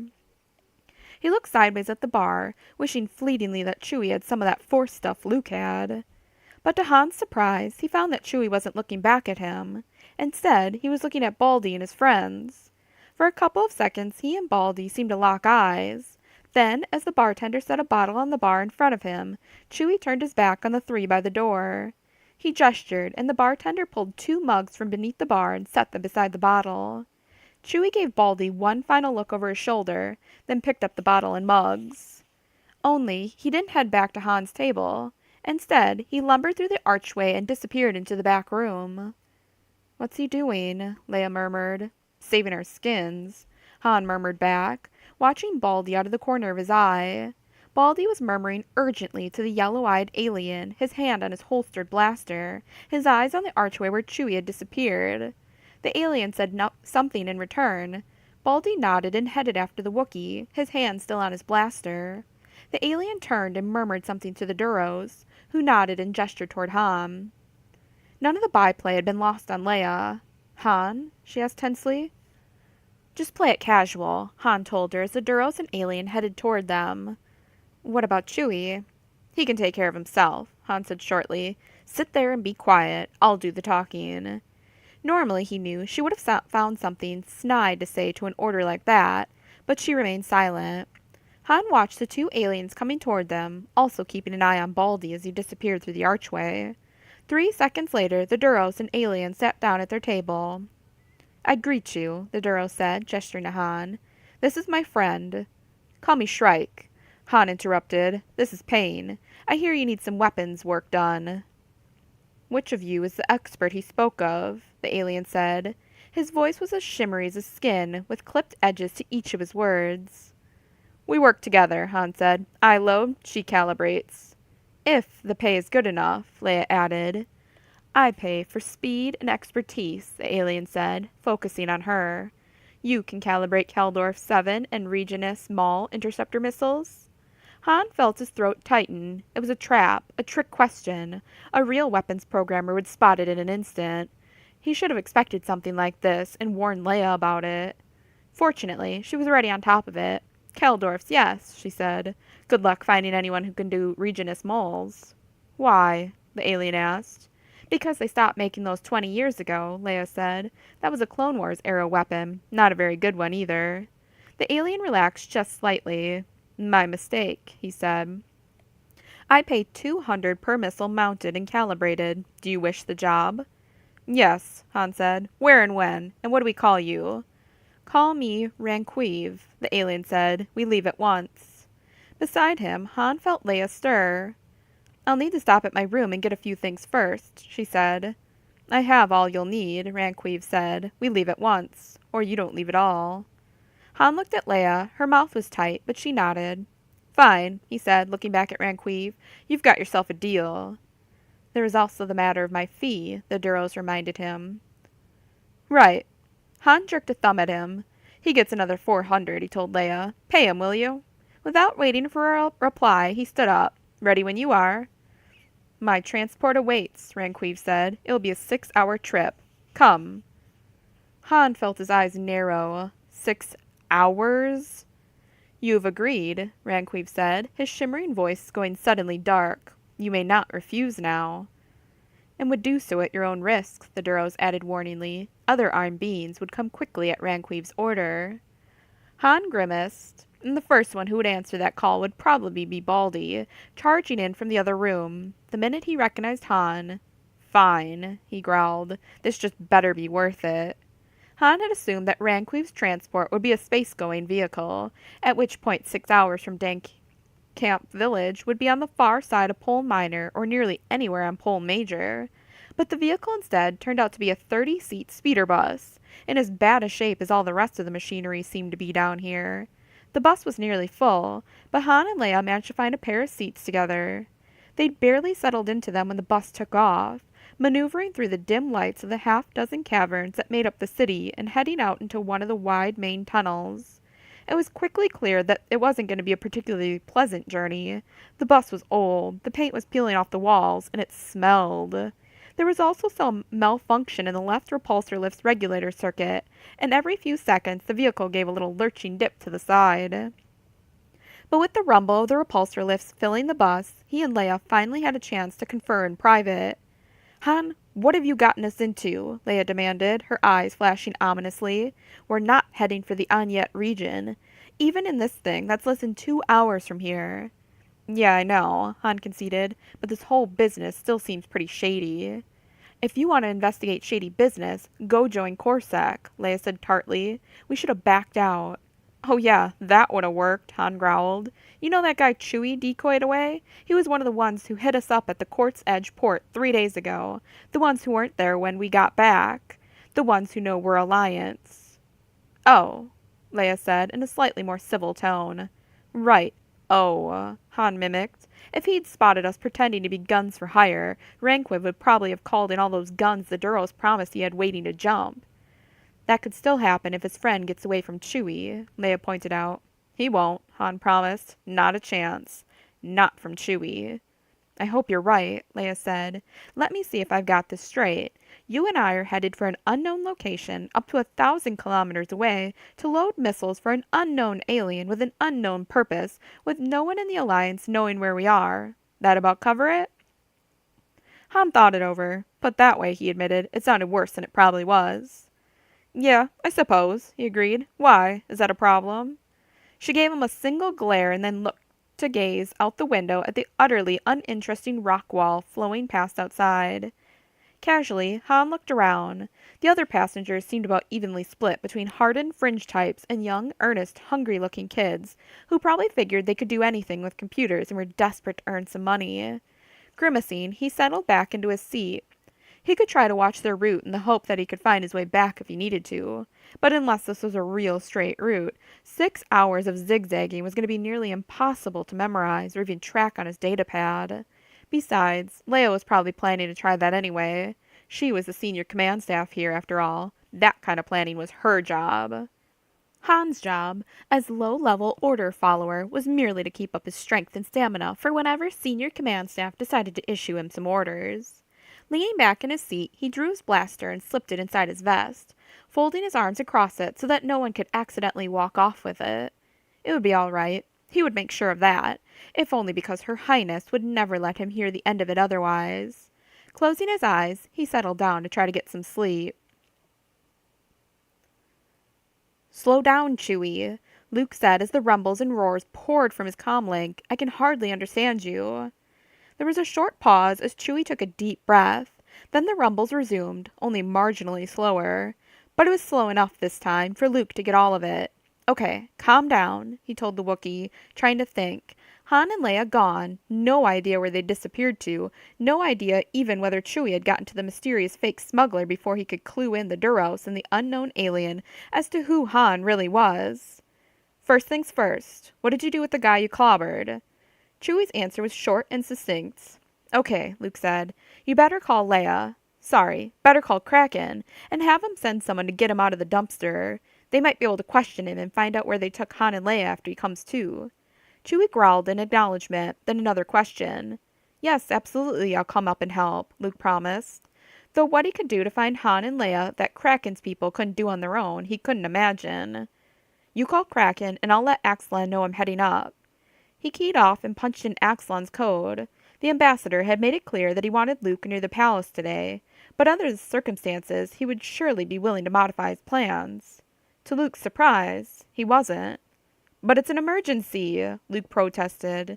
Han and Leia have disappeared, and we don't know what kind of danger they might be in. They need me there.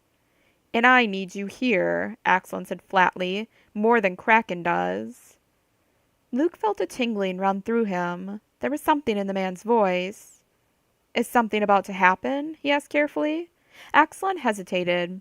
I don't know all the details, he said, but I think the governor's life is in danger. Serious, immediate danger. Does he know? Luke asked. I mean, shouldn't you be telling him instead of me?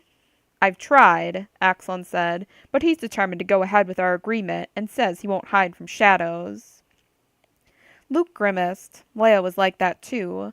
A prime target for Imperial agents, yet she always refused to stay behind and keep a low profile when there was work to be done. Do we know anything about who it is he's not hiding from? Nothing solid, Axelon said, but it's rumored that the agent's weapon of choice is a lightsaber.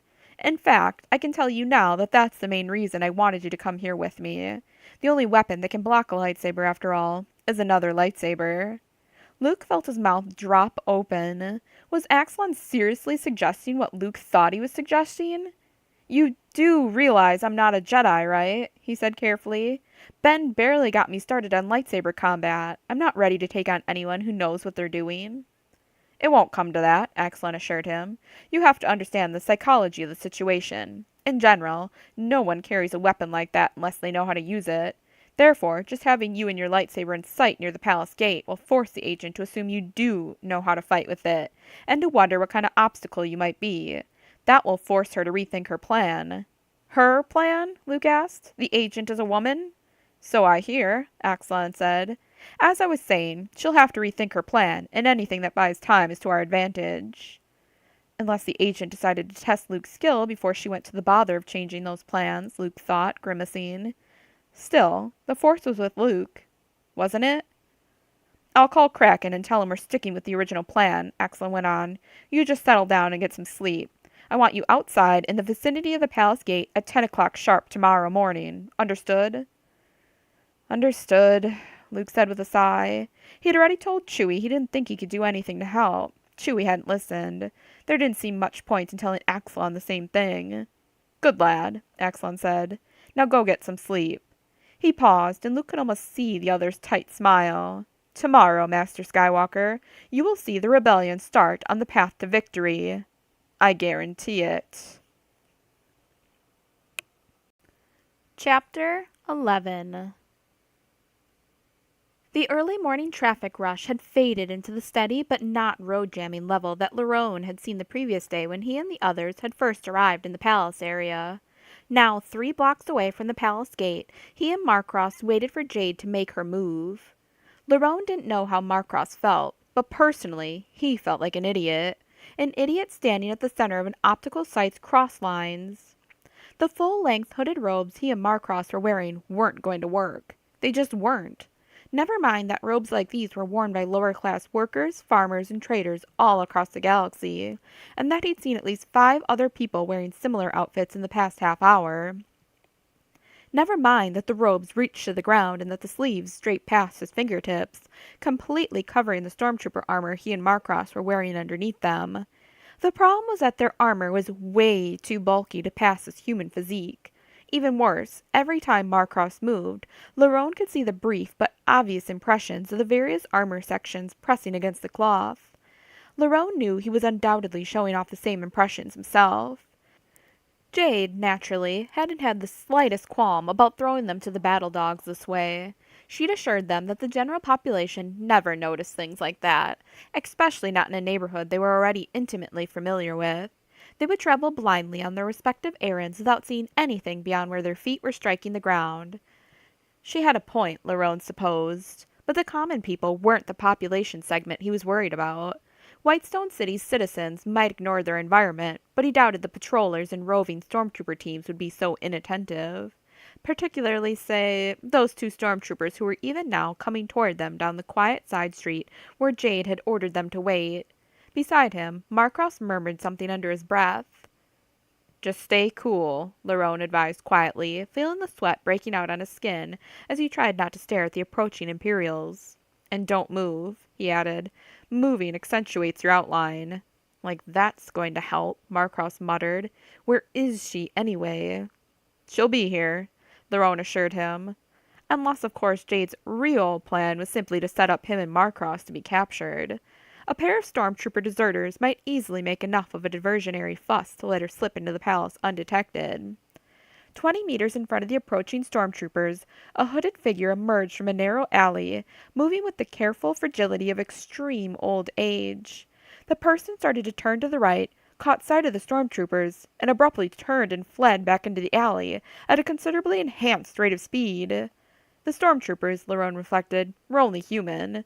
The very sight of fugitive behavior was like throwing raw meat to a rancor. "Halt!" one of them called in his mechanically filtered vocoder voice, as both of them took off after the figure. They disappeared into the alley, their Blastech E11s lowered into hip-firing position. Lerone turned to Marcross. "Should we give her a minute?" he asked. Marcross wrinkled her nose. "She'll probably be mad if we show up late," he pointed out. "Right," Lerone said, nodding. "Let's go." They found the two stormtroopers sprawled on the ground near the middle of the alley, more or less out of sight from either end. Jade had pushed back her hood and was crouched over one of them, her hands spread on either side of his faceplate as she gazed intently into his eyepieces. "Dead?" Lerone asked as he and Marcross came up to her. "Sonic," she said, her voice sounding distant as she focused on the task at hand. "Delivered up under the helmet rim. They'll be all right in a couple of hours." Lerone nodded. Jade was ruthless enough with the traitors she was sent to deal with, but he'd seen her go out of her way to keep the innocent and the loyal out of her line of fire. "Get busy on the other one's ID," she added. Marcross was already kneeling beside the second unconscious stormtrooper, his removal tool slipped under the man's left shoulder piece. The white-on-white trooper ID marks were nearly undetectable to normal eyesight, even at close range, but were easily visible to another stormtrooper's vision enhancements. Along with its other covert equipment, the Sawantech had included several false shoulder IDs. Up to now, though, Lerone had always opted for the team to use unmarked shoulder pieces instead. It had seemed preferable to risk the awkwardness of having to explain how their IDs had worn off, to facing the instant suspicion of showing up with the markings of a unit that happened to be in an entirely different part of the galaxy. Here, given Jade's plan, they had no choice but to wear IDs. Luckily, they also knew which IDs to use. Marcross had just finished attaching the shoulder piece when Jade gave a sharp nod. "Got it," she said. Shifting her hands to the sides of the stormtrooper's helmet, she started to ease it off over his head. "Marcross?" "Clear," Marcross said, lifting up the detached shoulder piece as he moved over to the stormtrooper Jade had just unhelmeted. Handing the shoulder piece to Lerone, he knelt down and started working on the other trooper's shoulder. As he worked, Lerone pulled Marcross's robe open and started fastening the new ID in place, watching Jade out of the corner of his eye as she moved to the trooper Marcross had just finished with. Along with the shoulder IDs, the other half of a successful masquerade was getting onto the palace comlink grid, and that was far and away the trickier half. Stormtrooper helmets included a tongue switch, which had to be tripped before removing the helmet. Otherwise, the comlink would instantly scramble both the frequency rotation sequence and the encryption suite, leaving it all but useless. For most would-be infiltrators, this was an insurmountable hurdle, but not for Jade. She had the Force, and she knew exactly where the tongue switch was located. A bit of telekinesis, a delicate tweaking of the switch, and the helmet could be removed with its comm system intact. 2 minutes later, with both helmets removed and both shoulder pieces in place, Lerone and Marcross were ready to go. "Double-check the helmets," Jade ordered as she handed them over. "Make sure I got it right." Marcross nodded and slid the helmet over his head. A few seconds of listening to the palace security chatter was all it took. "Yes, we're in," he confirmed, locking the helmet securely to his collar. "But it doesn't sound like we're on the same system as the gate guards." "Shouldn't be a problem. You'll be talking to them in person anyway," Jade reminded him, giving each of their shoulder pieces a final check. "Put those two in that storeroom over there to sleep off the Sonic. I've already sliced the lock for you. Then plug in your private frequency and make sure Brightwater and the others are in position in case we need a fast breakout. Which of you has it?" "I do," Marcross said, reaching behind him and tapping the cylindrical thermal detonator at the small of his back. It was slightly but noticeably longer than the standard stormtrooper version, which in Lerone's opinion made it as much a potential threat to them as their robe-covered armor had been earlier. As usual, Jade had waved away his fears, contending that the same familiarity that kept citizens from noticing anything subtly different on familiar streets would likewise keep stormtroopers from noticing subtle differences on their even more familiar armor. She'd been right about the robe. Lerone hoped she was right about the thermal detonator pack, too. "Good," Jade said, handing a small, flat disc to Lerone. "Here's the Sonic. If you need to use it, remember that you need to slip it beneath the helmet rim, double circle side inward, and squeeze the edge." "Right," Lerone said. She'd gone through this twice with them all the previous night, but it never hurt to double and triple check with unfamiliar weapons. "When will we know when to move?" Marcross asked. "Just keep listening," Jade said, opening her brown robe the rest of the way to reveal a loose blue and silver ankle-length dress underneath. Trust me, you'll know. And don't be late. She went over to the side of the alley, dropping the robe and picking up a small bag lying among the bits of garbage there. With the bag tucked under her arm, she strode briskly away. What do you think? Marcross asked quietly. Lerone grimaced behind his faceplate. So far, she's been right about everything, he said. Marcross grunted. Let's just hope we're in a position to collect the pieces if she starts not being right. Come on, let's get these guys out of sight. Land speeder theft was a serious business in the Empire, particularly out here on the edges where vehicles, especially decent ones, were scarcer than on the older, more populous worlds. One of the results was that theft protection systems, while less sophisticated than those on Imperial Center, were employed much more consistently. Not that security systems of any sort made much of a difference to Mara Jade. She had already walked through the neighborhood earlier that morning and found what she needed. An open-top land speeder like the one the teenager had been driving yesterday, conveniently parked along a quiet side street. Mara had it unlocked and started in 30 seconds, and drove off to her chosen insertion point a kilometer from the palace gate. Setting the land speeder on idle, she pulled a wide-brimmed hat from her bag, unfolded it, and put it on, stuffing most of her red-gold hair inside. The bag's other item, the controller to the toy airspeeder, went onto the passenger seat, with the empty bag laid casually over it. The next phase of the plan, unfortunately, wasn't under her direct control. She had to wait for another open-top vehicle to come by, traveling in the proper direction, with a driver and no other passengers who might slant the witness reports. But the force was with her. 5 minutes after settling down, she spotted the perfect vehicle approaching from behind. A low-backed speeder truck with an open cab. She waited until it passed, then pulled smoothly into the traffic flow directly behind it. Ahead, the spur leading to the palace gate was coming up fast. Stretching out in the force, Mara got a grip on the speeder truck's wheel. As the truck reached the spur, she wrenched the wheel hard over, sending the truck careening onto the short road heading for the gate. A second later, as she also reached the spur, she spun her own wheel and headed in after him. The truck driver managed to overcome his stunned surprise at his vehicle's erratic behavior and brake before he hit the gate. He had barely enough time to heave a sigh of relief when Mara slammed full tilt into his rear crash plate, the impact lurching the truck another 3 meters forward. Yesterday's land speeder incident had been a perplexing but isolated event. Today's, though, made it part of a pattern, and Mara knew how security forces were trained to react to patterns. She'd barely shut down her engine when she and the trucker were both swarmed by guards, both the livery-wearing group and a dozen stormtroopers who streamed briskly out through the personnel doors by the main gate. One of the Liberty guards got to Mara first. "Hands in the air," he ordered, his blaster steady on her chest as he jogged up to the side of her stolen speeder. "I didn't do this," Mara protested as she raised her hand. "My wheel just turned. All by itself." "Sure it did," the guard growled, gesturing with his free hand. "Come on, out." A minute later, Mara was standing beside the land speeder, her hand still raised, watching yet more stormtroopers emerge from the palace compound. The speeder truck driver was also standing beside his vehicle. A similar crowd of security personnel gathered around him as he stuttered the same story Mara had already given her group.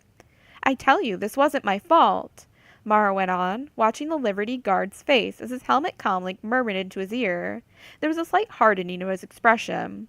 "Look, I'm late for a very important meeting," she added, starting to edge along the side of the vehicle. "You can keep my speeder and check it for yourself. I'll come back for it later."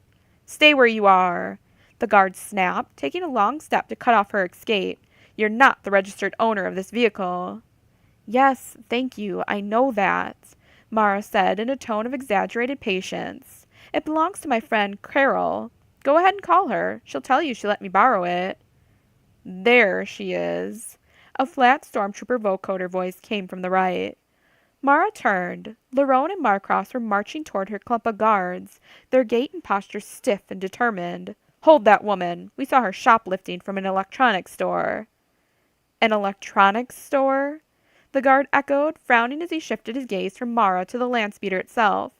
"That's ridiculous," Mara insisted, mentally crossing her fingers as she watched the guard's eyes move methodically around the passenger compartment.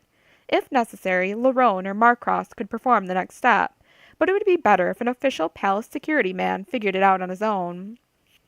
"He's lying. I've never stolen a thing in my life." "Quiet." The guard ordered as his eyes fell on the crumpled bag lying casually on the front passenger seat.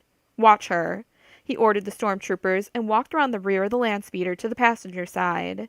Carefully he lifted the bag, revealing the controller for the toy airspeeder Mara had bought yesterday. "What's this?" he asked. "How should I know?" Mara countered. "I told you, I borrowed it from my friend." "Uh-huh." The guard picked up the controller and turned it over in his hand, studying the controls and peering suspiciously at the extra electronics components Mara had attached randomly to the top and sides. He set his fingers on the controls, glancing quickly at Mara to see her reaction. Mara kept her face expressionless, stretching out with the force. Tentatively, the guard moved one of the controls, and in perfect sync, Mara twitched the speeder truck's control wheel. The guard's head jerked hard toward the truck. So did the truck drivers and several of the troopers guarding him. "I didn't do that," the driver protested frantically. "I did," Mara's guard called to them, holding up the controller and pointing to Mara. "Binders, now." One of the stormtroopers stepped forward, pulling a set of binders from one of his utility pouches. "And hobble her," the guard added. "This one's something special." A moment later, Mara's hands were shackled in front of her, and her ankles were fastened together by 20 centimeters of chain. "You two, take her to interrogation," the guard said, pointing at two of the palace stormtroopers. "And take this to the lab," he added, handing the controller to one of the other stormtroopers. "We'll take her," Lerone offered, taking a step forward. "They'll do it," the guard said. "You're on patrol." "Our arrest," Lerone said firmly. "We'll take her in." The guard glared at him, but he'd probably had enough experience with stormtroopers to know that they were just as ambitious as any other military professionals. Denying them the chance to add a glowing entry to their service record would make him a couple of enemies, and no one wanted that. "Fine. You can go along," he growled, "but I won't be answerable to your commander if you get in trouble for being off your patrol." They set off toward the gate, the palace stormtroopers walking in front of Mara, Lerone and Marcross walking behind her. It was a slightly awkward processional, given the hobble's limitation on Mara's usually longer stride. But by the time they reached the gate and shifted to single file to get through the door, she'd accustomed herself to the new rhythm. She hadn't been able to see into the grounds yesterday, but she'd assumed at the time that Farouz would have doubled or tripled the standard palace guard. Now, as she and her escort headed down the walkway, she discovered that, if anything, she'd underestimated the governor's level of caution. There were at least 30 stormtroopers patrolling the area, including several pairs of the speeder scouts that she'd also seen guarding the approaches to the white stone mound towering over the palace. It was just as well, Mara reflected, that she hadn't tried to get in by simply breaching the wall. The main palace doors were large and elaborate, with the same decorative pattern that she'd seen on the entry gate. But suspected spies and saboteurs apparently weren't given such elegant treatment. Her stormtrooper escort instead angled off toward a smaller side door, half hidden among a stand of sculpted bushes. As they approached, the door opened and 3 men stepped outside to meet them, all 3 wearing the gray uniforms Mara had seen yesterday. The oldest of the 3, who Mara could now see was wearing a major's insignia, was a middle-aged man who'd come out of the courtyard during yesterday's incident to interrogate the teenager. "As you were," the major said as Mara and her escort came up to him. "We'll take it from here." "We have to make a report," Lerone said firmly. "Then go make it," the major said, his eyes narrowing as he studied Mara. "I remember you. You were at the Tap Caf across the street yesterday when that other land speeder tried to crash the gate." "I have no idea what you're talking about," Mara said stiffly. "Of course not," the major said, looking back at the stormtroopers. "I said you were dismissed. Return to your assigned duties." "Sir," Lerone began. "Take her," the major ordered, gesturing to his 2 men as he turned his back on the stormtroopers. Mara half turned toward Lerone, and inclined her head microscopically toward the bushes clustered around them. Then, as the 2 gray-suited guards took her up her arms, she let them guide her to the open door. The major stepped aside to let them pass, and then followed, sealing the door behind them with a data card-sized passkey. The palace floor plans that the Emperor had sent Mara hadn't included any listing of interrogation rooms or holding cells. Hardly surprising, given that such facilities weren't supposed to exist in high-level governmental residences.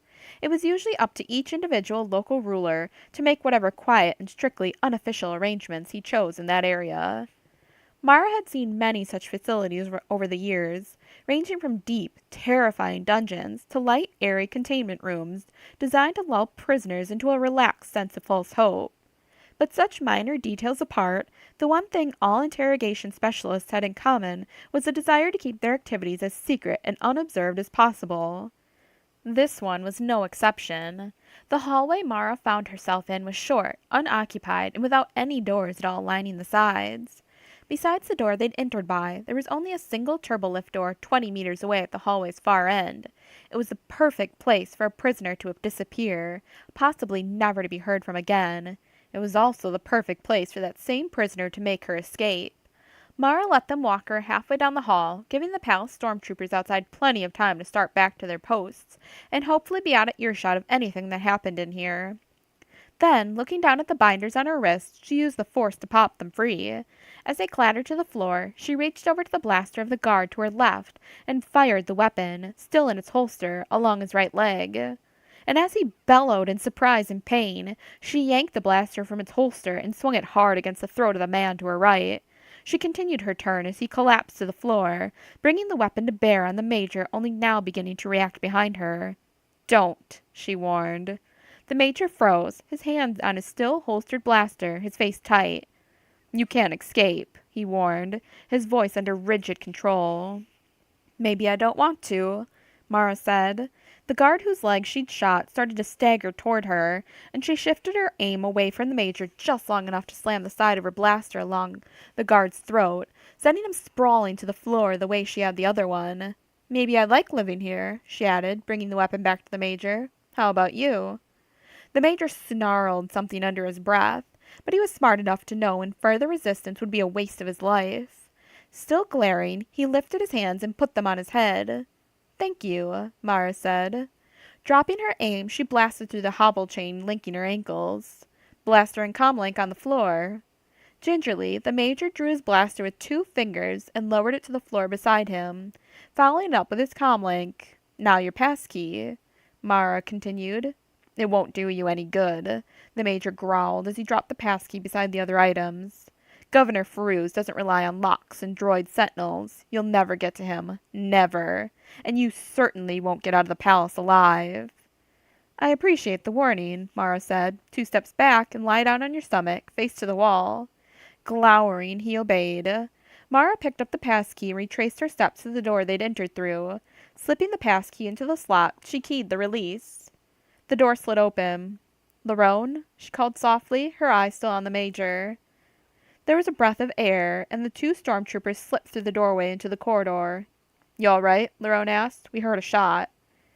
"I'm fine," Mara assured him. "Give me the sonic. This blaster doesn't have a stun setting."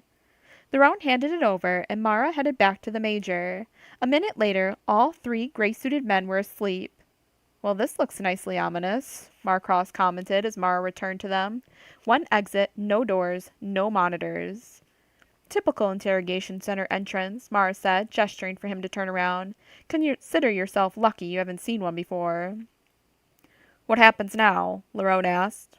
"I hope you're not thinking of trying that turbolift." "Hardly," Mara said, unfastening the end cap of Marcross's oversized thermal detonator casing and pulling out the lightsaber she'd concealed inside the empty shell. Interrogation turbolifts typically only have 2 stops, and we're ready at the least unpleasant of them. "Is there anywhere out there you can hang around for a while without being challenged?" "There's a guard station just north of the main gate," Lerone said. "Or we could just pretend we're one of the patrol teams. I doubt anyone will challenge us." "At least not right away," Marcross added. "Eventually someone's bound to notice that their stormtrooper count is off." "If and when that happens, tell them that Major Packery said he wanted you on courtyard patrol," Mara said, squinting at the name on her borrowed passkey. "No one will be able to prove you wrong for the next couple of hours." "Assuming no one else wanders in here and finds him," Marcross said. "Don't worry," Mara said, resealing Marcross's detonator casing. "I'll signal you if and when I need you." "Any idea when that signal will be?" Lerone asked. "Not yet," Mara said. "You'll know it when it happens." "Along with half the city?" "I'll try to keep it a little less visible than that," Mara said with a touch of dry humor. "Go on, get going." A minute later they were outside, and the door was once again sealed. Mara took a quick look around, then ignited her lightsaber. As she'd already noted, her plans hadn't included the palace's unofficial interrogation section, but they had shown what had been here before Firouz or his predecessors had retrofitted the area. This part of the palace had originally been a hospitality wing, with guest suites, private contemplation and entertainment rooms, and even a separate kitchen with human and droid chefs on call to attend to off-hour appetites. This particular corridor had once led from the kitchen and servant droid stations to a 3-car turbolift cluster, continuing on to the rest of the palace.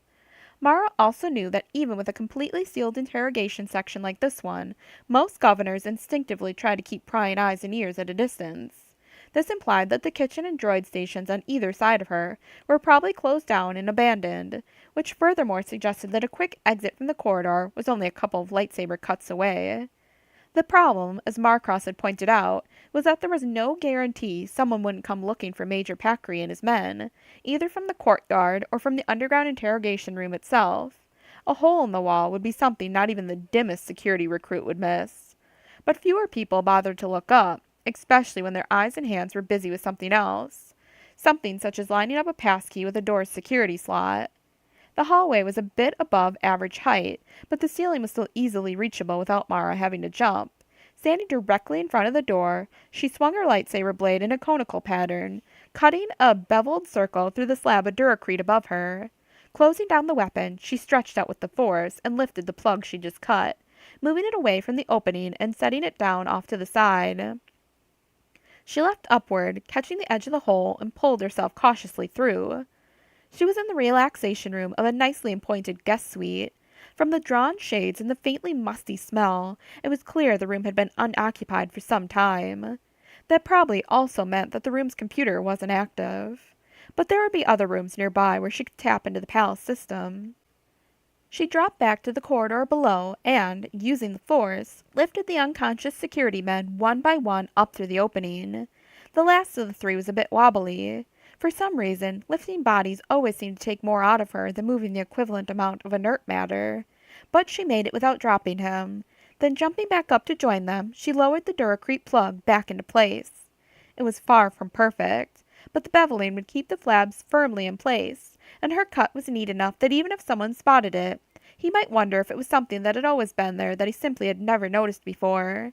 By the time uncertainty and hesitation ran its course, the job should be finished, and someone in the palace would have received imperial justice.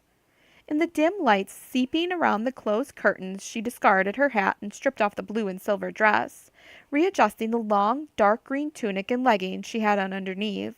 It was a neutral but professional outfit, a style currently in vogue all across the empire, and one she'd seen a handful of the palace's female employees wearing as they left for home the previous evening. She tore out the collapsed courier's shoulder pouch that had been concealed in the blue dress's inner lining, folded it back into its proper shape, and secured her lightsaber inside. And with that, she was ready to roam the palace hallways. The door had been double locked, probably when it was first closed down, which normally prevented it from being opened from either side. But Major Packery's passkey had been coded even for off-limits areas and popped the lock without trouble. A moment later, Mara was moving silently down the hallway toward the murmurings of life and activity. Time to find herself a computer.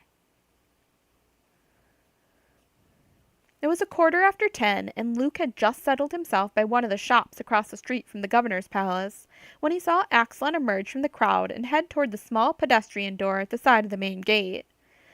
An unpleasant tingle ran through him.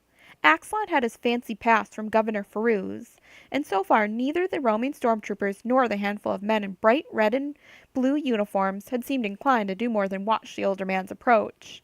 But that didn't mean that the crowd milling around the area wasn't going to have its curiosity aroused if they saw a plainly dressed stranger just walk into the most secure place in Pole Major. More important, how would the Imperial agent react if she too was wandering around here in the crowd? Luke frowned, a second tingle shivering across his skin. For that matter, why was there a crowd outside the palace at all? Maybe it was just the 2 land speeders that apparently crashed into each other in front of the gate. Luke hadn't been here when that happened, but it must have been fairly recent, given that gray uniformed men were still working on the vehicles under the watchful gaze of a dozen stormtroopers. But the crowd didn't seem like the usual collection of gawking onlookers that gathered at any disaster or near disaster. There was a restlessness to this crowd, a sense of anticipation that Luke could feel even without drawing on the force. And as he stood there trying to look casual, it seemed to him that more and more people were sending lingering looks in his direction. Something was about to happen. Maybe it was something the locals didn't want strangers to witness. Luke grimaced. Common sense said to get out of there, to slip away and find something a little less conspicuous from which to watch. But Axelon was giving the orders, and Axelon had told them to be here, to wait for an Imperial agent to show her face. Luke swallowed hard. It made no sense. If the agent had even a modicum of lightsaber training, she would be able to cut Luke into pieces without breaking a sweat. Unless Axelon knew something Luke didn't. Maybe the agent carried a lightsaber purely as a bluff, and had no more ability to actually fight with it than Luke did. Alternatively, maybe Axelon was right about the very existence of Luke's lightsaber slowing her down and buying Axelon the time he needed for whatever it was he and Governor Fruz needed time for. Unfortunately, despite what Han seemed to think, Luke wasn't always let in on all the subtleties of the orders he was given. But he had been given an order, and so he would wait here until he received orders to do otherwise. 10:20. Axelon reached the door and offered his pass to the guard. The guard plugged it into a datapad, then handed it back and said something on a comlink. The door opened and Axelon went through. There was still no sign of the mysterious Imperial agent who was supposedly here to stop him. So where in blazes was she? With a final jerk that jarred Han out of his fitful sleep, the speeder bus came to a halt. He blinked as the repulsor lifts gave a final throaty growl and lowered the vehicle to the ground. They'd arrived just outside a large mined-out cavern, bigger even than the ones Dankcat Village was built into. Squatting in neat lines as far across the cavern as Han could see were ships. Decent-sized ones, too. They were about 38 meters long, a bit bigger than the Falcon, with smooth curves and long, deep grooves running fore to aft along each of the sloping wings. He nudged Leia. "Wake up, sweetheart," he murmured. "We're here." "I'm not asleep," she murmured back, with a slightly slurred voice that told him that she had, in fact, been asleep until his nudge. "Where's here?" "I don't know," Han said grimly, "but whoever those guys are, they came loaded for Togorian. Those things out there are warships." Leia sat up a bit straighter. "How do you know?" she asked, peering out the window. "I've never seen anything like them before." "Add it up," he told her. "Those grooves along the wings? That's the passive, low-tech version of enhanced slipstream stabilizers. Those weapon struts at the wing interfaces are ribbed like original equipment, not add-ons. That tall fin poking up from the top probably holds a set of vertically racked laser cannons, and that bulb all the way at the top is a dedicated targeting sensor. You can't see much of the sublights from this angle, but you can see enough of the nozzle flare to know they're big and have wide separation." He pointed toward the nearest ship's bow. "And the only reason for a crosshatch wraparound cockpit canopy is to give a pilot maximum protection while still giving him a 270 viewing angle. No, they're warships, all right." At the front of the bus, Ranquiv got to his feet. "All persons out," he called, his yellow insect's eyes glittering strangely in the bus's dim overhead light. "Your work now begins." There was a general shuffle as the passengers stood up and began filing down the aisle to the door. "I don't know what's going on," Leia said quietly to Han, "but I can tell you we're nowhere near 1,000 kilometers away from Dankcat Village. I'm guessing we're no more than 50 or 100 from Anyet-En." Han stared out at the ships, the back of his neck tingling unpleasantly. "How do you know?" "I was tracking the turns for the first couple of hours," she said. "We were doing a lot of weaving in and out, but we didn't seem to be getting much real distance." She nodded out the window. "I think they just don't want us knowing where we are." "Yeah, well, if I had all these things stashed away down here, I wouldn't want anyone knowing that either," Han agreed grimly. "So what do we do?" Leia asked. "Try to get out of here and hope we can find our way back?" Han leaned closer to her, trying to get a better look out the window. There were at least a dozen more of the black-haired, yellow-eyed aliens gathering in a loose circle near the front of their speeder bus, plus probably 20 other humans moving around among the warships. Naturally, the whole bunch of them were armed. "Han?" Leia began crossly, trying to lean away from him. "We're going to have to stay here for a while," Han said, pulling away from her and standing up. "Let's try to figure out what's going on and look for an opening." "An opening to do what?" Han grimaced. "Don't worry," he assured her. I'll figure something out. Chapter 12. With a sigh, Mara closed down the last of the files and shut down her borrowed computer. She'd hoped, she really had, that Firuz would prove innocent of the charges the Emperor had leveled against him. She'd wanted to believe that such a rising political figure had simply been duped, that the resources of the palace had been manipulated by someone else for their own advantage. But the records were clear. Firuz had sent the first contact messages to the Rebel Alliance. He'd handled all the subsequent long-range negotiations as to sites and resources, discussing with Mon Mothma and General Carlist Raiken all the quid pro quos of a full-stage political and economic agreement. And to top it all off, the governor had personally gone to a local cantina only 4 days earlier to meet with the man the Alliance had sent in to finalize the plans. She grimaced. First Chord, now Firuz. Was this a sign of things to come? A warning that the Emperor's new order was starting to crack at the seams? Or was it simply a coincidence that two ambitious governors had decided to make individual bids for power at roughly the same time? Mara didn't know, but one thing was certain. Treason could not be permitted to fester. It had to be dealt with, quickly and cleanly. A governor's office and inner sanctum were always guarded, usually by a hand-picked cadre of the governor's most competent and trusted people. But there were always ways to get through those final defenses. Some offices had drop ceilings with enough space between the decorative and the real that a properly equipped agent could slip in that way. Nearly every governor also had a secret door and emergency exit, which could often be accessed for purposes of infiltration. And sometimes you could simply walk in the front door. The computer had flagged the arrival of one Master Vestin Axelon at the gate just as Mara finished reading the last of the comm transcripts. Axelon's past, she'd noted, was a suspiciously vague one, offering universal access and carrying the governor's personal authorization. Possibly he was Firuz's rebel contact. Certainly he was someone no one would question once he was inside the building. He would do nicely. Axon and the two palace security men escorting him had reached the turbolift leading to Firuz's fourth-floor office complex when Mara arrived.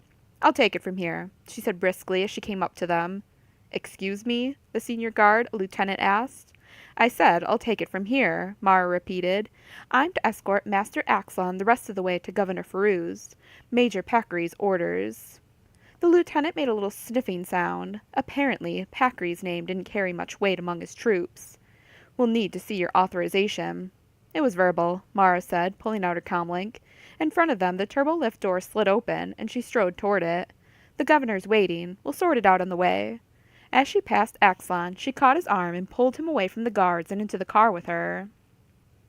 It was instantly clear that neither guard was expecting anything so casually audacious, and for half a second both of them simply stood there gaping. Then they abruptly broke their paralysis and hurriedly clambered in with Mara and Axelon. "Hold on there," the lieutenant said sternly as he grabbed Axelon's other arm, clearly prepared to use force if necessary to get the man away from her. For the second time in as many seconds, a flash of bewilderment crossed his face, as Mara simply let go of Axelon without struggle or argument. She keyed her comlink, lifting her hand for silence. "Give me a minute," she said. "The major will straighten this out." The lieutenant squared his shoulders. "I have to insist." He trailed off as Mara flashed him a hard-eyed look. Major Packery, not surprisingly, hadn't answered the call by the time the turbolift car stopped.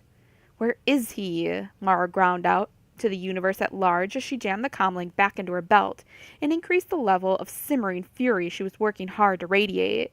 The key to keeping people from asking questions, she'd long ago learned, was to make any such questioning look more dangerous than it was likely to be worth. As long as she then kept her actions below the suspicion trigger level, the same people who'd already decided not to ask would usually decide not to get in her way either. "Fine," she growled as the car door opened, revealing another door 10 meters away flanked by 2 guards and a clerk at an appointment desk. "We'll deliver him together."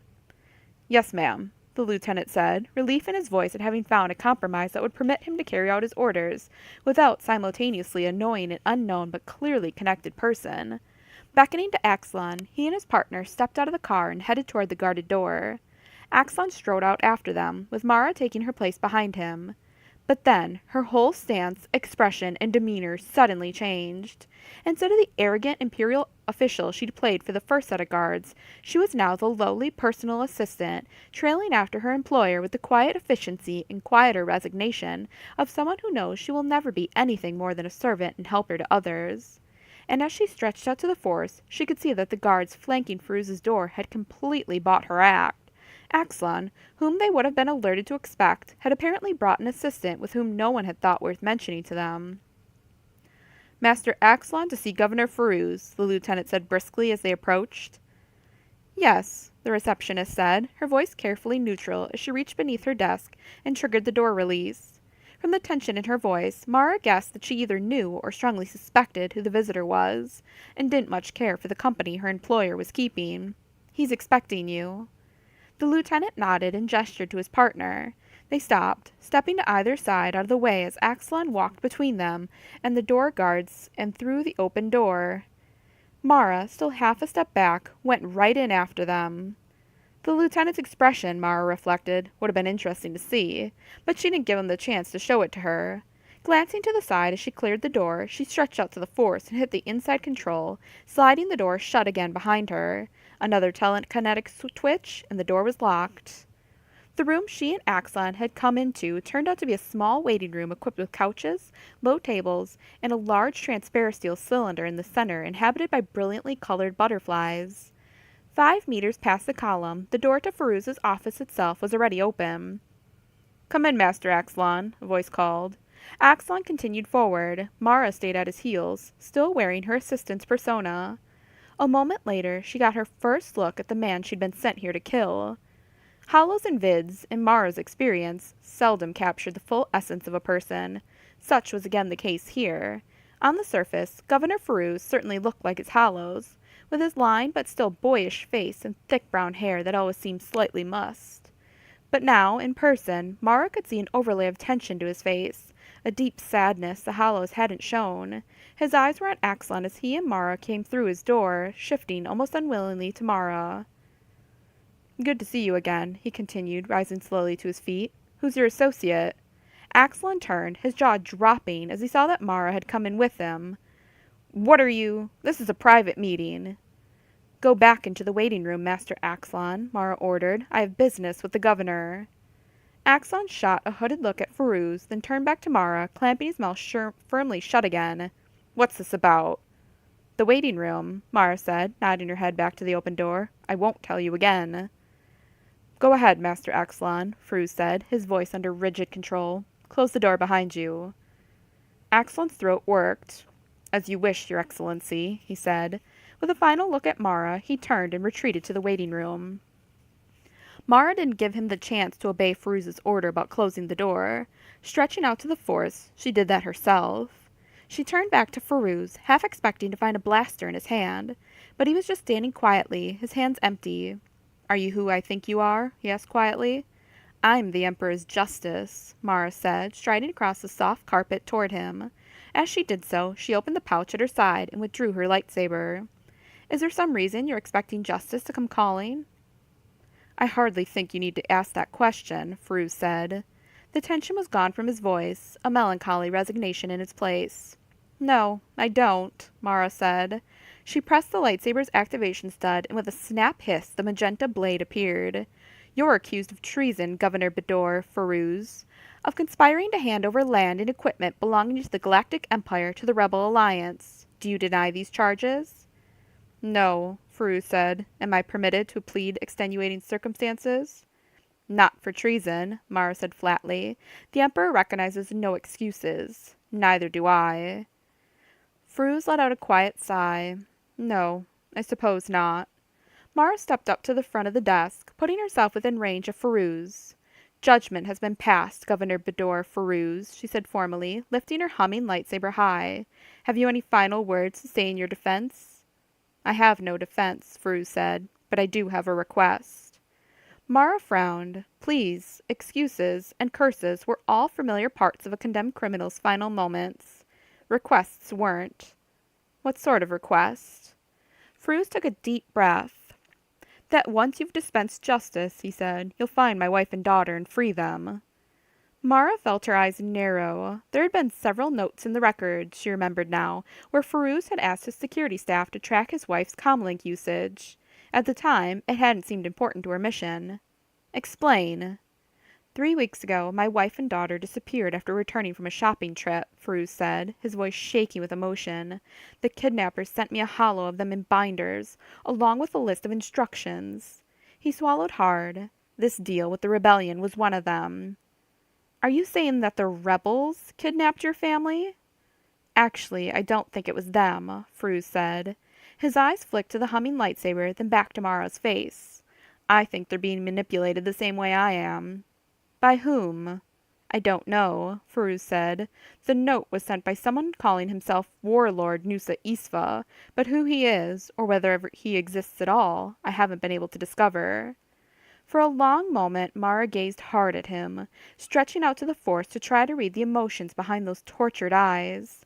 Treason was still treason, but if Feruz was really being coerced, it was worth holding off his death sentence until she looked into it. Do you still have the note? She asked. Yes, Feruz said, reaching to his desktop and picking up a data card. He hesitated, then placed it in Mara's outstretched hand.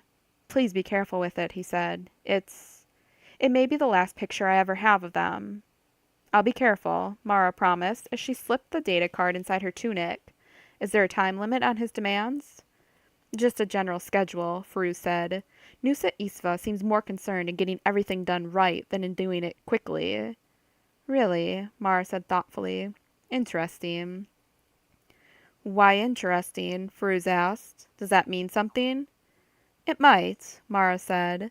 In fact, it meant or at least implied something rather important, but she was hardly going to share that thought with an admitted traitor. All right, here's what we're going to do. I'm going to leave the palace and start looking into this. You're going to stay here and continue to play Nusa Isfa's game.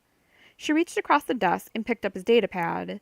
You'll also let me know immediately if he or any representative contacts you, she continued, balancing it on the crook of her arm and punching in her comlink number. Needless to say, you won't mention this to anyone. I understand, Feruz said, hesitantly. What about the guards and my receptionist outside? They saw you come in.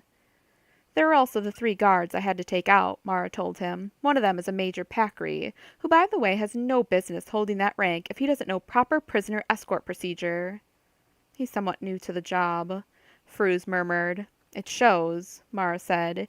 You can tell Pakri and all the rest of them that I'm an investigator checking on reports of rebel activity in your sector, and that I decided to check out palace security while I was here. If they don't buy it, let me know and I'll throw together a preliminary report you can show them.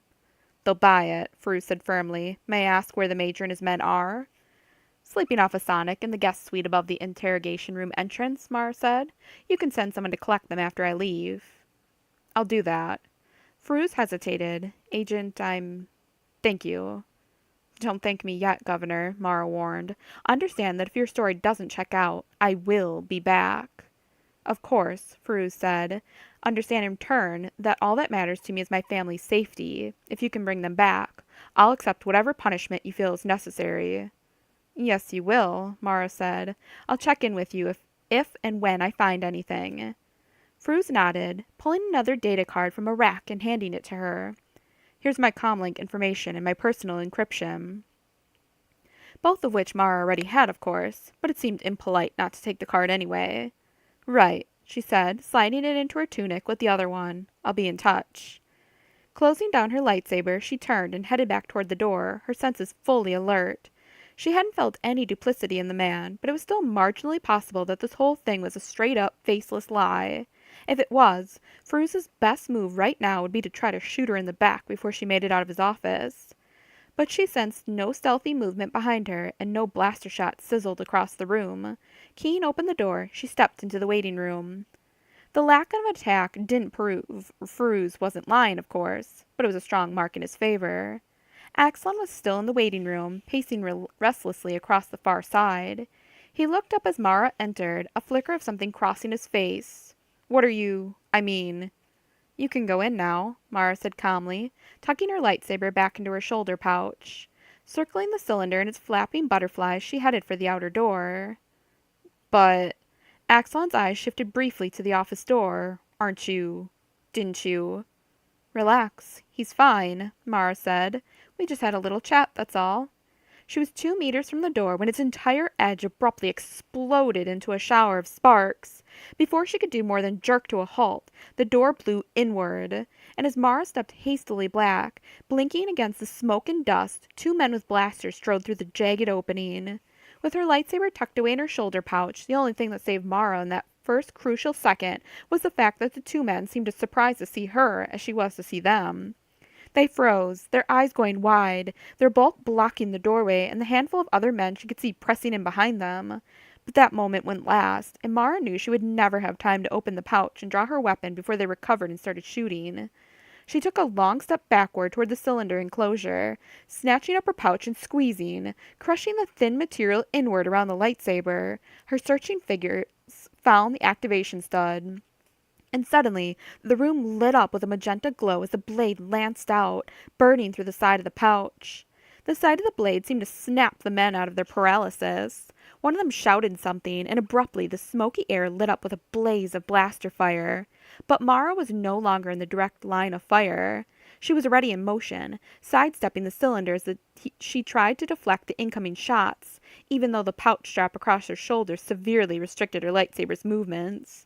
A few of the shots hit the cylinder, the direct fire blasting holes in the transparent steel, the more angled ones ricocheting off. Mara made it around to the far side, and with the cylinder temporarily blocking the bulk of the attack, she finally managed to free herself from the strap. Still manipulating the lightsaber through the pouch, she made 2 quick slashes through the cylinder, one at knee height, the other angled upward from her shoulders, then slammed her shoulders hard as she could against the side. With a splintering crash, the section she'd cut free toppled over into the path of the men shooting at her. They jerked back, slamming in confusion into the ones trying to push their way in behind them, their shots abruptly going wild as 100 frightened butterflies swarmed past them and escaped through the hole where their door used to be. "Here!" a voice shouted from behind Mara. "In here! Come on!" She glanced over her shoulder. Axon was standing just inside the office door, beckoning frantically to her. Keeping her lightsaber blade between her and the intruders, Mara hastily backed up toward him. The butterflies had completed their mad dash, and the blaster fire was starting to come back to focus as she reached the doorway and backed through it. Axon was ready, hitting the control to send the door sliding shut in front of her. "What's going on?" Fruz demanded tautly as Mara reached out with the force and double-keyed the lock. "Someone wants my job," Mara told him, closing down her lightsaber and finally pulling it clear of the pouch. "What?" Fruz asked, sounding confused. "There's a mob out there that seems intent on killing you," Mara clarified. "Nusa Isfa may have decided to go for the more direct approach." "Wait a minute," Axon protested. "Nusa Isfa's trying to kill him? But why?" "We'll worry about that later," Mara said, grabbing his arm and pulling him across the room and toward Fruz's desk. The governor, meanwhile, had pulled out a blaster from somewhere, a small DDC Model 16 holdout type that nestled in his hand. At least he hadn't tried to shoot her earlier simply because he hadn't had a weapon available. Another point in his favor. "Let's focus on getting out of here before they blow this door too," she told them. The words were barely out of her mouth when there was a violent sizzling sound from behind her. And as she spun around, shoving Axon toward the desk, the office door exploded. Luke was still looking around in vain for some sign of Axon's Imperial agent when a sudden shout rose from somewhere in the crowd still milling around the area.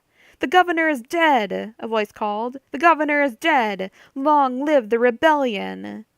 Luke caught his breath. The governor was dead? But the Imperial agent hadn't even shown her face. Or maybe she had. Maybe she'd slipped into the palace without him even noticing. Luke winced. Of course she had. He had no experience at this sort of thing. No experience, and such little ability in the Force. But excuses were of no comfort. The hard, cold fact was that he'd been given a job, and he'd failed. Axlan would be furious. So would Han and Leia. So would Riken and Mon Mothma and all the rest. Fruz's death meant the collapse of the negotiations, and no help of a rebel base in the Candoras sector. "Here he is!" a voice shouted suddenly from behind Luke, practically in his ear. "Here's the man who freed us from Imperial tyranny!" Luke spun around, his heart pounding suddenly in his chest. There was a burly, squint-eyed man with greasy hair and an unkempt mustache standing behind him, waving his hand over the crowd for attention. Was that the Imperial agent? but Axelon had said it was a woman. And then, before Luke could react, the man stepped forward, jabbed a hand at Luke's belt, and stepped back with Luke's lightsaber gripped in his hand. Luke stared, chagrined, wondering how he'd been caught so unaware. "Here he is!" the man shouted again, lifting the lightsaber high into the air. "Here's the man who saved us!" And to Luke's horror, he ignited the lightsaber, waving the blue-white beam up above the crowd. "Long live the rebellion!" he shouted. "Long live the rebel Luke Skywalker!" Quiller's report was so unexpected that for the first couple of seconds Lerone was convinced he'd heard wrong. "Say again?" he demanded. "A riot?" "Affirmative." Quiller's voice came tautly from Lerone's helmet speaker. "Some insane flash riot, kicking off without any lead-in in what I saw. And you'll never guess who's in the middle of it. Luke Skywalker." Lerone felt his mouth drop open. "Skywalker?" "In the flesh, and waving his lightsaber around like he's trying to swap birds," Quiller said grimly. "You know, I didn't really buy Jade's story about Feruz and the rebellion, but it's starting to look like she was right." "Don't go jumping on any speeder carts just yet," Grave put in. "Skywalker's not the one waving that lightsaber. Someone grabbed it off his belt. In fact, it looks like all Skywalker's trying to do is get it back." "Confirmed," Quiller said. "I've got a better look now. And, uh-oh, there he goes. A couple of the others in the crowd are trying to get him up on their shoulders." Lerone looked at Marcross, wishing he could see the other's expression through his faceplate. This was rapidly passing from the bizarre to the utterly insane. "What's Skywalker doing?" "Trying to get away from them," Quiller said. "And get this. The guy with the lightsaber's bellowing that Skywalker assassinated Governor Feruz." Lerone felt his eyes narrow. "Okay, this is officially getting out of hand," he said. "Quiller, how far are you from Skywalker?" "About 100 meters, Quiller said, "and there's a fair amount of crowd standing between him and me." "Wait a second. They're on the move," Graves said. "The whole crowd's heading across the street, moving toward the gate. Traffic's at a stop. That one clump of men is still holding back, still trying to get Skywalker up on their shoulders." "Lerone, we got a general order coming through," Marcross cut in. Lerone keyed over to his helmet's Palace comlink setting. "At once to the gate and wall," a grim voice was saying. "Repeat, all roving patrols proceed at once to the gate and wall. Possible riot in progress. Threat assessment at critical." "Everyone's being ordered to the gate," Lerone relayed to the others. "This could get bloody." "They're not going to fire in an unarmed crowd, are they?" Brightwater asked. "I don't know," Lerone said. "But if they can't get the outside guards in fast enough, they may figure they have to." "We've got warning shots," Quiller snapped. "Looks like they're coming from the wall defenses." "Confirm that," Graves said. "2 of the lasers are laying down a pattern. The rest are tracking the forward edge of the crowd." "Not good," Marcross muttered tensely. "Very not good." "Which may be exactly what whoever started this thing is going for," Lerone said grimly.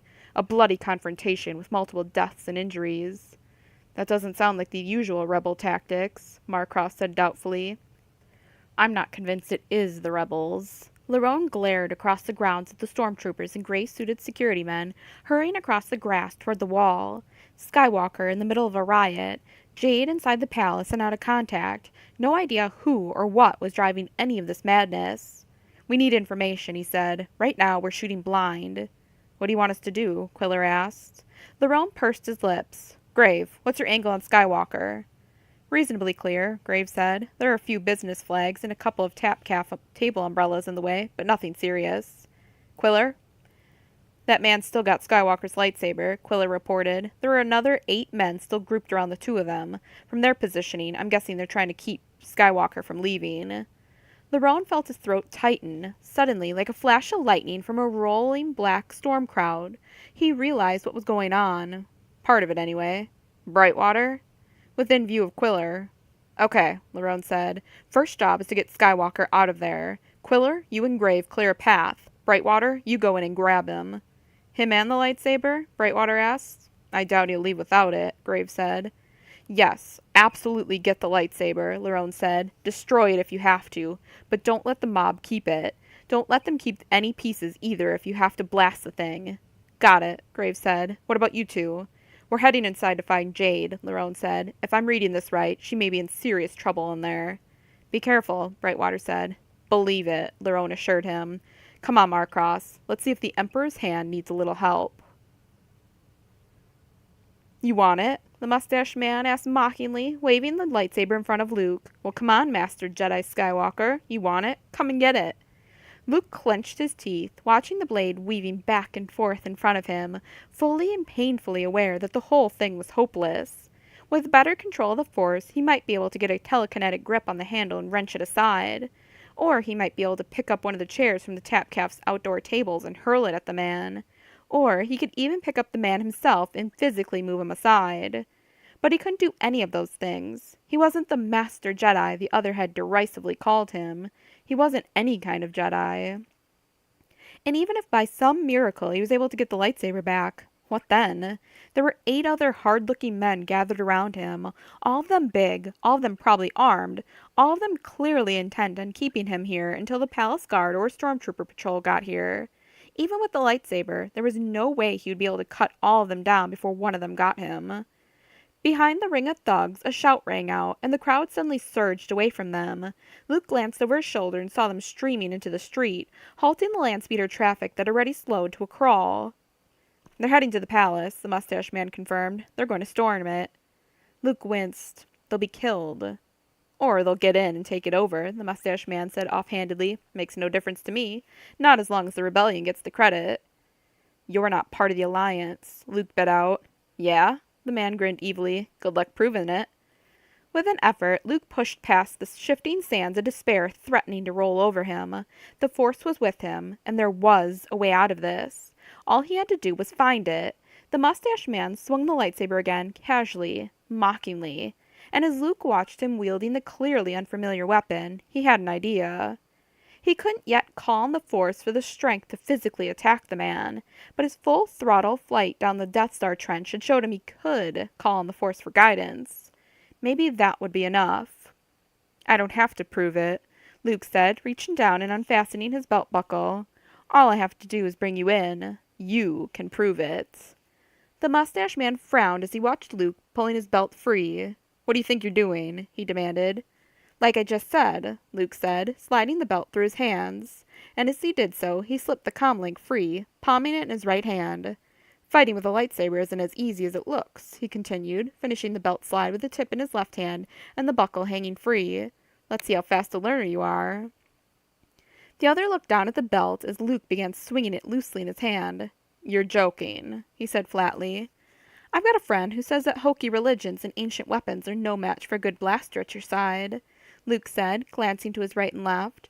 The rest of the men in the circle, at least those he could see, were watching the unfolding drama with the same fascinated disbelief as the mustache man was. With luck, that would slow their reaction time when Luke made his move. That goes for stun whips, too. The other snorted. You have a stun whip in your belt? You'd be surprised at what I've got, Luke said, swinging the belt a little wider and adjusting his grip on the comlink. This would take both timing and accuracy. Hopefully the Force would supply both.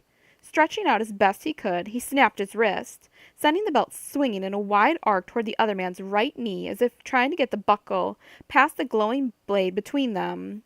But the belt wasn't long enough, and the man was far quicker than Luke's swing.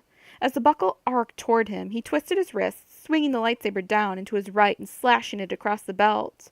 And with the mustache man's hands now turned over and fully exposed, Luke threw his comlink as hard as he could into the man's right thumb, the one pressing down on the activator stud.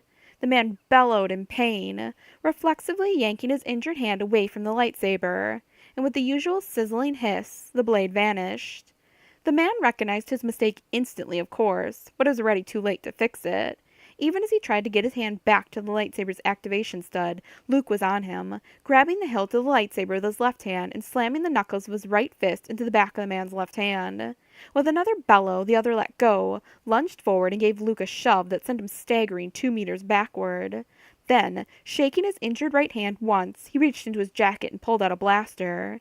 He wasn't alone, either. All around the circle there was a sudden flurry of motion as the onlookers also went for their weapons. Clenching his teeth, Luke ignited the lightsaber, stretching out to the Force again and trying not to think about the impossibility of getting all 9 of them before they took him down. The mustache man leveled his blaster, and jerked backward as a blaster bolt from above sizzled into the ground in front of him, blowing small splinters of permacrete from the walkway. Startled, Luke looked up.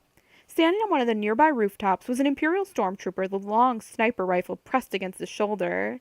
The trooper fired again, this shot blowing more permacrete from the ground somewhere behind Luke, and eliciting a yelp from one of the men in the back. "Behind you!" the mustache man shouted, and dodged to the side as a fresh volley of blaster fire erupted from that direction. Luke spun around, dropping into a crouch. Another stormtrooper was on the ground barely 30 meters away, charging toward them in that lopping run that Luke had seen both Imperials and Rebels use when they wanted to cover ground and shoot accurately at the same time. One of the thugs on that side of the ring opened fire, his first shot glancing off the stormtrooper's shoulder. He didn't get a second shot. He fell, cursing, as a pair of blaster bolts burned through his leg. Another of the thugs yelped as a bolt from the sniper on the rooftop cut through his right forearm, sending his blaster flying into the street. Behind the stormtrooper, a scout trooper on a speeder bike swung into view around the line of land speeders that had been stopped by the rampaging mob and headed toward them. With that, the mustache man had finally had enough. "Get out of here!" he shouted, already heading for one of the side streets moving away from the palace. "Rendezvous point 3. Move it!" With a speeder bike and its underslung blaster cannon bearing down on them, the other thugs didn't have to be told twice. They took off, a few of them heading for the same side street down which the mustache man had disappeared, the others running into the tap cafe or nearby shops. Two of them paused long enough to shove their blasters back into concealment and grab the man with the wounded leg. Lugging him between them, they headed for the closest doorway and disappeared inside.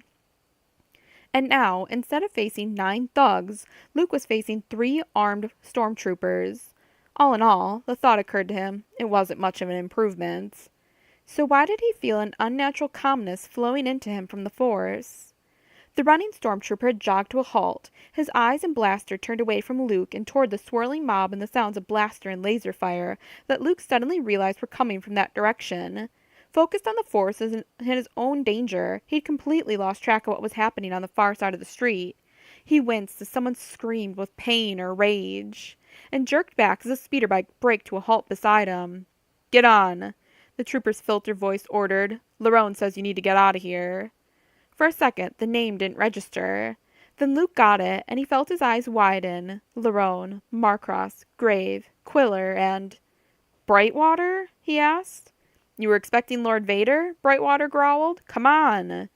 Luke still had no idea what was going on, but with a rampaging mob and Imperial firepower in one direction, and 9 armed and irate thugs in the other, this was no time to get picky. Closing down his lightsaber, he retrieved his comlink from where it had bounced off the mustache man's hand, and swung his leg over the bike's saddle behind Brightwater. He barely gotten settled when the trooper hit the speeder's throttle and took off. "Where are we going?" Luke called, gripping the trooper's utility belt as they shot past both the mob scene and the street and shops where the thugs had fled. "Brightwater?" "Don't know," the other called back. "Lerone just said to get you out of there and find out what you know about this lunatic attack on the palace." "I don't know anything," Luke told him. "It's nothing we're doing, that's for sure." "Who's we, and what are you doing?" Luke hesitated. When he and Han had last dealt with Lerone's group, the former stormtroopers had renounced their Imperial connections and were working on their own for the people of the galaxy, delivering justice and aid wherever they saw a need. But now here they were, apparently fully integrated into Governor Farouz's security forces. Did that mean they were back on the Empire's side? Or were they simply on Farouz's side? And did he know any more what Farouz's side really was? "Skywalker," Brightwater prompted. "Come on, we got our necks stretched from here to Imperial Center on this one." "We were invited here by Governor Farouz to support him against an alien warlord named Nusa Isfa," Luke said. He still didn't fully understand what was going on, but the Force had given him a sense of calm as Brightwater came up. He would take his cue from that and assume Lerone and his group could be trusted. "You sure that was the name?" Brightwater asked, his voice suddenly odd. "Nusa Isfa?" "Pretty sure, yeah," Luke said. "There was also some talk about Kandora's sector seceding from the Empire, but I'm not so sure about that. Farouz might have just thrown that in to persuade us to bring a good-sized force here." "Anything else?" Again, Luke hesitated. He trusted Lerone and the others, trusted them implicitly, but he had other loyalties too, and he couldn't betray them. "Nothing else I can tell you," he said, "but our plans definitely don't involve a riot at the palace, or anywhere else." For a moment, Brightwater was silent. Then abruptly, he made a hard left into another of the side streets, this one lined mostly with apartment buildings. "I have to get back," he said, bringing the vehicle to a halt. "You have someplace you can go?" I don't know, Luke said, trying to think as he climbed off the speeder. My ship's back at the spaceport, but our chief negotiator's still in the palace. If that riot breaks through, he may need my help getting out. So you're staying here? For now, anyway, Luke said. I need to talk with our people. I have no idea what's going on anymore. Join the club, Brightwater said darkly. Good luck. Thanks, Luke said, and thanks for the rescue. No problem, Brightwater said. Wait a second. Reaching to his waist, he unfastened his utility belt. There's emergency rations and a few other items in there you might find useful, he said, handing the belt to Luke. If you're going to ground, you may need some extra gear. Thanks, Luke said. Good luck and watch yourself, Brightwater said. Whatever's going on, it's probably going to get worse before it gets better. Swinging the speeder around in a tight circle, he roared down the street and headed back toward the palace. Luke took a deep breath and glanced around. There were no vehicles and only a few pedestrians in sight, and none of them was paying him any attention, despite the fact he'd just been dropped off by a scout trooper. Apparently, the citizens of Whitestone City had learned to keep their curiosity to themselves. That was fine with Luke. Kraken needed to be brought into this right away, and Luke had no time to look for a private place from which to call him. Looping Brightwater's utility belt over his shoulder, he pulled out his comlink, only to discover it was broken. He stared at the device, a hard knot forming in his stomach. Even granted that he'd thrown the comlink at the mustache man's hand as hard as he could, he hadn't thought he'd thrown it hard enough to break it. But clearly he had, which meant he was alone here, even more alone than he'd realized. He took a deep breath. He wasn't alone. The Force was with him. He looked around, getting his bearings, and set off toward a group of small shops clustered at the street corner behind the apartment complexes. The first thing he needed to do was get some new outerwear, in case the mustache man and his gang were still on the hunt for him. Then he would find a quiet place to empty the pouches of Brightwater's belt and find out what he had to work with. And once he'd done all that, hopefully he'd be able to come up with a plan for getting Axelon out of the palace.